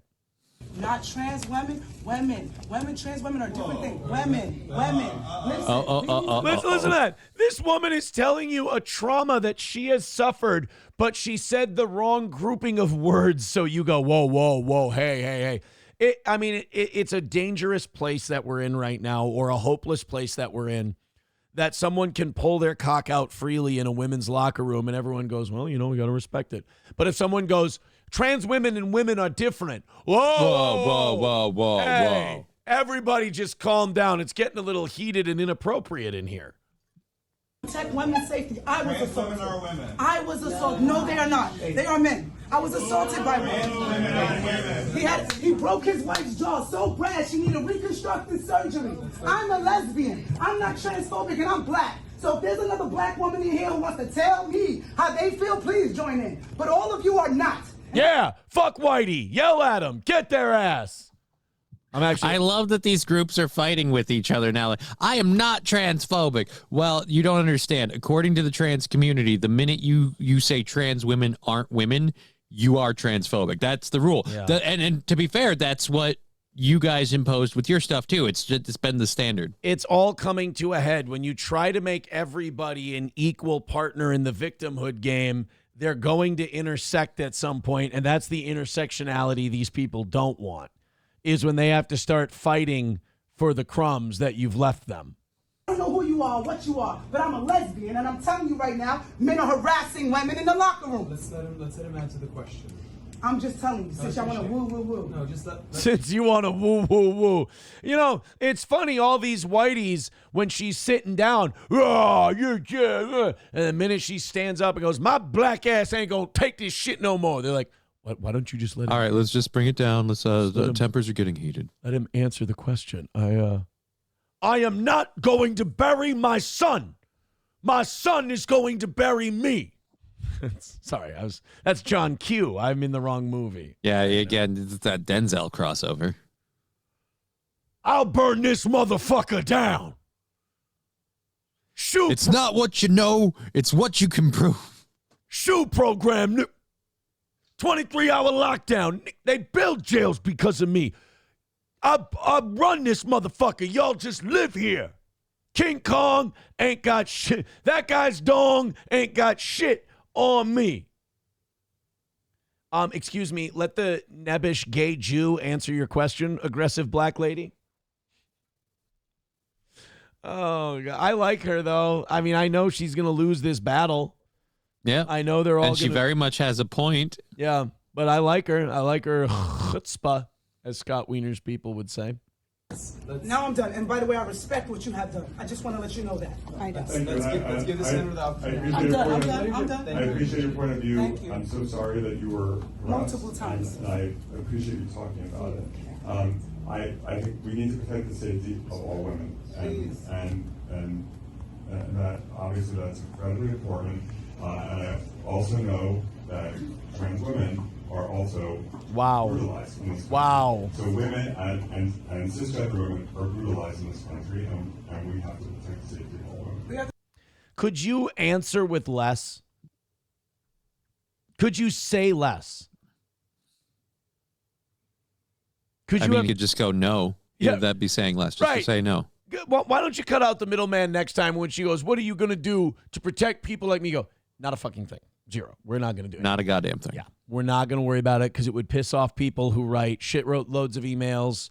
They paint their faces, chop off their cocks, and they send their balls to me in the mail. I just don't need it, quite frankly. So you're going to have to keep having crazed, mentally ill people with cocks change in front of you because I don't want to fucking deal with them, quite frankly. Well, I'm going to say this. This is where I stop feeling bad for, though. You can't have those issues, want these things to, and then jump and go, I'm not transphobic. And it's like, no. By their definition, you are, one. Yeah. And two, if anyone has a reason to be, it's because you've had these negative experiences. Every time you get rebutted, you insist that it happens to a lot of people. You've heard it a lot in your community. It's happened to you more than once. So at a certain point, you need to stop saying, I respect that community and respect everything they're doing, but I want them to stop doing it around me. It's like the new not in my backyard. You get to be a trans woman. You get to experience your freedom and your safety and all of that, just not in my bathroom. Yeah, I feel bad for her, though, because she's like, I'm not transphobic and blah, blah. It's like nobody in this room believes you. They're all just going to fall back on that. No. They're going to disregard go to what that. she said, and this guy's going to protect people trying to spread AIDS. Texas women. We cannot be raped in the bathrooms by men that want to say they're women. They're not women.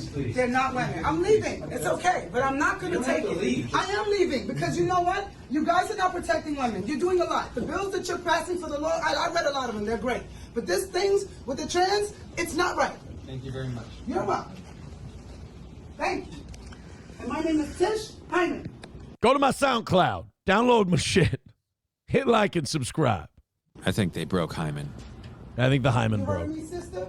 All right. Don't let them use our blackness and our civil rights as a reason to pass weird laws for children to transform.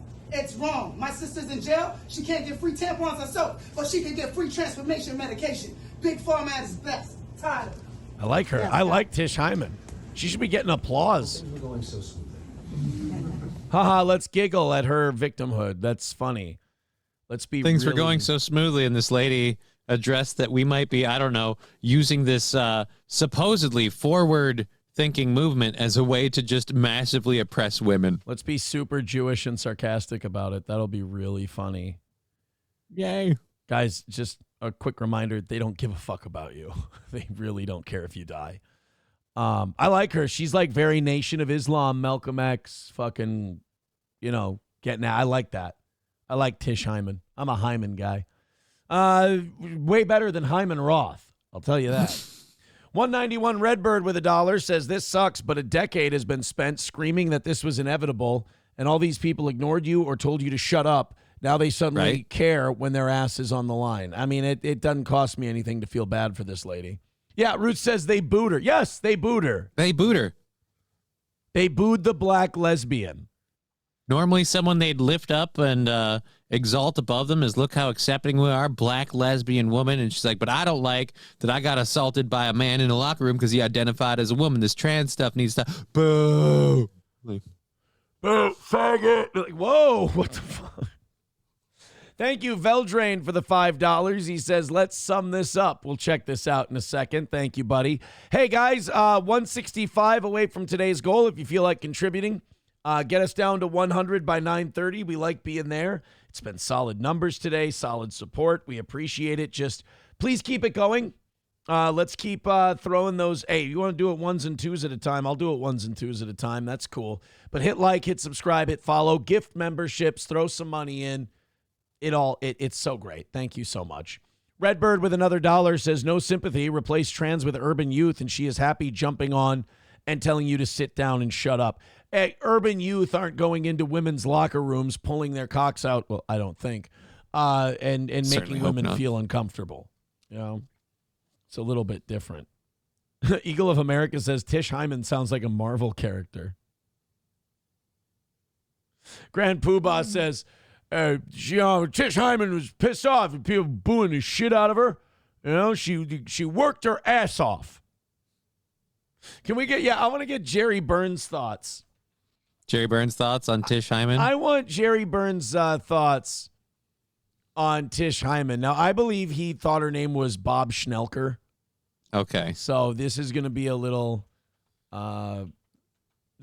confusing for some of you. But this is Jerry Burns talking about Tish Hyman. Along the little things. We're working at them to stop them. We moved the ball good today. We went down there and we didn't get the ball in the end. You had a kicking problem in the past. No, you shit, DJ, I was saying, all you do is you prepare as thoroughly as you can. The guys played their asses off. Any other questions? Late figures like this help you? Sure to help us. Sure, I talked to John afterwards. I thought it was a tough one for him to lose. That's the manager of the gym. It's a big win. Big win. It was a hell of a great catch by Hassan. We got a field goal by all the previous one. Was AC hurt or was he was hurt. Well, the squadron left. Squadron is exactly what happened. That reminds me of the Teddy Brown ran division. Stays in 3 wide receivers. Their job just run down. Jerry, you're snouter. Here we go. This is where they asked him about the gym. This is where they asked Jerry Burns about the gym. Stems from all this stuff all during the guy feel like shit afterwards. What? Or something that happened today, or just Yeah. He felt like shit afterwards. Everybody booing the shit out of him. He worked his ass off. Oh no! And no smarter coordinator in football. Fuck! They put his picture up there, and the fuckers boo him. Fuckers.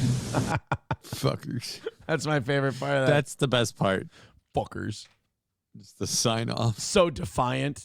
So yeah, even Jerry Burns thinks it's bullshit that woman was booed. Right? It's just expressing her pain of actual events that happened to her. Matt Barrick says, when are you going to start promoting kick donations? Oh, shit. You know what? Rumble doesn't show me the kick chat. I'm really, really sorry about that. Let's go into our, if you were donating on Kick, I'm really sorry about that. So now you're behind. So now I don't know. I'm terrible at navigating Kick too, because I just set the stream up and then just let her buck. Just kind of let it go. So I'm sorry. Go ahead. McLuck needs a membership. Let's get that guy a membership. 165 away from today and 35 memberships away from 400. 828 people checking out the toe right now. Holy dog dick afternoon. Thank you. Thank you. Women. Thank you so much. This is what Redbird sent into us. Let's see. He says this sums it up. Not all women. I mean the old-fashioned ones. You know, the old-fashioned women. Oh, God. You know, the ones with wombs. Oh. Those fucking dinosaurs. No, I love the new women. I know the new women. They're great, aren't they? You know, the new ones we've been seeing lately. The ones with beards and cocks. They're as good as gold. I love them.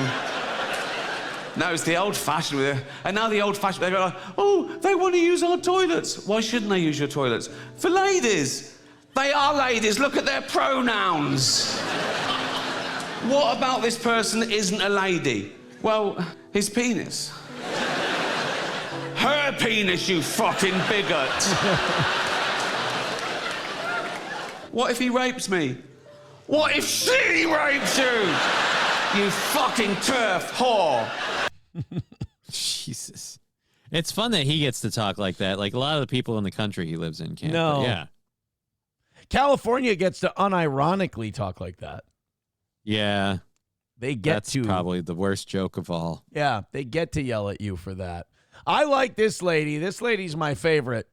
There is a woman who was in a relationship in the UK. She was, this was in the UK Telegraph. She was in a relationship for 10 years with a guy she wanted to marry. She'd been with him since she was 23 years old. And Okay. he called it off a few months ago. And now she wants to sue him for taking all of her best childbearing years. I'm not against it. I like it. I mean, I like it. I want to see where it goes. Like, just don't yell at this woman. Don't call her names. Let the process play out. I really want to see where this shit goes. okay.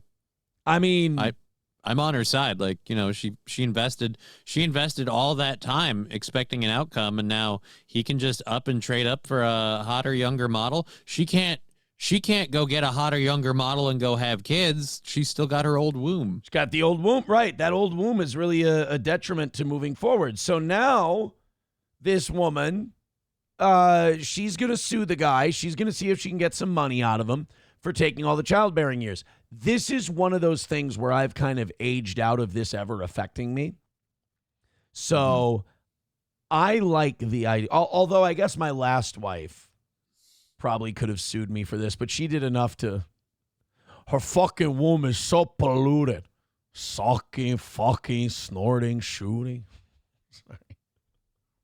It was. I wish, my only regret about our marriage is that I didn't end it before I could sit down in a public restaurant and give her the Tony Montana, her womb is so polluted speech. She's going to wake up with a Quaalude. She's going to do all my coke. And her womb, I can't even have a kid with her, Manny. Her womb is so polluted. I can't even have a little fucking kid. And I could have had the full meltdown, you know, like at the Mystic Lake Steakhouse. Oh, yeah. You need people like me to point at me and say, there's a bad guy. Yeah, they do that. You never see a bad guy look like this again, let me tell you. So say goodnight to the bad guy. That's what I'd like to do. But, Okay. but I divorced her too soon. These are strange needs, but all right, sure. It probably comes from a hatred of women, I think. The point is we've localized the source. It's probably misogyny, and I like to make fun of people's drug abuse. I think that's also part of it. So yeah, that's fine. These are all character flaws. Right, like Dr. Doom says, that's not nice, Aaron. Yeah. That isn't nice. You know what it is? It's we got that whole YouTube thing, and you're just kind of lashing out is what it is. That's what it Hurt is. This people, is, hurt guys, this is not, don't take this personally. This is just me lashing out in anger. This is me having a $160 goal and having that downtime in the show where the donos aren't coming out as much, and I'm taking it out on other people. That's clearly what this is. Clearly what this is. But I'm rooting for this old whore to win her case, because I want to see this happen to everybody. I want to see women, I mean, bitter exes that hate your guts and want to see you dead, or in some cases in jail. They like, you know, April at one point. I think she grew out of it, but at one point. I think a lot of this is fun. I think a lot of it is wrong. I don't think men should have to give women money because their relationship fell apart and now her womb is old and rotten. But if it starts happening to guys, it's not going to be me, and I think the cases could be really funny. So on a moral level, I'm opposed to this. From the perspective of entertainment value, I think it's one of the coolest things to come along since suing McDonald's for pouring coffee on your dick. Wasn't it a lady's thighs? But yeah, I get you. Whatever. This could be, you know, the point is she's a trailblazer. I got you. Could be the beginning of a lot of litigation. I know there's a few people that are now seeing dollar signs just growing out of the ground. Right? Just be with a guy, drive him nuts after like 7-8 years, have him dump you, then sue him because he didn't knock you up.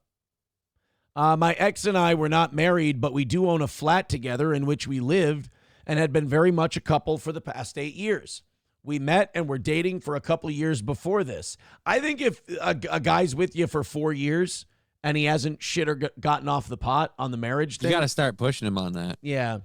We decided to buy a flat together when we both managed to land good jobs and we could raise a mortgage between the two of us to get on the property ladder. Oh, well, Grant Cardone thinks you're a fucking idiot. Thank you very much. That's a worthless investment. Exactly. He tells me he feels at 38 as though he still has a decade of enjoying his lifestyle. Bro.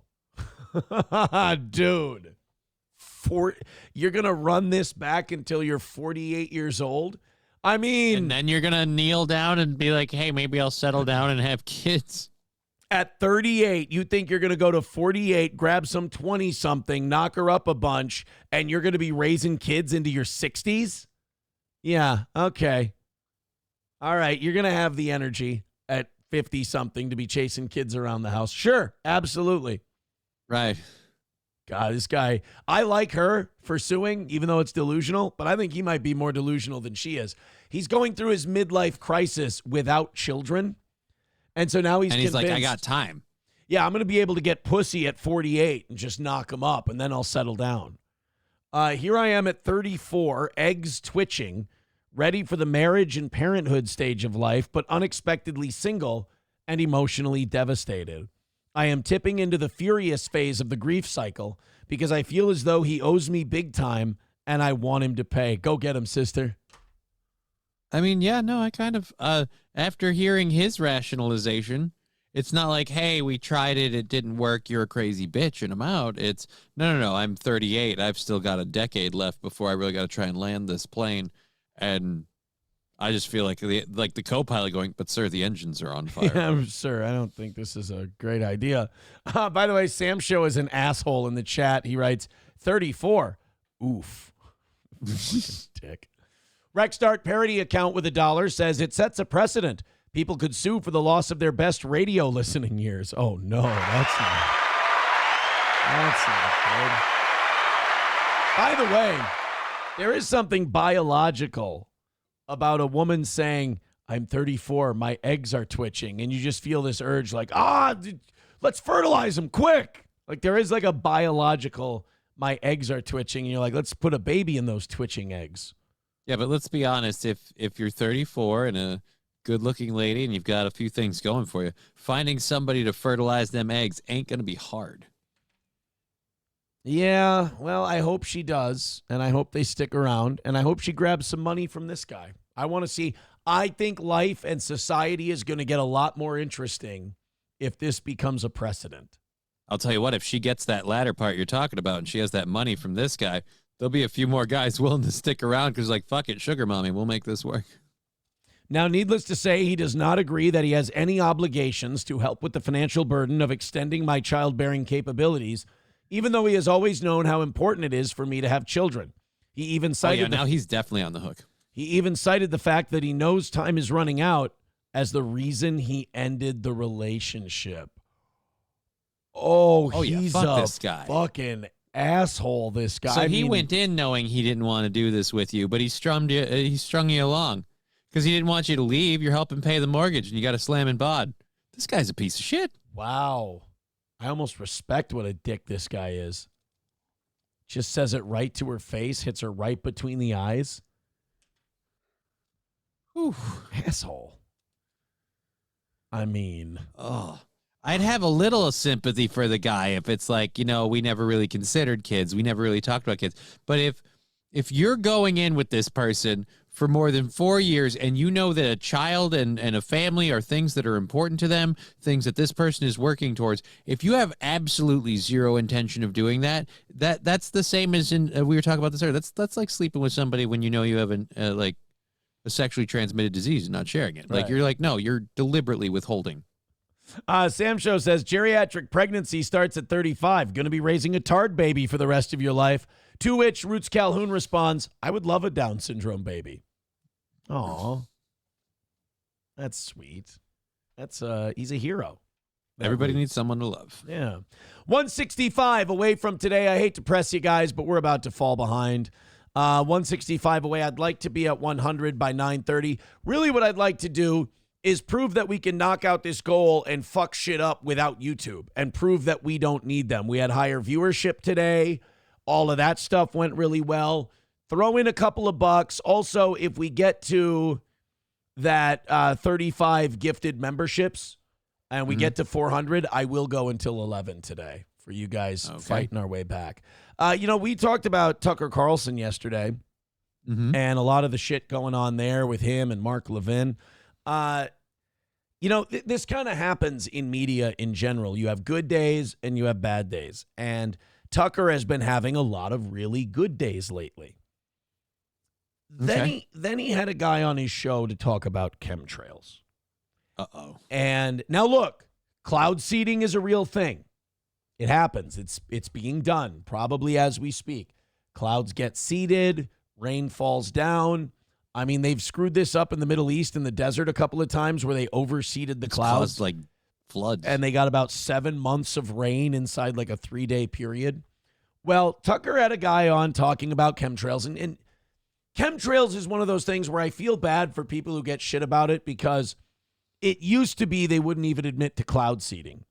Right. And now they're admitting to cloud seeding. So now the chemtrails thing are a real thing. But some people have been saying that chemtrails are like chemicals meant to make us less virile. They're made to make us more docile and obedient, and that they're slow poisoning us from 35,000 feet. So is this real? Is this not real? I don't know. I don't feel like I can judge. Well, I'm pressing X to doubt, but okay, I'm willing to listen. Tucker had this guy on his show, and now people are I don't know if people are giving him shit about it because this is not the Bee reporting this. And remember, Seth Dillon of the Babylon Bee is a big pro-Israel guy. He's been shitting on Tucker Carlson He is not recently. a Tucker Carlson fan. So I'm wondering if he's not kind of, angling a hit piece a little bit. Let's see what Tucker and his guest had to say about chemtrails. What are these lines in the sky that we have all seen? They're sprayed particulate dispersion. Bottom line is when we have up-close film footage of these aircraft at altitude with nozzles visible turning dispersions on and off. This is not, quote, condensation. Geoengineeringwatch.org is the only entity to sample what these heavy aircraft are emitting at altitude. We found exactly what we knew we would find, starting with aluminum. Here's the optics problem that guys like this have. First of all, you need to relax your asshole just a little bit, dude. Like every muscle in these guys when they're going off about this stuff is like tight. Tense. They're just, we found what we thought we would find in this. They always look like guys who you would tell them an obvious joke and they would just stare right through you. They make people uncomfortable. It's the marbles up the ass, guys. I just don't like that. Those are two different clips. That one was a clip of an engine with vapor trails. And then another one was a clip, that's a plane dropping particulates into the air. But when we just see the exact same number of trails that we have engines on the plane, I feel like you guys are forgetting that jets do that. Off. This is not, quote, condensation. Geoengineeringwatch.org is the only entity to sample what these heavy aircraft are emitting at altitude. We found exactly what we knew we would find, starting with aluminum nanoparticles. Bioavailable freeform aluminum is toxic to all life, period. That element is named in numerous climate engineering patents as part of a geoengineering dispersion element. This elephant in the sky that we are told is a conspiracy theory. I thought they were planes. Now we got So flying wait a minute, that's Dumbo? He got his feather? Got flying elephants too. We really fucked. They're hiding a lot from us. That we are told is a conspiracy theory is exactly what the entire global climate science community says we need to deploy immediately to slow down the warming of the planet. Okay, let me play devil's advocate here. Why does that guy get to be told he's crazy? I don't understand. Like this could be a real thing. I don't know. It's weird. Like his evidence is from like groups that he works with and manages. The part, like I said, the part that always gets hung up on me is when they talk about this stuff, they don't, I don't know, they've never differentiated. Yeah, but planes and jets have exhaust when they fly. Like that's a thing. People are afraid to admit that an idea might be interesting and they'll stay open-minded to it because they're worried people will then associate them with that idea and think they believe in it. Do I think that we're spraying aluminum particulate to alter the climate? I don't know. What I do know is that we do cloud seeding. Yeah. Cloud seeding totally happens. In fact, we had floods in like Texas and shit that happened this last summer where they had to admit that cloud seeding happened in the area, but it didn't happen right before the flood, and that's not what caused the flood. Like we had to address that because people were like, "See, the cloud seeding's happening and they're causing floods." And they're like, "No, we cloud seeded weeks before, and it's not the same." So if they're doing the cloud seeding shit, why can't they be doing the chemtrails? Why can't that be real? Again, I'm not saying it is. I don't know. I don't have enough evidence. But why is Tucker crazy for having this guy on, especially since all these crazy people have been proved right at a higher clip than usual? I get it. Not the majority. A lot of people that say crazy shit. But, I mean, The possibility is there. We have to trust his evidence to believe it's him. But he should be able to say it. Tucker's not crazy for having the guy. Did Tucker vouch for what he said or endorse it? I think he just found it interesting. Oh, so he Joe Rogan'd it. So what's the big deal? Veldrain with $1 says, so she has the premenopausal version of Spidey senses. My eggs are twitching. I detect a dick. Better get on that thing. I mean, she could try it that way. Yeah. Look, man, I just want her to win her lawsuit, and I want this to be a thing. That's all. 165 away from today. Do we have a prayer? We probably aren't going to get to 100 by 9:30 today, but here's what I want. YouTube has been fucking us over. YouTube has been throttling our reach. I want to prove we can do it without them. So support the show we do. Hit our goals. We've been dropping the goals every day because of the support of the Rumble program and ad revenue and things like that. Please just hit that. Let's knock it out. 165 is the number.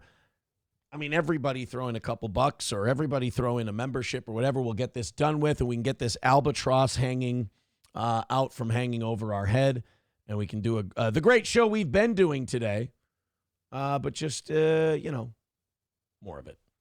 Streamlabs, PayPal, Venmo, links are in the chat. 35 memberships away from 400. Let's see if we can just get a little closer to 100 before 9:30, and that'd be nice.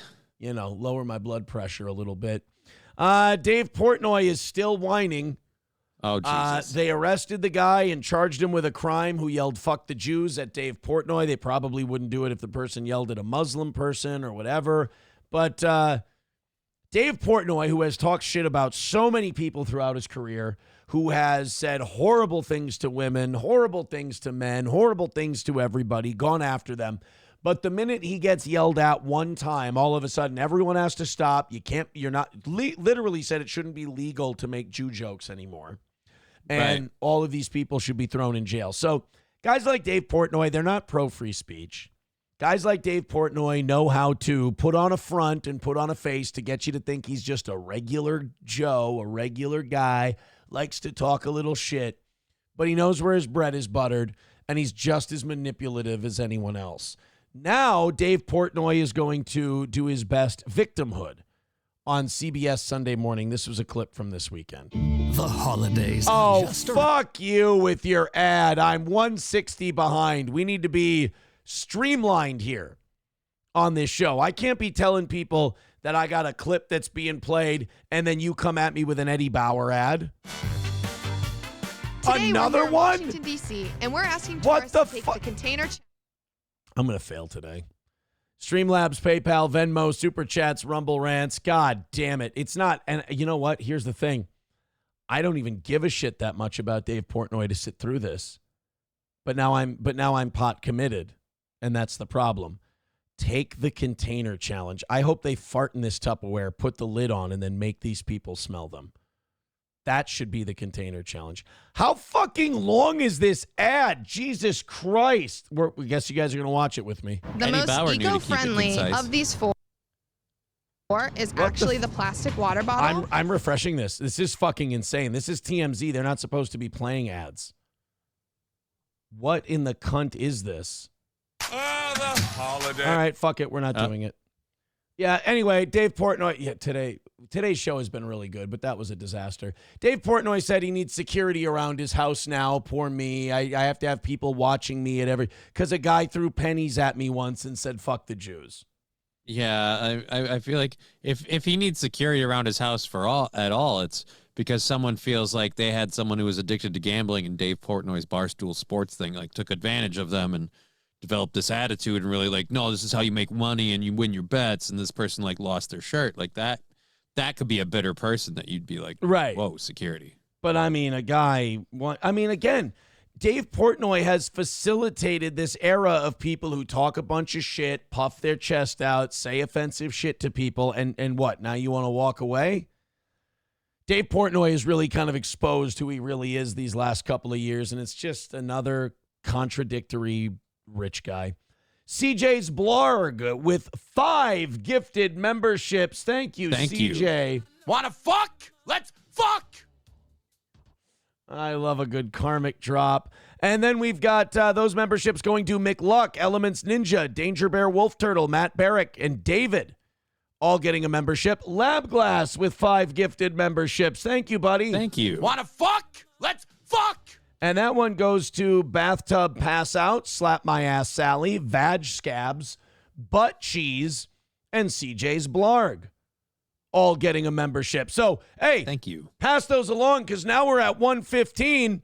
We've got 6 minutes until 9:30. You guys can hit that $100 mark by 9 o'clock. Thank you so much. And we're only 25 memberships away from 400 and going until 11 today. Thank you for making a Rumble Day a successful day. We're in the algorithm over there. Hit like, hit subscribe, hit follow. All right. Thank you. I'll make up for that last one.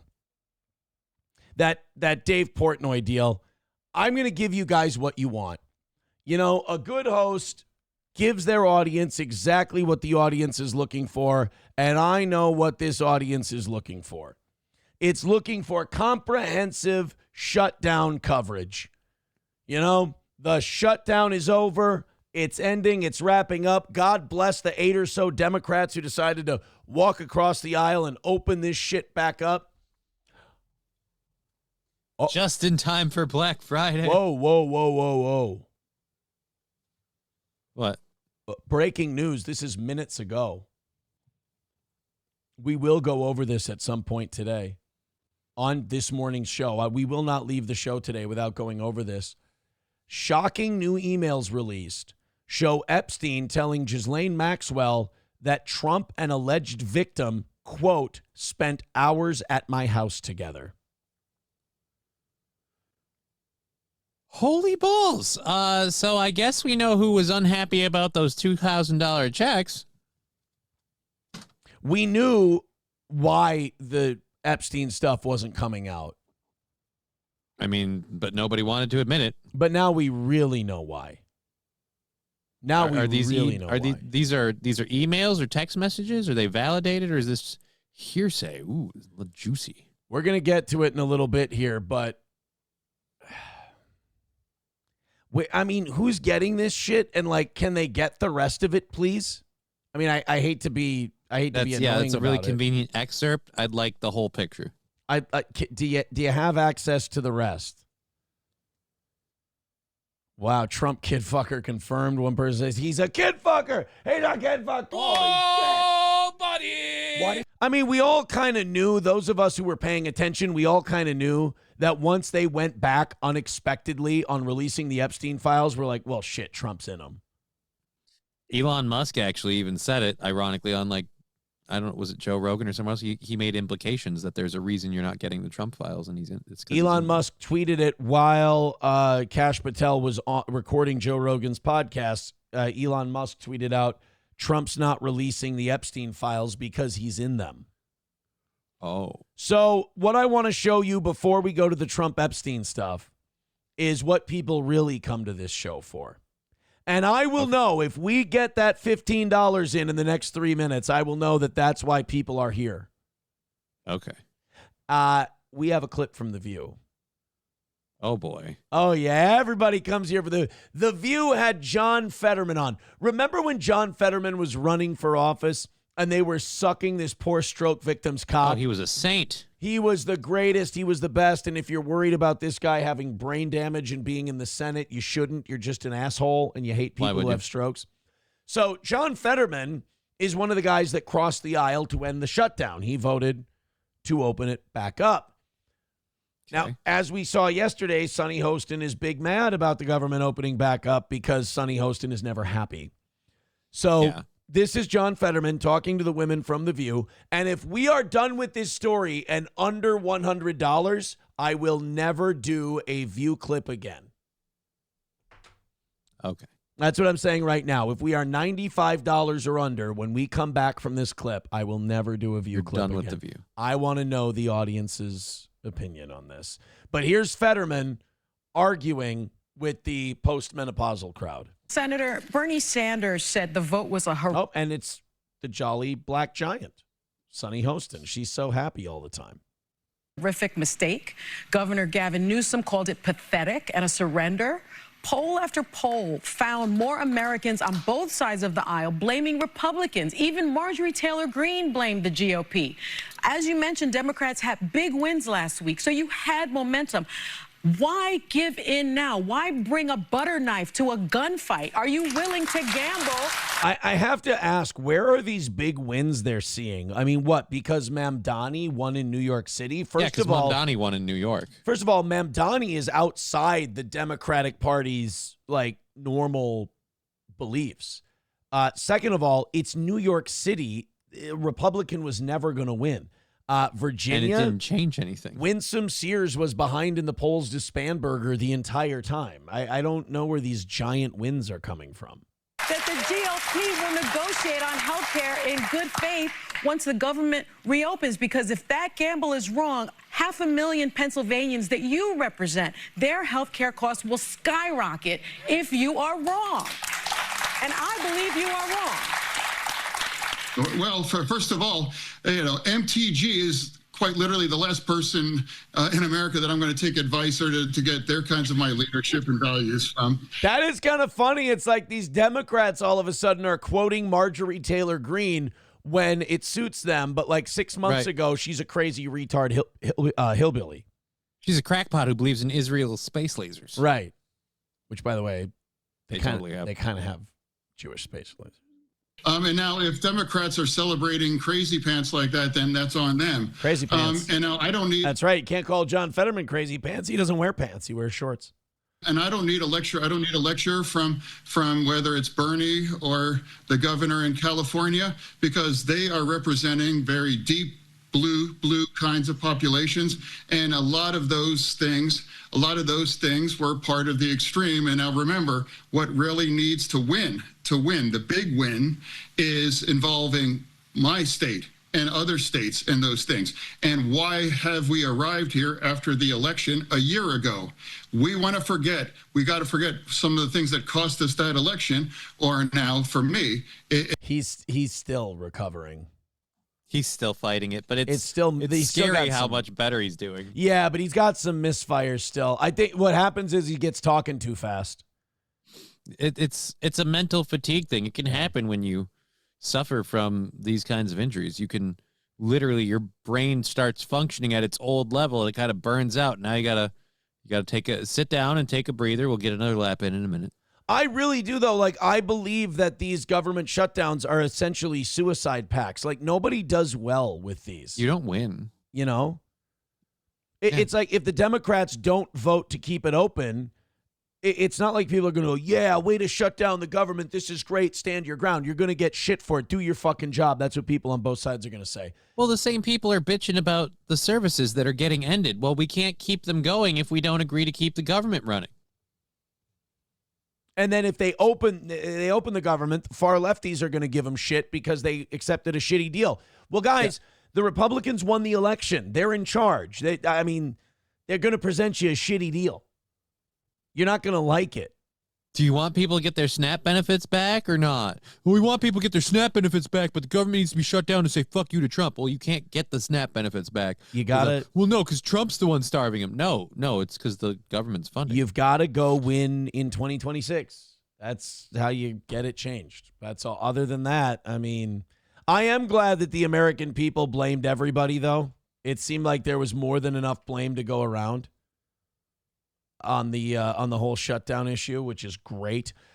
Gray Duckling, thank you for the gifted membership to Mike Will Win Etienne Yorban.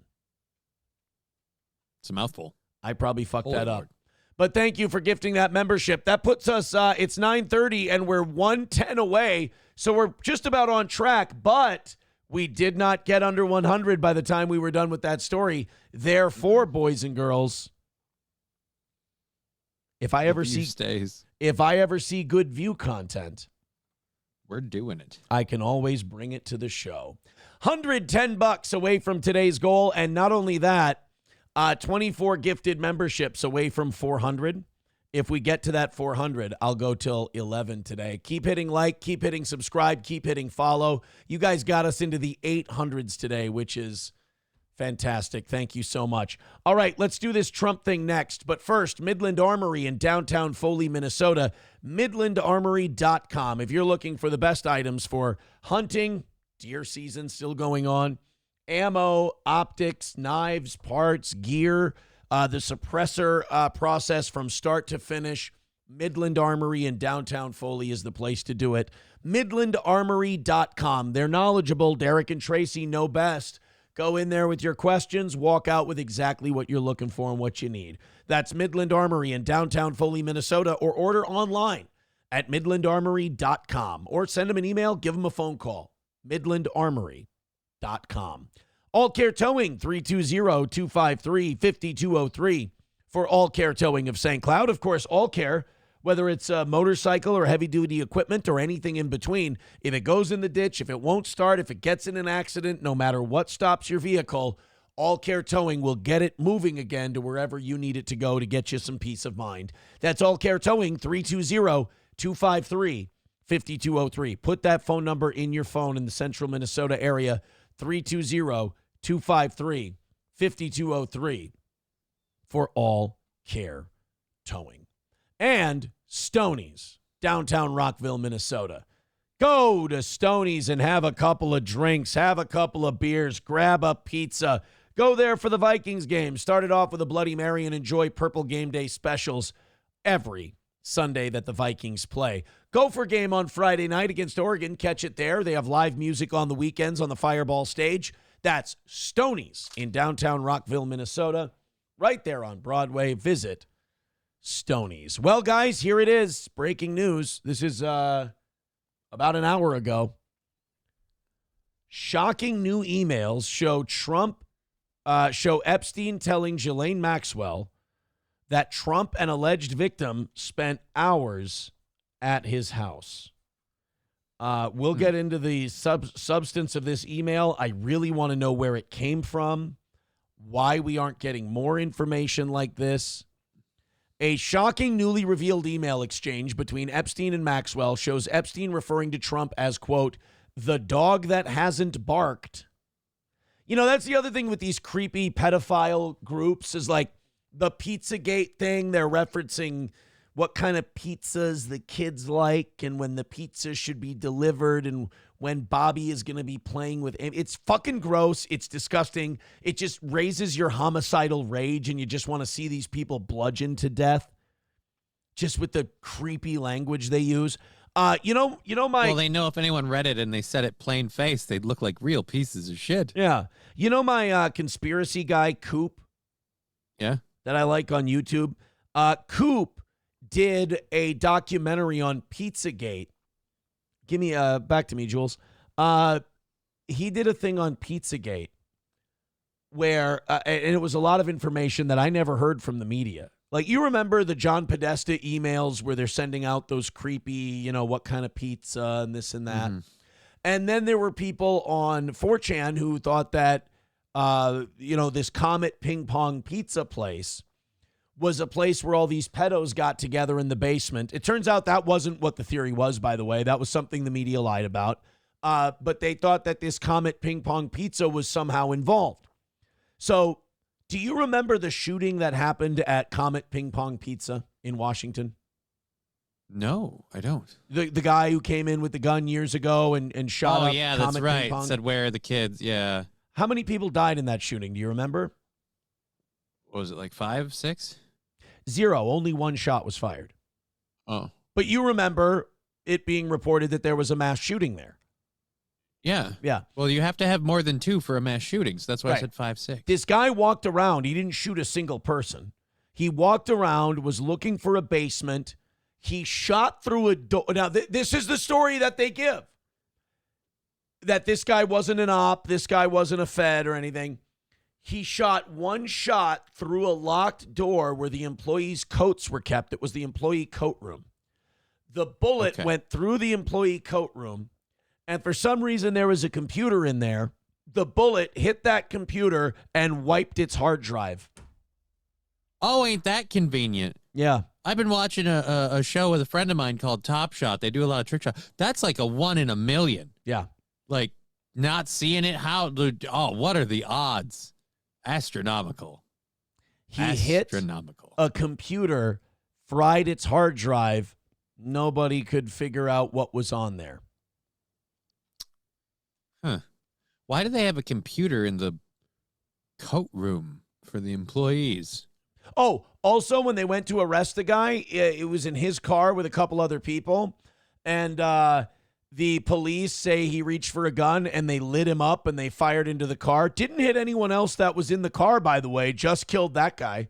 You know, because we know the police, they can fire into a car and they'll only hit one person. Yep. That's so highly trained. Whole thing. We have the best police in the gosh darn world. Whole thing's just very, very strange. This doesn't reek of a setup or a lie at all.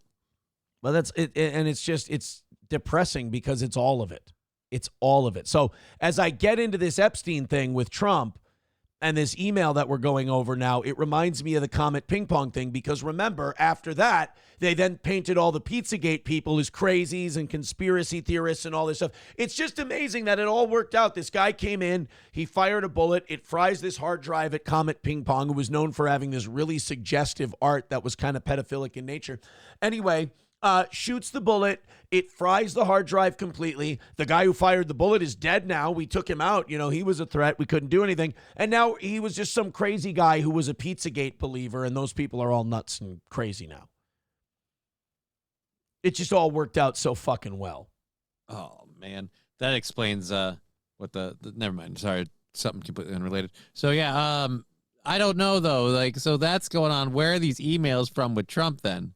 Because that's the only thing we have right now is so far we don't have a whole lot other than just this. This is an email. Mediaite's reporting it, so they have to have a verified source. The email was one of several released Wednesday morning by Democrats on the House Oversight Committee. In a typo-laden message dated April 2nd, 2011, Epstein wrote the following. So this is after Epstein has spent time in jail for trafficking.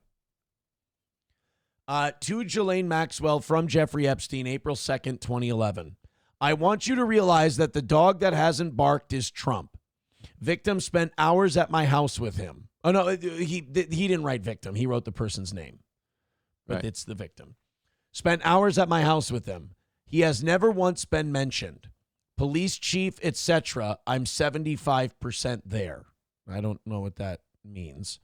Maxwell replied, I have been thinking about that. ...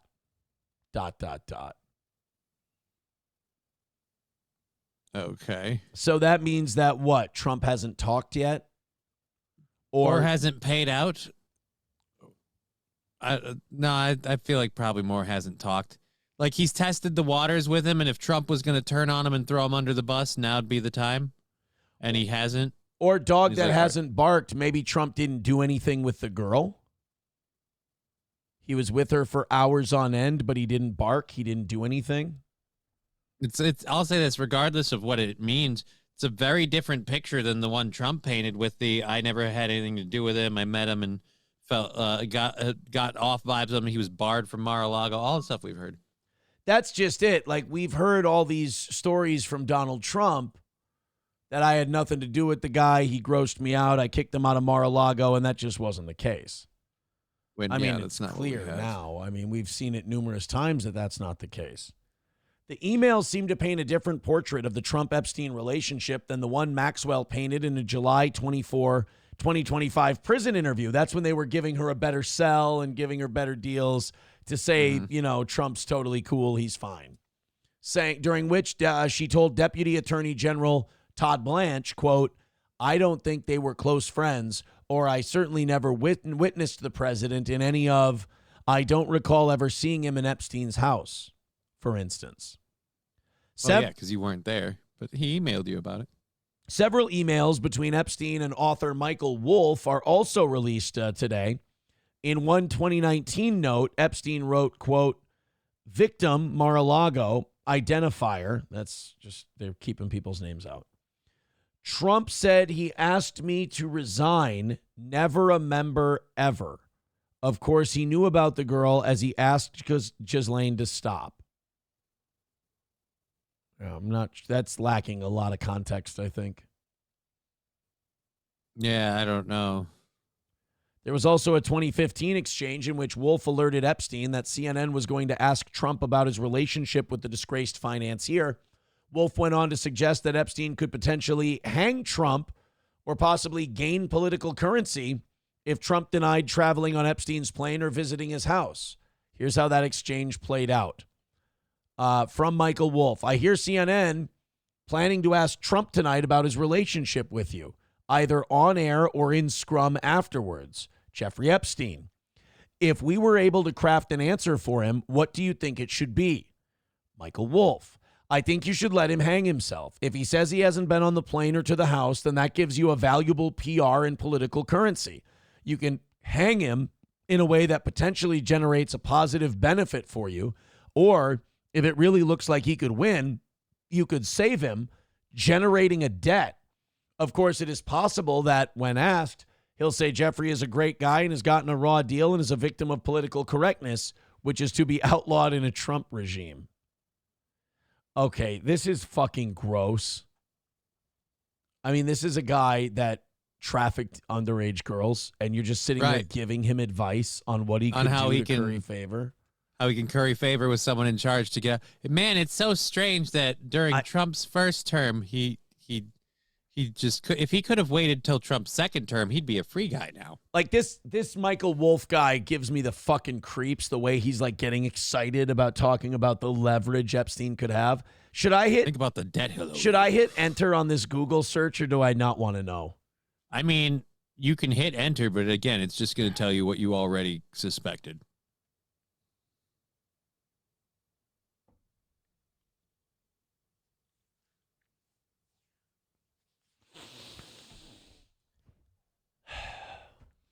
I don't want to be a guy who says it's always a thing, but when I look it up and it's always a thing, what am I supposed to fucking do? Telling facts? When it's a personality trait that seems so disgusting and gross to me, and there always seems to be a thing in common, what the fuck am I supposed to do? I don't want to be called bad names. It does, believe it or not, it hurts my feelings because I don't feel I am that thing. But what am I supposed to do? You're just not supposed to notice, apparently, now. Like, it's a really disgusting, manipulative way to think, and it totally disassociates you from the actual victimhood that's been perpetrated, and all you can think of is, how does it benefit me, or how does it benefit the person I'm talking to? Yeah, it sounds like sociopathy.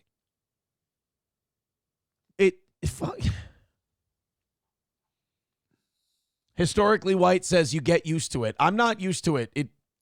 I hate it every time.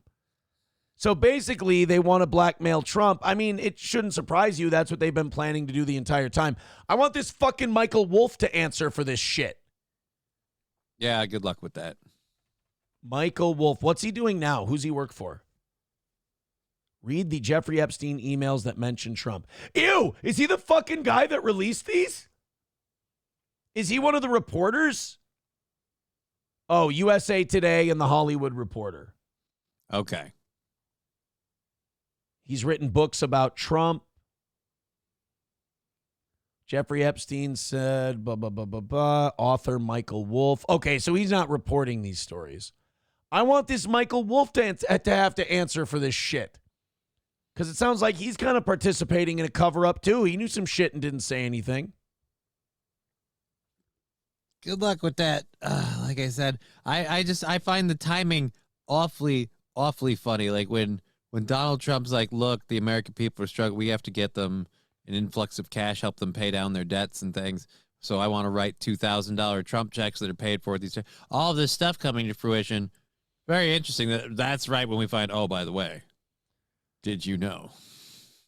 It's just, and you know, the other thing that's racing through my head right now is now these emails are out showing more connection between Trump and Epstein, and I know nothing's going to happen. I want something to happen. But it's not going to. It never does. Nothing ever happens. It's just, again, it's almost like we played this right and left game so we can bounce a ball back and forth, not paying attention that we're sitting in a moving vehicle and it's heading for a destination. Yeah, and one loot says blackmail worked. Isn't Maxwell in a looser prison? Yeah, she's in a much better spot. Yep. Because she cooperated with the Trump administration and said, oh, no, he had nothing to do with it, blah, blah, blah. Hey, can we use was she under oath? Can we use these new emails to give her a perjury charge? Possibly. I would like that. She selects her own meals, can attend church services, and played with a puppy recently, all in federal custody. She gets to order off a menu. I'm so happy to hear that federal custody prioritizes puppy play time with their inmates. But remember when Pam Bondi told us there was no trafficking of anyone, and now the House committee is showing these? You know what? Good. This is what Trump gets for selling out his fucking base to these neocon Zionist manipulators. This is what he fucking gets. Because now do you think we're going to stand up and defend his ass? The Democrats smell blood in the water. He's their big boogeyman, and they're going to burn him down now. Fucking good. You deserve it, you turncoat cocksucker. I'm glad this is happening to Trump. You know, if he would have done what he said. You insulted my stepson, you bastard. Shit, I forgot. God damn it. Every time you insult Mark Levin's stepson, you lose the high ground. Fuck. Son of a bitch every time. You attack my son, you bastard. Or no, you attack my stepson, you bastard. So Waylon says, so you auto believe it? Yep, I do. I do believe it. Trump sold. I don't know about auto believe it, but I'll say this. Trump's done more than enough stuff where I'm like, you got to disprove it for me here, because we watched Epstein under his first term, and we watched what happened when he got in after his second term, which is the direct opposite of what he claimed would happen. The Adelsons and the Ellisons told Trump, you're safe with us. We have all the money. And we all turned against you and said, you fucking liar. You didn't do a goddamn thing you said you would.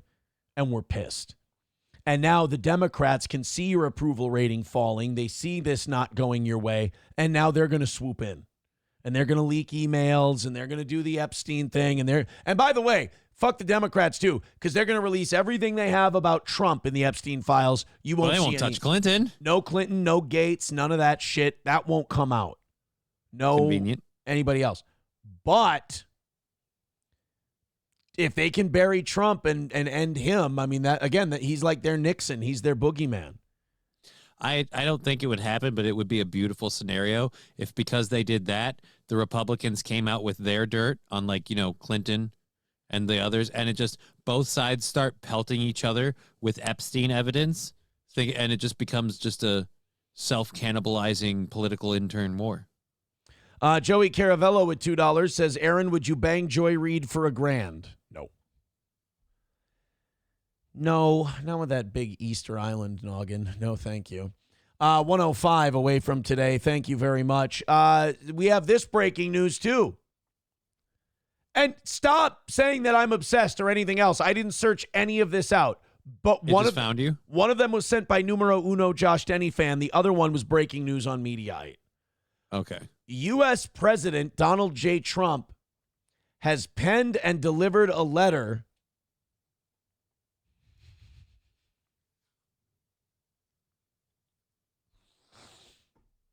America first, guys. Remember, we're America first.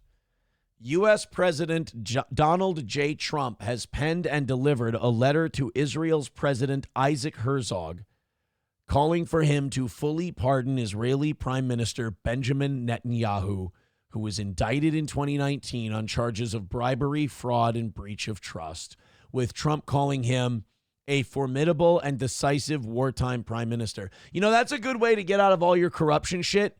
Yeah. Allow a thing to happen that makes you a wartime prime minister. But wait a minute. I thought we had a ceasefire. He's not a wartime prime minister anymore. Adding that he is leading Israel into a time of peace. Do you guys not remember you asked for a ceasefire, so you dropped more bombs than had ever been exchanged in the entire... You don't get it. You don't get it. Benjamin Netanyahu is leading Israel into a time of fear. You don't get it, Johnny. You see, because he murdered tens of thousands of Gaza civilians.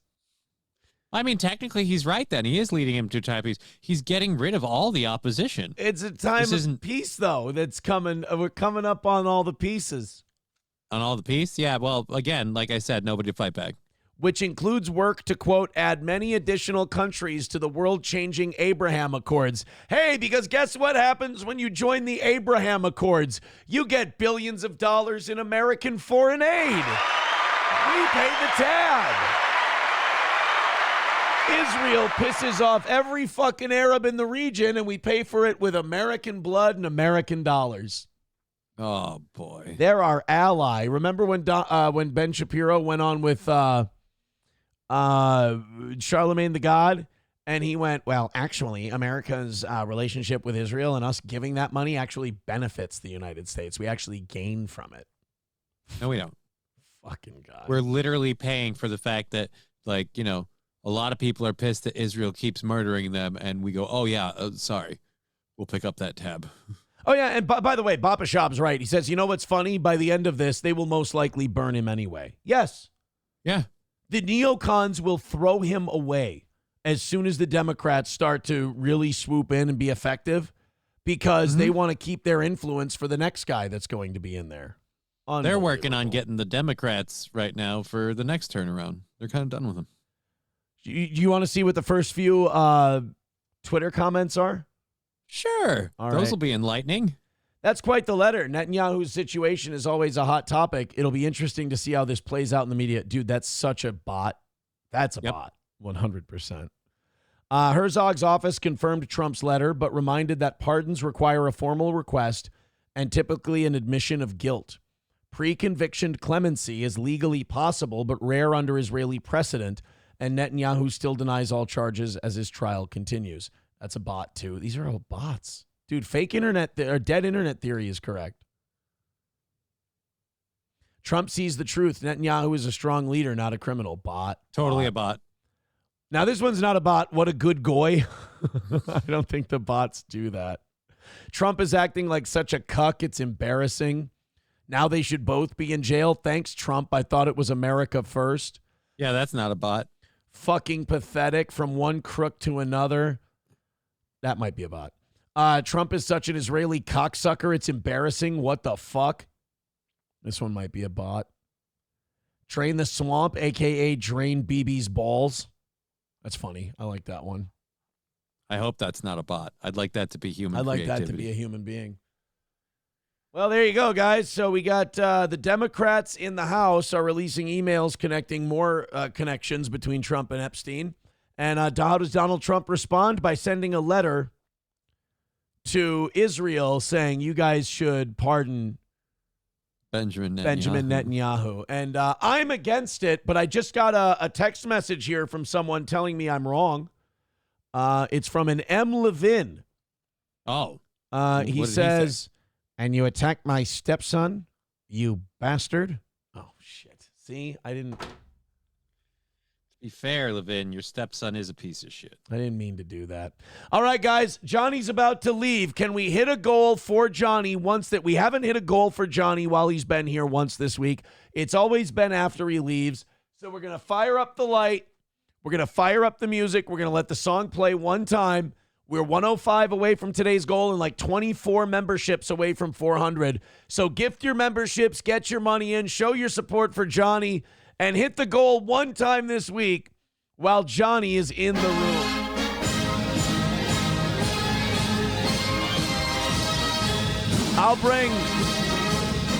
I'll bring the light back for every dono.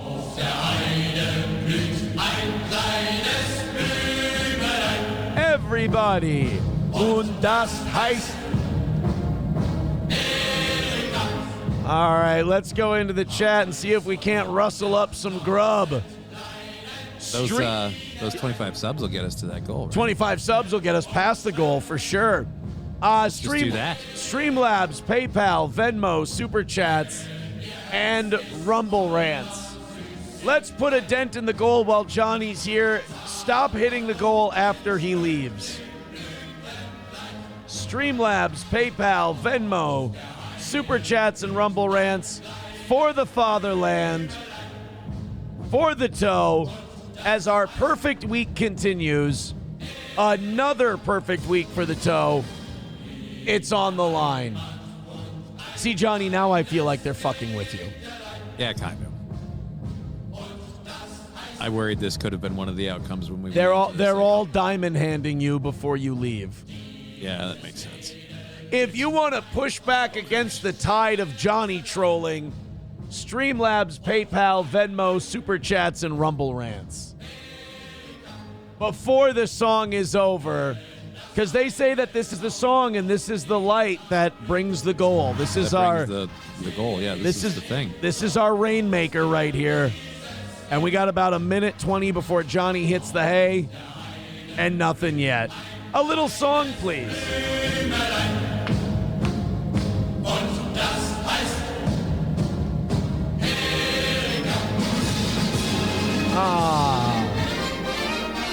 A bit of a musical interlude. And Johnny, let's see what they came up with during that little interlude. $5 from Helgi says gay F word, N word. Thank you, Helgi. 100 even away from today's goal. 100 even is the number. Are you guys going to just be part of the crowd and just go with the crowd? Or are you going to rebel a little bit? We got 30 seconds for Johnny, man, for Johnny. See those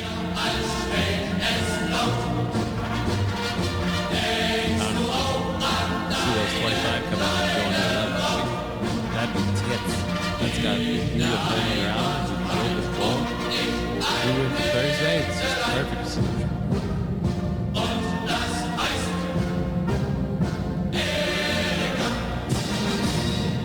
Well, there we go, guys. Let's see what happened. Nothing. Johnny, what time you going to be on today? I'll be on at 1 p.m. today. Just kidding, LLC on Twitch, YouTube, and Rumble. We'll be live at 1. Twitch, YouTube, and Rumble. Just kidding, LLC. Johnny will be on at 1. First, we did the trial week of this new schedule. What do you think? I mean, the time frame works nicely for me. Like I said, it chews up one more of my day that I do other stuff when I'm not doing the morning show, going out, running errands, various things. But I don't know. I thought it was great. What do you think about it? I like it. All right. I do. I think we could keep it going forward. All right. We'll do it again next week. Thank you, Johnny. All right. See you later. There he goes. There he goes. All right. Now, the meanest thing you could possibly do, you understand, is knock out the goal like in the next couple of minutes. Like if $100 comes in the next couple of minutes after Johnny leaves, that's like the biggest dick move ever. And I have a feeling that one thing you guys like doing is pulling the biggest dick move ever. All right, let's open up our 8 o'clock hour stories. And in the next half hour, let's bring in that last hundo, bring it in for a landing. We had a big audience today. We had our numbers higher than ever, proving that YouTube is definitely throttling the toe. Keep hitting like, keep hitting subscribe, keep hitting follow. I appreciate you guys and everything you've been doing. 851. 851 is our number. Numero uno says, God damn, there's a lot of attacking. What did Johnny do wrong? What did he do? I don't understand. Did he not do well today? I thought the show was fine. I thought it was good. I just went back to the chat here for a second, and I will share the audience. I mean, they pay the bills. I should read their stuff. Wow, what a strange coincidence that people are reluctant to donate when Johnny can't be bothered to open his eyes properly. Now, wait a minute. Nobody's donating now, so we can't blame Johnny for that. Nobody's donating to the show at this very moment. So Johnny is not a common denominator in that. It could be me. Numero uno says, I think he meant going out rolling errands. Now that's some low-hanging fruit. You attacked my stepson, you bastard. Roots Calhoun says, go fuck yourself, Johnny. Get a job, you lazy piece of shit. Again, that was... Reformed Rapscallion says, I was going to donate. I hate being mean. I don't believe either of those two statements. I don't believe either. Dr. Doom says, go pretend Digger's your girlfriend, you dozy, lazy cripple. Guys, why is any of this necessary? Chips and Diff says, Johnny got us banned on YouTube. First of all, no, he didn't. Second of all, that's kind of doing us a favor. You Need Me More says, Johnny's fine. He has MS, for God's sake. There's a normal person. You need me more coming in as a normal person. Thank you. Bapa Shab says you need that Levin drop. Hey, Victor, I know I haven't put the Somali drop in yet. I'm really sorry. In fact, we can do that now. Would you mind sending us the Mark Levin drop of him going, and you attacked my stepson, you bastard? Bastard's just, it's an underused one, I think. I think that's why I like it so much, because he really pops that bastard part. You attacked my stepson, you bastard. All right, we have the so many Somalians one. Oh, yes, I forgot. It's because it's a video one. This is going to be our new $5 drop. We got to have a $5 and membership drop thing because we have 10, 20. There's so many Somalians in this bitch. We're going to put this in here as our new. We're going to have a $5 drop for the first time in Steel Toe history. And I just have to get it all EQ'd here real quick. Boom. Perfect. All right, guys. This is the new $5 and membership drop. Wear it out. There's so many Somalians in this bitch. I love that one. There's so many Somalians in this bitch. That's every time a membership gets gifted or $5 gets thrown in, that's going to be the drop. That will be the drop. There was another nice Johnny comment. Copper Camel Toe says, I like Johnny. He's sleepy because he's sick. Be nice. Yeah, see, guys? Be nice. 100 away from today. Let me do a show. You guys take care of the goal, and we'll all be happy. Remember, if 24 gifted memberships come in the next 25 minutes, we will go until 11 today. There's baby formula that's being recalled because there's an infant botulism outbreak attached to it. What the fuck? So we're just poisoning babies now. We're just putting poison in baby food. By Heart, a manufacturer of organic baby formula. How do you fuck up organic baby? How do you poison organic baby formula? Isn't it supposed to just be granola and kale and nuts and seeds? And you somehow slipped, what was it? Infant botulism? Oh my. Now, I think most people know that like certified organic is bullshit. Like it's become so watered down and bastardized. Basically, food producers gave enough money to the regulators and the politicians to have them lower the standards for what was organic, that to become certified organic it's laughable at this point. Let's go to the next. So apparently your baby food is poisoned. And when you end up with poisoned baby food, you end up with crazy poisoned babies who grow up to be poisoned, crazy poisoned school kids. This next one is out of Deltona, Florida. It's an 11-year-old who apparently already had a kill list. Don't piss this kid off. Is there no sound? Oh, it's just them taking the kid. Oh. Dude, even when an 11-year-old has a kill list and wants to murder a bunch of people, it's still sad seeing them brought in cuffs. What the fuck? Oh my God, they're even shackling his ankles? And there's no audio on this, by the way. Oh, this is just terrible all around. They're taking an 11-year-old kid and they're putting handcuffs and basically manacles on him. Wow. What did he do? Bite somebody's face off? It's Pembry, damn it. Talk to him. I think this is highly unnecessary. I mean, how evil is this little fucker? Let's find out. An 11-year-old boy was arrested Monday on felony charges after he wrote a kill list at school. The boy, whom News 6 is not naming due to his age, attends High Banks Learning Center in Deltona. Oh, no, that sounds like one of those assholes' last chance. Like you fucked up a lot and you misbehaved and got in a lot of fights in your public school. So now you got to go to the Alternative Learning Center. Sheriff's officials said the boy did not have access to any weapons, but he still faces a charge of making a written threat to kill. I mean, I don't want to be one of these guys who like downplays this stuff, but it's an 11-year-old saying he's going to kill a bunch of people. Do we really need to have anything on his record? While school threats are down recently, yay! Sheriff Chitwood is continuing to stress to students and parents that these types of threats will result in felony charges. VSO shared video showing the handcuffed boy being led from a deputy's cruiser into a jail cell. No other details have been released. God. Can you talk to some of his classmates? Can they help him out a little? Can they say, yeah, he was actually a pretty good guy. He was nice. He shared his juice boxes with me. He wasn't that bad. He just, he had a bad day and he had to let off some steam and he scribbled down a kill list. Who hasn't done it? Oh, no, Papa Shop. I got a text message from Mark Levin. Oh, yeah, it says right here. You arrested my stepson, you bastard. How many fucking stepchildren does Mark Levin have, and who did he marry? A rainbow?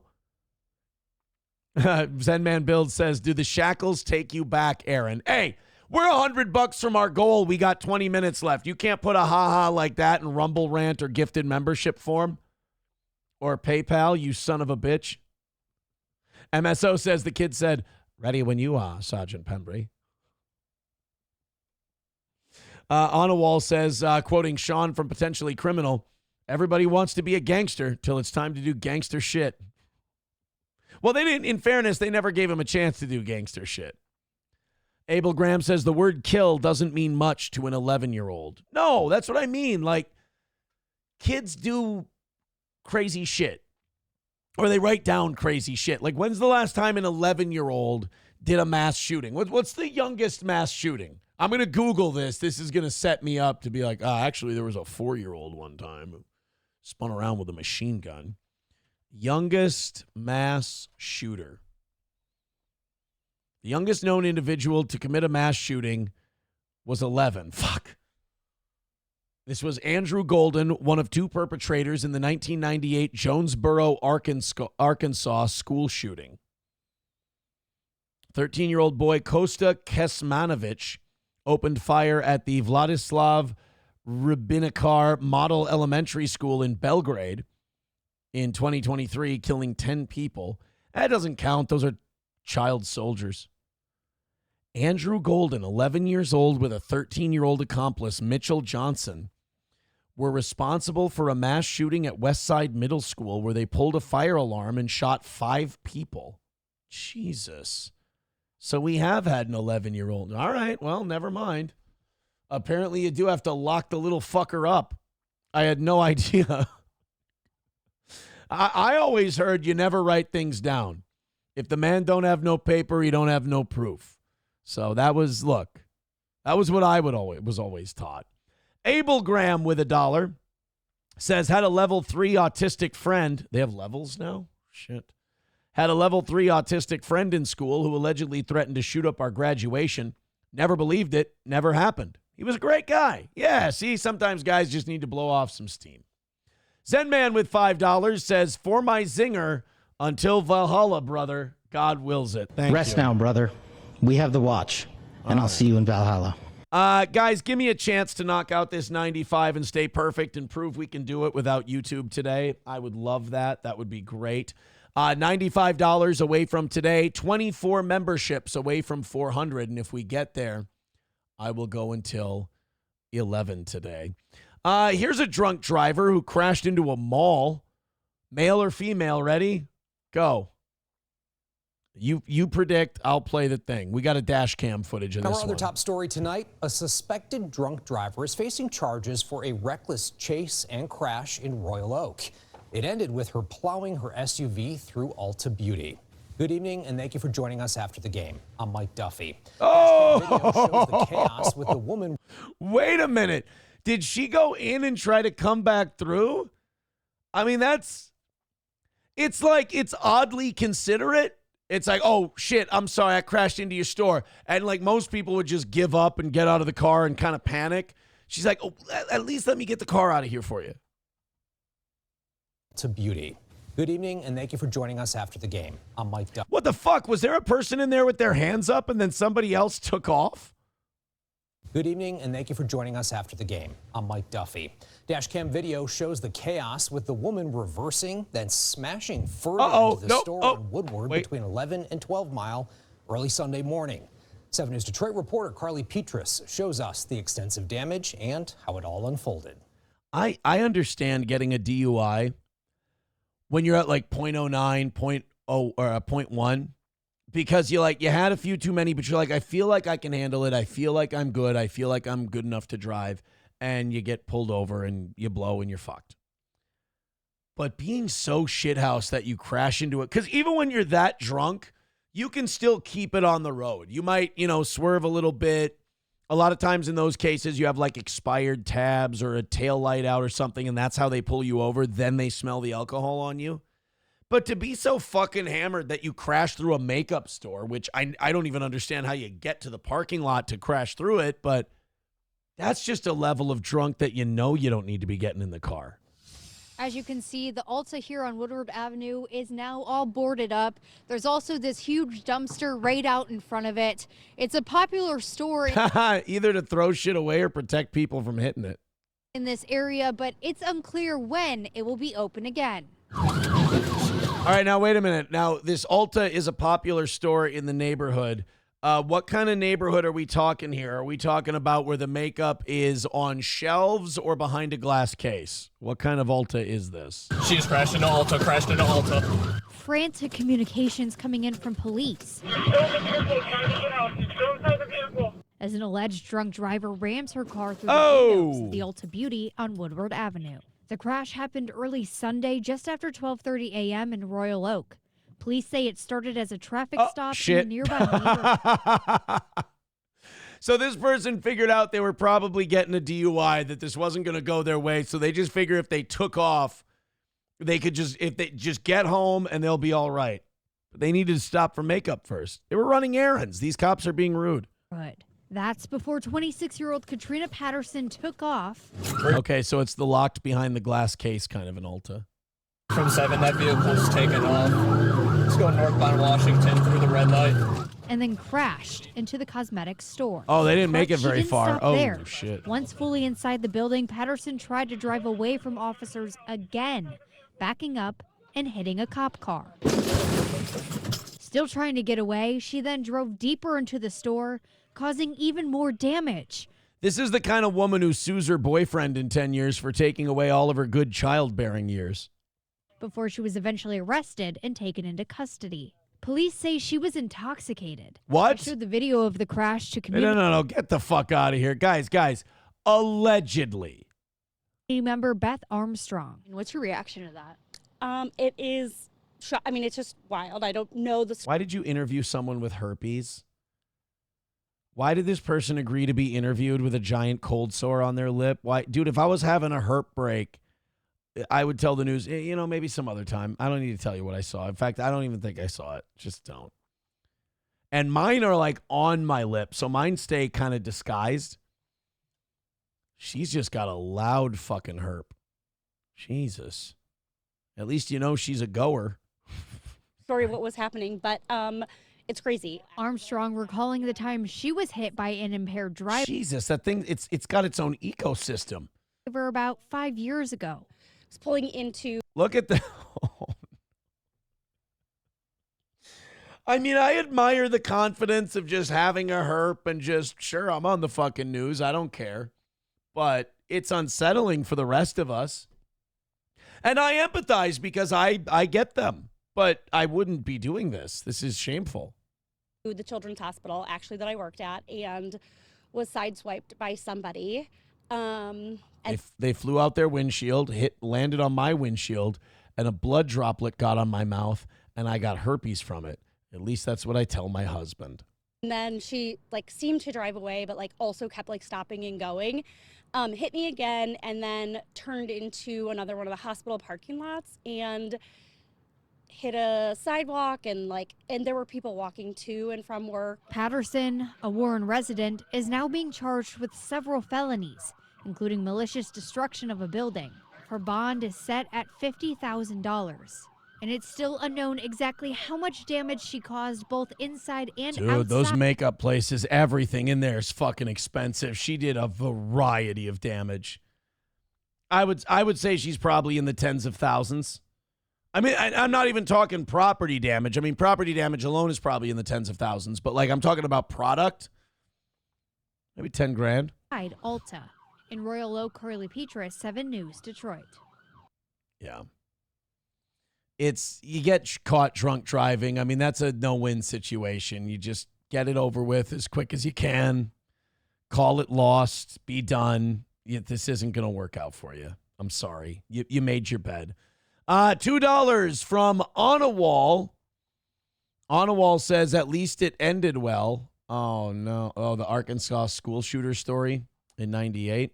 Well, guys, it's not looking so good today. I really wanted to get a big win and stick it to YouTube and show that, go fuck yourself. It doesn't matter. We don't need you. Numerically, statistically today, we did not need them, but money-wise, unless you guys can rally up for me real quick, I would really appreciate that. That would be awesome. $95. We need to do that together. That's not going to be like a one big whale scenario. I need you guys to pull out your 5 gifted memberships or whatever you want to do. Click the Streamlabs, PayPal, Venmo, Super Chats, whatever. Let's get that $95 in there. We got about 5 minutes until I fire up the music and it gets sad. Streamlabs, PayPal, Venmo, Super Chat. I'm really stoked about the numbers we've been able to hold without YouTube. I just want to, the thing that's going to make me decide that we're going to say fuck it and just upload the shows later on YouTube and live stream here is if that goal can be taken out, because that's how we stay on the air. So thank you. Streamlabs, PayPal, Venmo, Super Chats, and Rumble Rants. So they died in a car crash on an Arkansas highway. The 11-year-old and 13-year-old in that 1998 Arkansas school shooting, apparently. I was going to do this story, but it was going to be with Johnny. I was going to ask him if he would. This bodybuilding champion, Haley McNeff, her autopsy came back. Her tox screen came back, and holy shit, was she loaded. First of all, I have to ask you, minus the, I thought those were hairy armpits there for a second. Would you?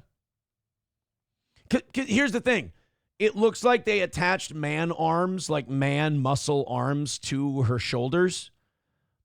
And her tits are weird because they're more like pecs because she's so strong and she's a bodybuilder. But, like, she's got a cute face. She's got kind of like a young Stephanie McMahon thing going on. I mean, my innocent question for you, the audience, is would you? That's all. But her tox came back. It was a drug overdose, but not just any drug overdose. Check this shit out. Heroin, fentanyl, 4-ANPP. I don't even know what that shit is. Cocaine and norbuprenorphine. I don't know what those 2 of those 5 are. I know what heroin is. I know what fentanyl is. I know what cocaine is. 4-ANPP, norbuprenorphine. She was doing shit I ain't even never heard of. The fitness influencer made her mark on the bodybuilding scene in the 2000s. So she was like an Instagram star. She was like a social media person now. She was an influencer online. God, it always happens with those influencers. It's like, I try to tell people, try to get off the internet. Try to go outside. Try to do some real shit.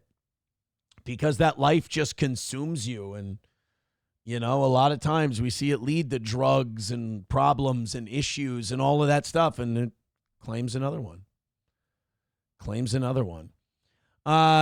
She would be in your phone within an hour, says McBuster. I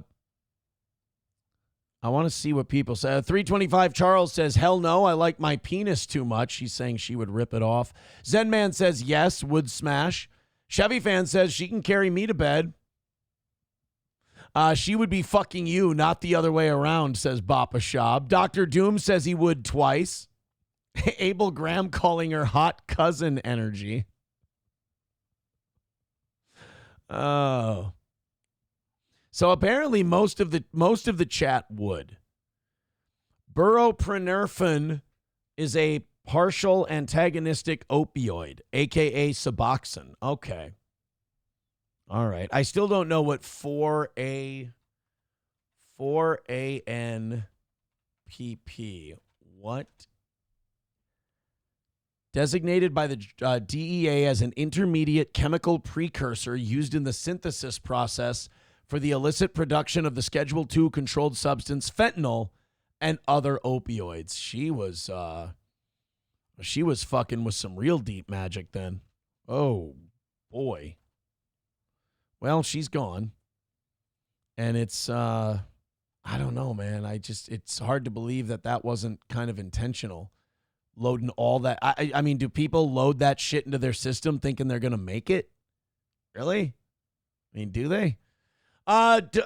Look, MSO says he thinks he's going to get a W today. I'm going to light the lamp. I'm going to fire up the music. I'm going to be positive. A $95 loss fucking sucks today. I will admit it. We need to win without YouTube. It's just, I mean, they're targeting us for sure. We got to get wins without YouTube to show we can do it. $95, a bunch of you throwing in a little bit at a time. It's going to get it done, but we've only got 5 minutes left. We might have a half hour left if 24 gifted memberships come in, because I said if we hit 400, we would go until 11. Fire up the music. The light is lit. Let's hit that 95. Let's call it a win for the toe, guys. What do you say? Streamlabs, PayPal, Venmo, Super Chats. We haven't had a miss in a really, really long time. It's been a really, really long time since we've had a miss. I'd rather not start now. If you feel like it was a good show, if we kept you entertained for 4.5 hours, this is, where you pass the basket around. Throw a 10 in, throw a 20 in, throw in a gifted membership, throw in whatever you think it's worth to have us be your entertainment for the day. And remember that every dollar you throw towards the toe goes towards keeping the show going. On a Wall, gifting a membership to Ronald Everroad. Thank you, On a Wall. 23 memberships away from 400. $90 away from today's goal. MN Gal putting a little something in the coffers. Putting a gifted membership in there. $85 away. 22 memberships away from 400. All right, getting a little closer. We just see everybody start rolling those in real nice. Let's do it. Roots says, I'm going to open a fat camp called Auschwitz. I love that. I love that idea. It seems, it markets itself, right? PayPal, we got, hey! Our good friend Stephanie throwing us a 50. Oh my God. Yeah, why would you call him gay? Oh my God! Why would you? Holy shit! Holy shit! A fake one coming in from Stephanie. Thank you so much. Now we're in it, guys. $35 away from today. Finish it up and do the damn thing. Let's go, baby. Let's go. New life for the toe. A big fake dono of $50 coming in. We got 3 minutes to do this. First round of Erica has about 45 seconds left. Keep it up. Charles and Abel Graham both gifting a membership. $25 away from today's goal. As we pass the basket around the church and it starts to work. Main Vein with $20. Says, imagine how amazing the world would be if everyone was white. All right. $10 away from today's goal. $10 away and 2 minutes left. Refire the song. And we get this thing banged out with $10 left. Oh my God. Charles, Abel Graham, On a Wall, MN Gal, Main Vein, and Stephanie, thank you all for your contributions. 2 gifted memberships away from a win for the toe. And now Main Vein is in second place at $80. Oh, boy. Oh, boy. It's getting close. $10 from a win and a big win for the toe today without YouTube. No YouTube, no problem. That's the theme of today's show. 2 minutes to go. On a Wall gifting a membership. Easy Money's wife gifting a membership. And it's over. It's over. We did it. It's done. Another win for the toe.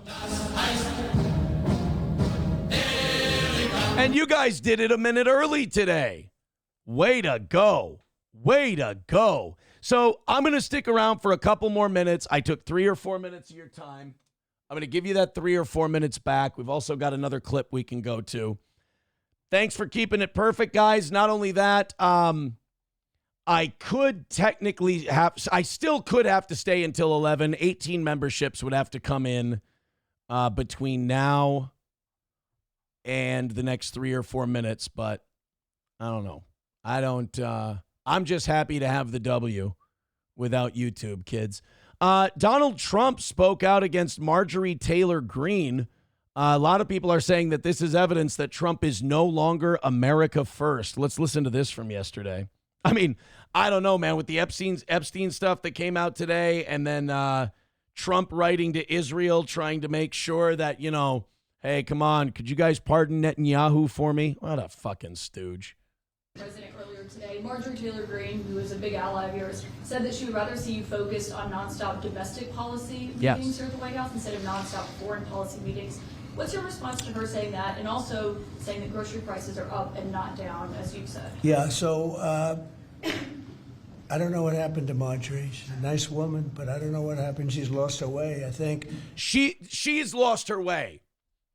Marjorie Taylor Greene, look, I got my problems with Marjorie Taylor Greene. I think she's a little out there, but Marjorie Taylor Greene has stayed consistent on who she's fighting for. Trump's having one of those moments where everyone he meets is an asshole. Well, all these people loved you 6 months ago. Now they don't like you so much. Is it all a them thing? But I have to view the presidency as a worldwide situation, not locally. I mean, we worldwide. Can have a world that's on fire where wars come to our shores very easily. What war is coming to our shores? What war do we have to defend ourselves from that's coming to our shores? Name one, please. If you had drugs, that's a police action. Bad president. We had a horrible president, and we ended up with Russia, Ukraine, and we ended up with other. Not our fucking bitch. Sorry, not our bitch. We caused it, but not our bitch. Other disasters too. Don't forget. By the way, Russia, Ukraine's still going on under your watch, dickhead. I put out 8 wars, 9 to come. I think I'll get the other one taken care of. But I put out 8 wars. 8? Name them. And look at the damage that Russia, Ukraine has done to us as a country. That's amazing. America can start wars or motivate wars, and then when they end, we can brag that we ended them. Wow, that's great. Syria, we wanted Assad gone. We helped out with that big time. Yemen, is the Yemeni war over, really? We're bombing the shit out of the Houthis. He's going to say Israel, Gaza. What's the other one? He wants to take credit for that India shit. It was in a war. And there's probably some Botswana shit going on. Like, it's 8 wars, my aching ass. I mean, we spent $350 billion. We're not spending any money anymore. Now they pay us. Iran, Israel, are you counting that one? So our rabid dog gets to go murder people, and when they stop murdering them, we get to do a victory lap that we stopped it? Wow, that's convenient. That's awesome. If you want to run up the score on how many wars you've stopped, just have Israel keep starting them. Through NATO. I got NATO to go from 2% to 5%. Well, that's very important. Cool. How about now we work on abolishing NATO because it got us into this Ukraine-Russia mess? When you're president, you really sort of have to watch over the world because you're going to be dragged into it. Otherwise, you're going to be dragged. Oh, yeah. Remember when he did that with all his campaigning? Remember when he was campaigning and he kept telling us all, yeah, I'm going to be the president of the whole world. Remember that? You know what? We're the stupid ones because he kept making all those rally speeches where he kept saying that he was going to be the president of the whole world, not, make America great again. Some asshole said that. Into a world war. I think if I weren't president, first of all, that war would have never happened if I was president. Oh, okay. And if I weren't president, that war could have led to World War III. It won't. It's not going to anymore. But when I first got I love that. Isn't that great when you can list an accomplishment of yours by totally making up what something would have been? Fantastic. And I said, wow, this situation could lead to World War III. And I got NATO together. I got everybody together. He just did the Shane Gillis thing, by the way, where Shane Gillis said Trump says something happened, then says he saw it happen. Or could have led to World War III. It won't. It's not going to anymore. But when I first got in, I said, wow, this situation could lead to World War III. He just did the Shane Gillis bit. Russia, Ukraine, if I wasn't president, could have led to World War III. I looked at it. I said, that could lead to World War III. I got NATO together. I got everybody together. But with all of that, I passed a great, big, beautiful bill, which is the biggest tax cuts in the history of our country. So when somebody like Marjorie Taylor Greene, who's now catering to the other side, I don't know what, I guess she's catering to the other side. That's what it means to hold you accountable for your promises. You haven't cut the deficit. You haven't worked on balancing the budget. You didn't pass the Doge cuts. You haven't cut the military. You haven't gotten us less involved in foreign bullshit. Thanks. You shut down the government for 40 days. Kind of an act going, but yeah, Marjorie Taylor Greene's the problem. You didn't release the Epstein files. Now you're in them. I'm surprised at her. But when somebody like Marjorie goes over and starts making statements like that, it shows she doesn't know. I don't devote a lot of my time. Let me give you. Well, there you go, guys. Donald Trump letting us know that it's the likes of Marjorie Taylor Greene. It's all their fault. He's the normal one, for God's sake. Well, guys, thank you very much for an amazing show. We got the numbers. We got the money. We got it all. We got one more day of goal left, and then it's a perfect week for the toe. So give yourselves a hand, but hit like and hit follow on the way out. I'm going to upload this episode to YouTube here before noon today. Take it easy. Have a great rest of your day.